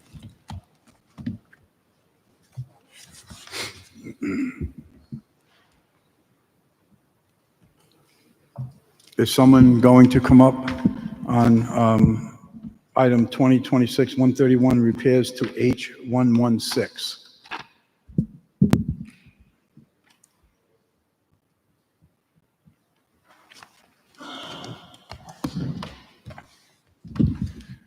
Hi, Christy. Hello. Again, sorry that everyone had to stay so long. So in the last two sentences, the first paragraph says the transmission case started and requires a comprehensive evaluation to determine what led to the failure, as well as any structural damage to the machine.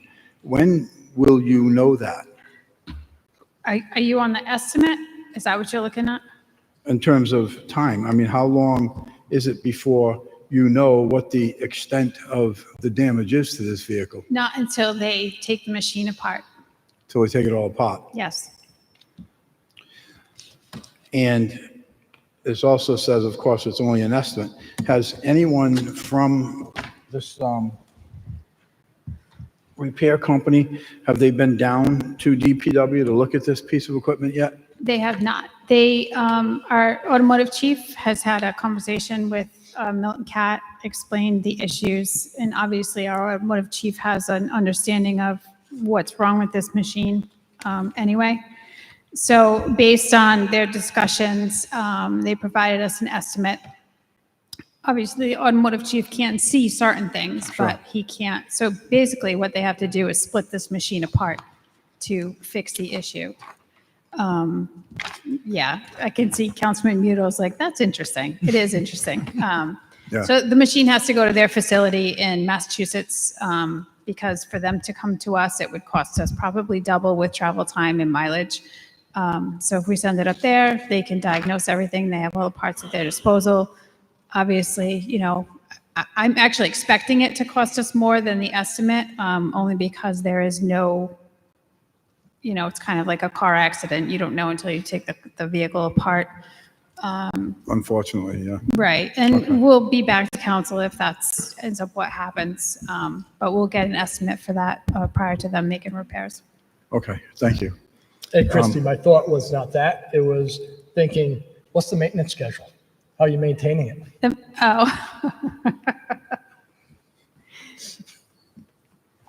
Sorry. It's past my bedtime over here, guys. Come on. Item number 19, 2026-116, Councilman Foley.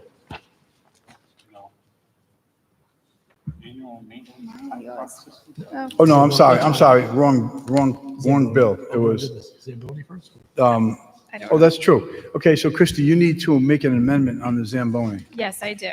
Is that up next? Phil's trying to kick me away from the podium, so I just.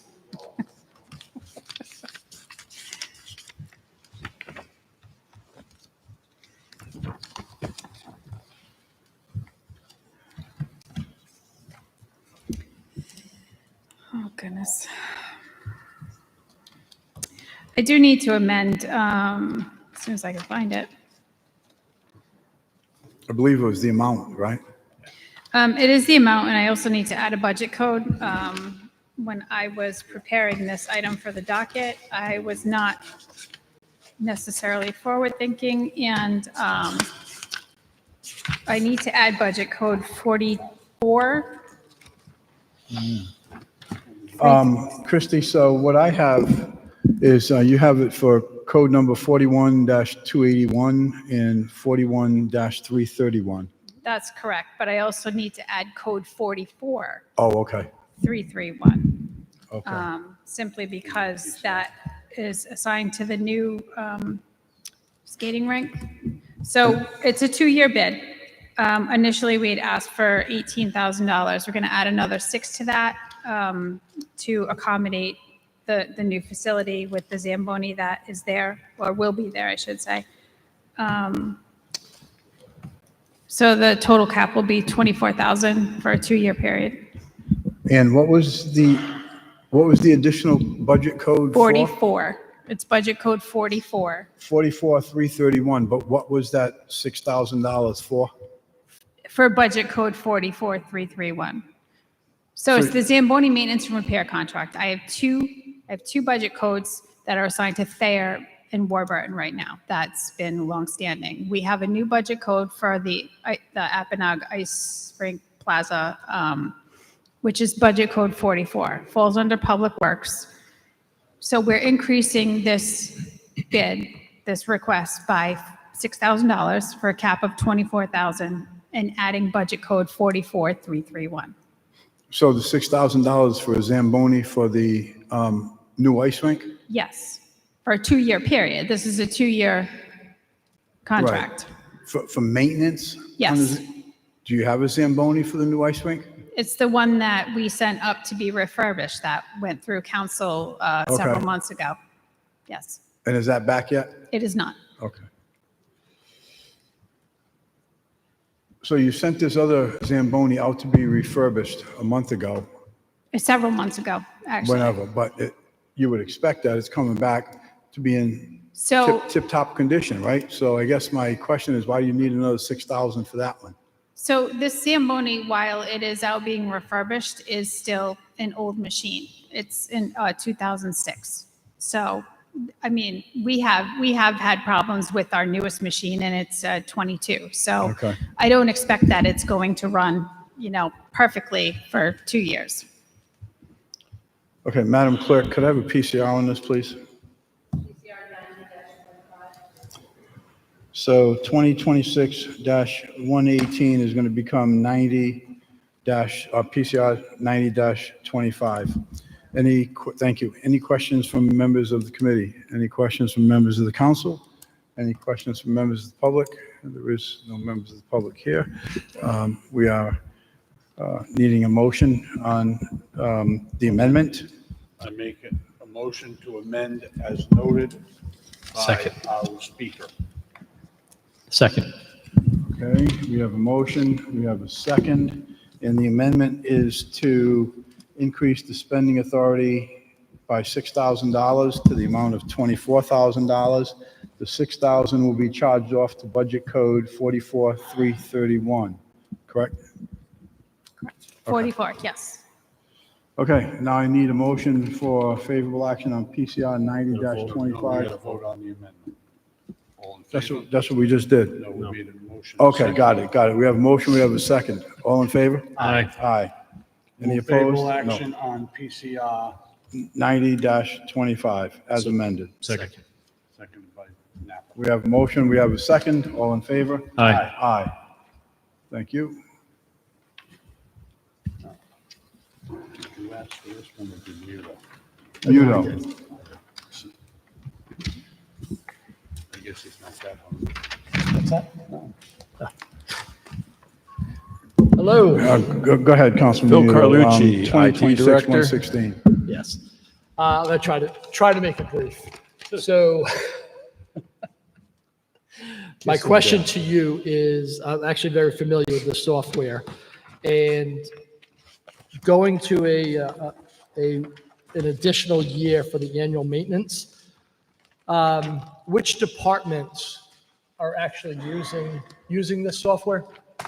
As listed there, it's Public Works, Warwick Sewer Authority, and the Information Technology Department.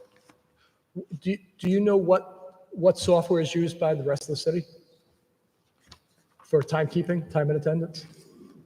The fire department uses, the police department uses IMC, and the fire department uses, it's changed names so many times, they were required. I can't think of the name off the top of my head.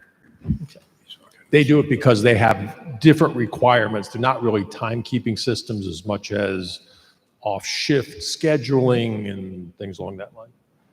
I'll just turn around and see if the fire department's still here. They aren't. So I'm glad you brought that up, and I wish they were still here, because this software, as you're aware, they just got purchased, changed the name. They have an off-shift component to it, as well as some other biometrics. And it's very curious that we have so many different time and attendance systems throughout the city, that this would be a great opportunity for some type of. Really, just to make this clear, this is a time clock system. This is not a time and attendance system, although I gather you could carve it in. This would be replaced by ExecuTime, which is owned by Tyler. It's part of their Munis package. However, we looked at that package when it was originally acquired. It was not very user-friendly. Let's say it was complex. Yep. It had an acquisition cost of $120,000 and then an annual maintenance fee of about $10,000 to $15,000. That's the Munis. That's the That's Munis the title. Munis piece. Yep. So What this really replaced were punch cards Mhm. and time clocks. If we were to look at something, it would probably, replacing this would probably be something that would be cloud-based with Tyler. I've kind of put a moratorium on buying our on-premise modules because in the very near future, Tyler's going to force us to go to the cloud, which time we lose all of our investment. So it makes, unless it was an emergency, it makes very little sense to do it. As far as the fire and police department, I agree. We should get together, sing Kumbaya. I would say that we had a package that the fire and police were using. The police used it for 1 year, decided it was not adequate for them, and moved on. Okay. Let's see. Now, this punch card, is this the old-fashioned punch cards, or is it biometric? Old-fashioned punch cards. Wow. When those clocks broke and you couldn't replace them, we got the badge system. Oh, so we're using the badge with Yeah, the we have- was it RFID? It's a proximity card reader. Okay. All right. Okay. That's actually all the questions I have today, but okay. Thank you. You bet. Thank you, Councilman. Council President, did you have anything you wanted to say on item number 2026-154, 2 solar speed signs?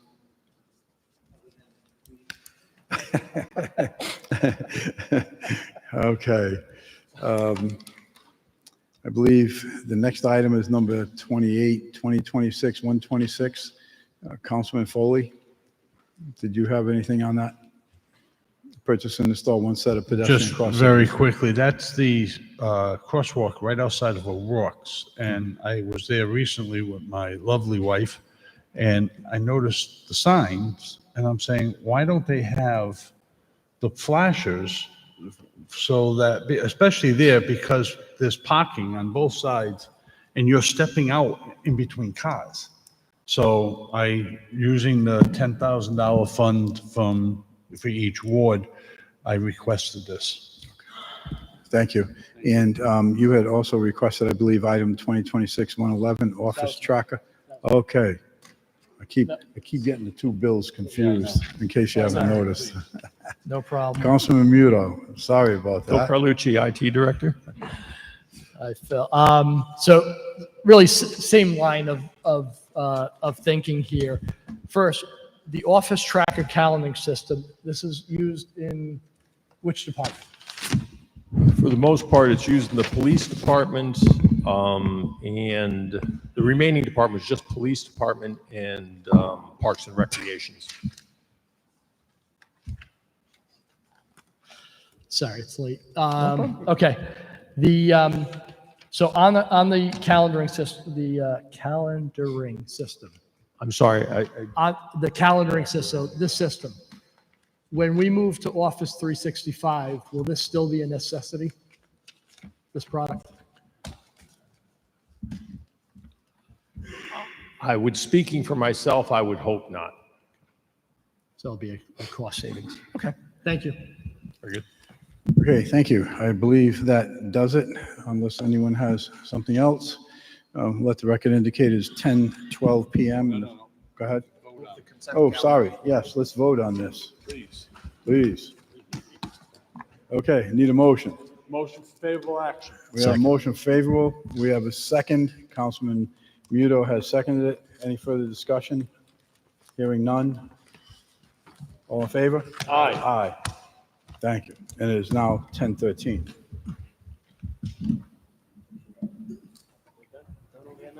And last up this evening is the return of the Intergovernmental Committee.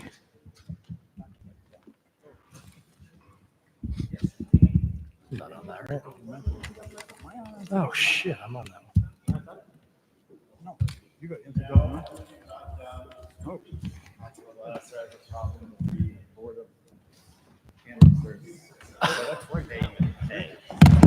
That's still on there? I thought we killed that. Yes. Yeah, it did seem like a fleeting idea, yet it made it to the docket. Can we just?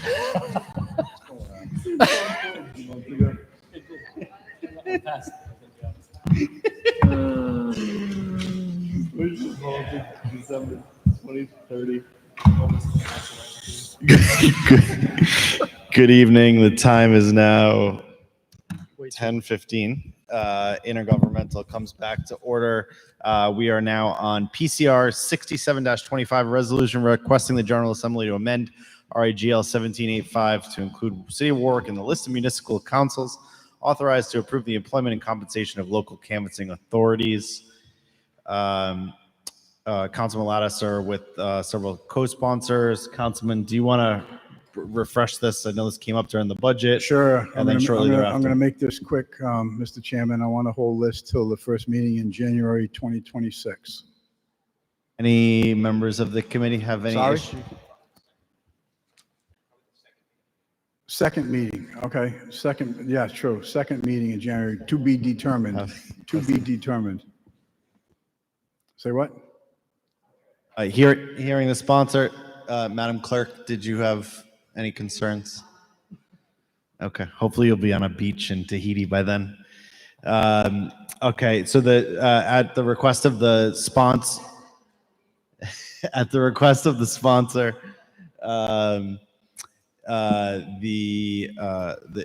they've requested to hold until the second meeting of January in 2026. Any objections amongst members of the council? Do I have a motion to hold till second meeting of January 2026? So moved. Second. All in favor? Aye.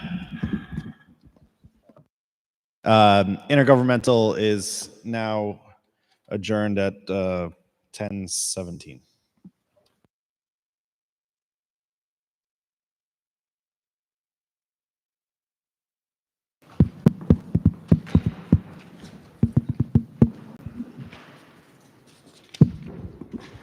So back to the full council, belatedly. First things first, appointments requiring confirmation. We have the Historical Cemeteries Commission. This goes to Intergovernmental for the report.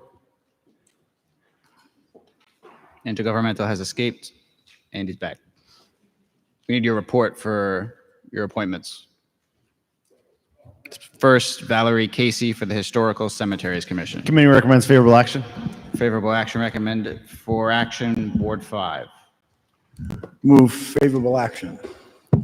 Second. Second by Councilman Gebhardt.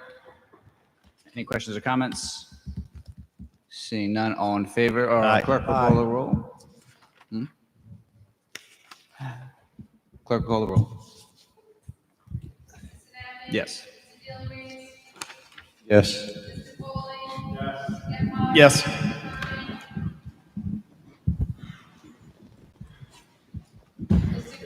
Yes. Yes. Yes. Yes. Yes. Next, we have confirmation of Land Trust Commission reappointment, Elizabeth Colt. This is Committee unanimously and strenuously recommends favorable action. for action. Would anyone mind moving? Actually, Councilman Napa or Councilman Rex, you both probably encountered Professor Colt. Anyone want to move it? Move favorable action. Second. Seconded by Councilman Lattiser. Any questions or comments? Seeing none, clerk will call the roll. Yes. Yes. Yes. Yes. Yes. Yes. Yes. Yes. Next, we have the reappointment of Daniel Fagan, Intergovernmental. With great zeal and joy, the committee recommends favorable action. And for action, anyone able to move this for me? Motion to move favorable action.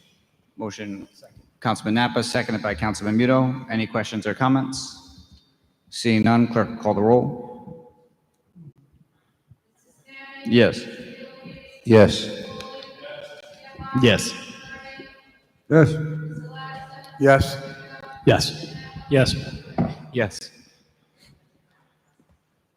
Next, onto the consent calendar. We have PCR 88-25, resolution relative to bids. Councilman Lattiser.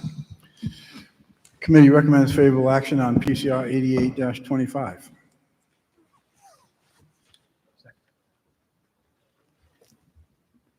There's at least one moved.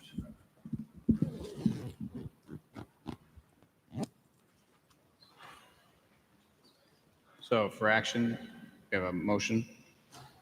Make a motion favorable action. Motion by Councilman Lattiser, seconded by Councilman Muto. Now we have to do the rundown, right? Oh, because we changed it. Finally. That's fantastic. So because we changed the rules, we don't have to go through every single thing anymore. Now we could just do the item removed. So Councilman Lattiser, the one bid that was removed. Oh, but I was looking forward to going through every one of them, assuming there's no objection. Okay, all right, whatever. We have one removed, and it is PCR 90-25.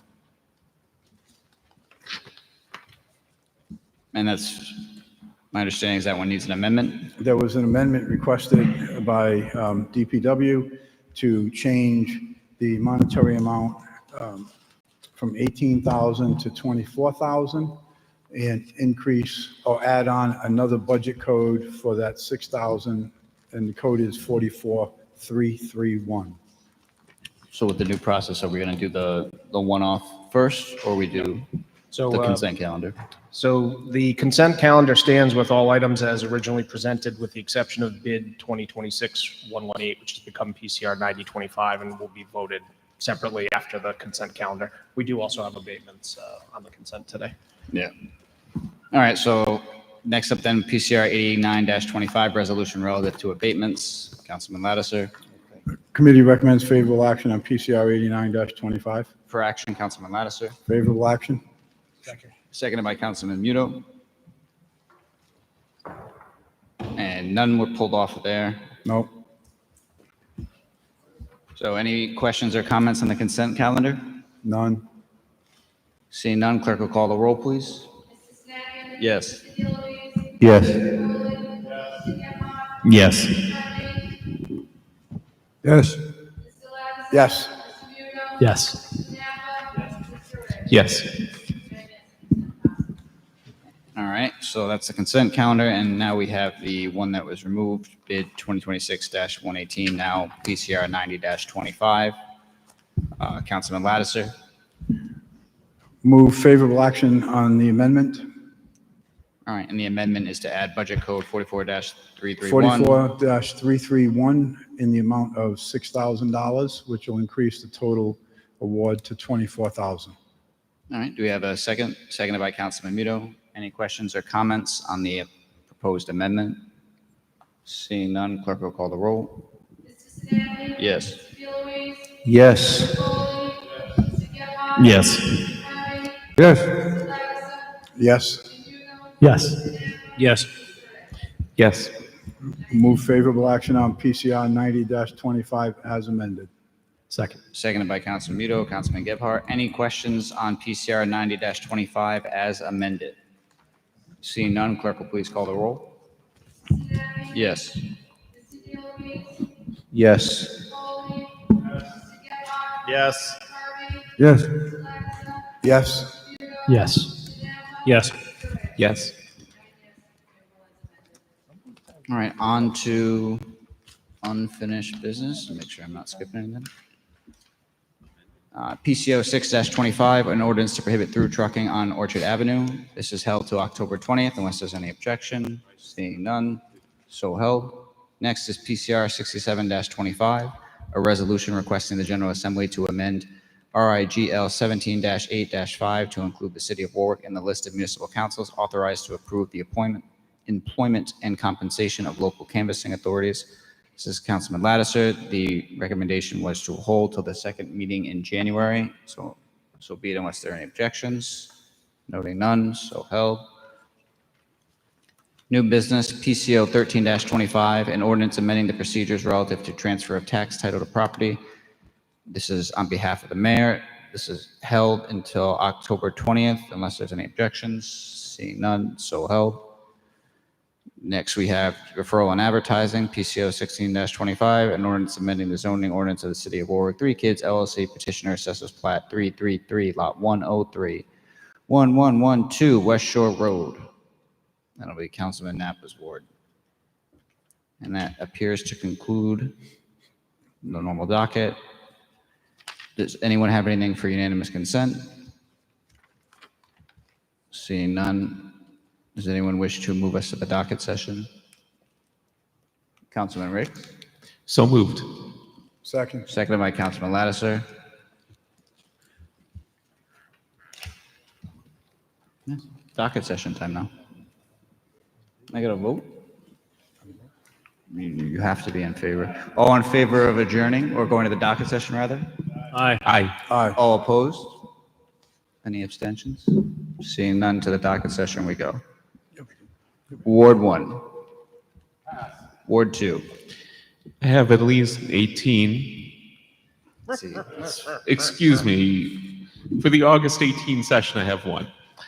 A resolution recognizing September 15 through October 15 as National Hispanic Heritage Month. That's all. I was just waiting for Councilman DeLuise to jump out of his chair and leave. Which one's that going on? Community Affairs, Ward 3. Pass. Ward 4. Ward 5. I have one, it's an ordinance, and the title is "The Manner in Which Information is Delivered to Members of the City Council." Intergovernmental? What ordinance? Okay. No, ordinance. All right. Say what? I said the manner in which information is delivered to members of the City Council. Ward 6. Ward 7. Oh, okay, I understand. By the city clerk, is that what you're asking me? So, time out. The title is No. The title is just whatever you said it was. So, We'll straighten it Yeah. out. It's not in the delivery from the clerk. We'll straighten it out. so Ward 7, I apologize. Pass. Ward 9. That's a pass signal. I have an unpleasant amount. 2025, 2026 council calendar resolution. Administrative matters ordinance.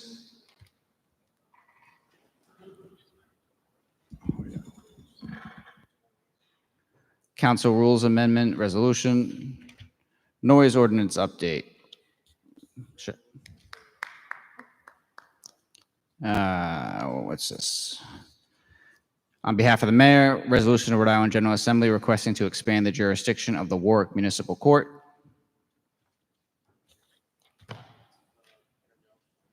On behalf of the mayor, amendment of Chapter 6, Article 6, and Chapter 64, Section 5 of the Code of Ordinances. Ordinance. And on behalf of the mayor, with Councilman Napa as a co-sponsor, resolution authorizing Mayor Boccozzi to enter into a lease agreement for the land which Warwick Fire Station 8 is located on. Public properties. All right, now we're done for real. Council adjourns at 10:27 p.m.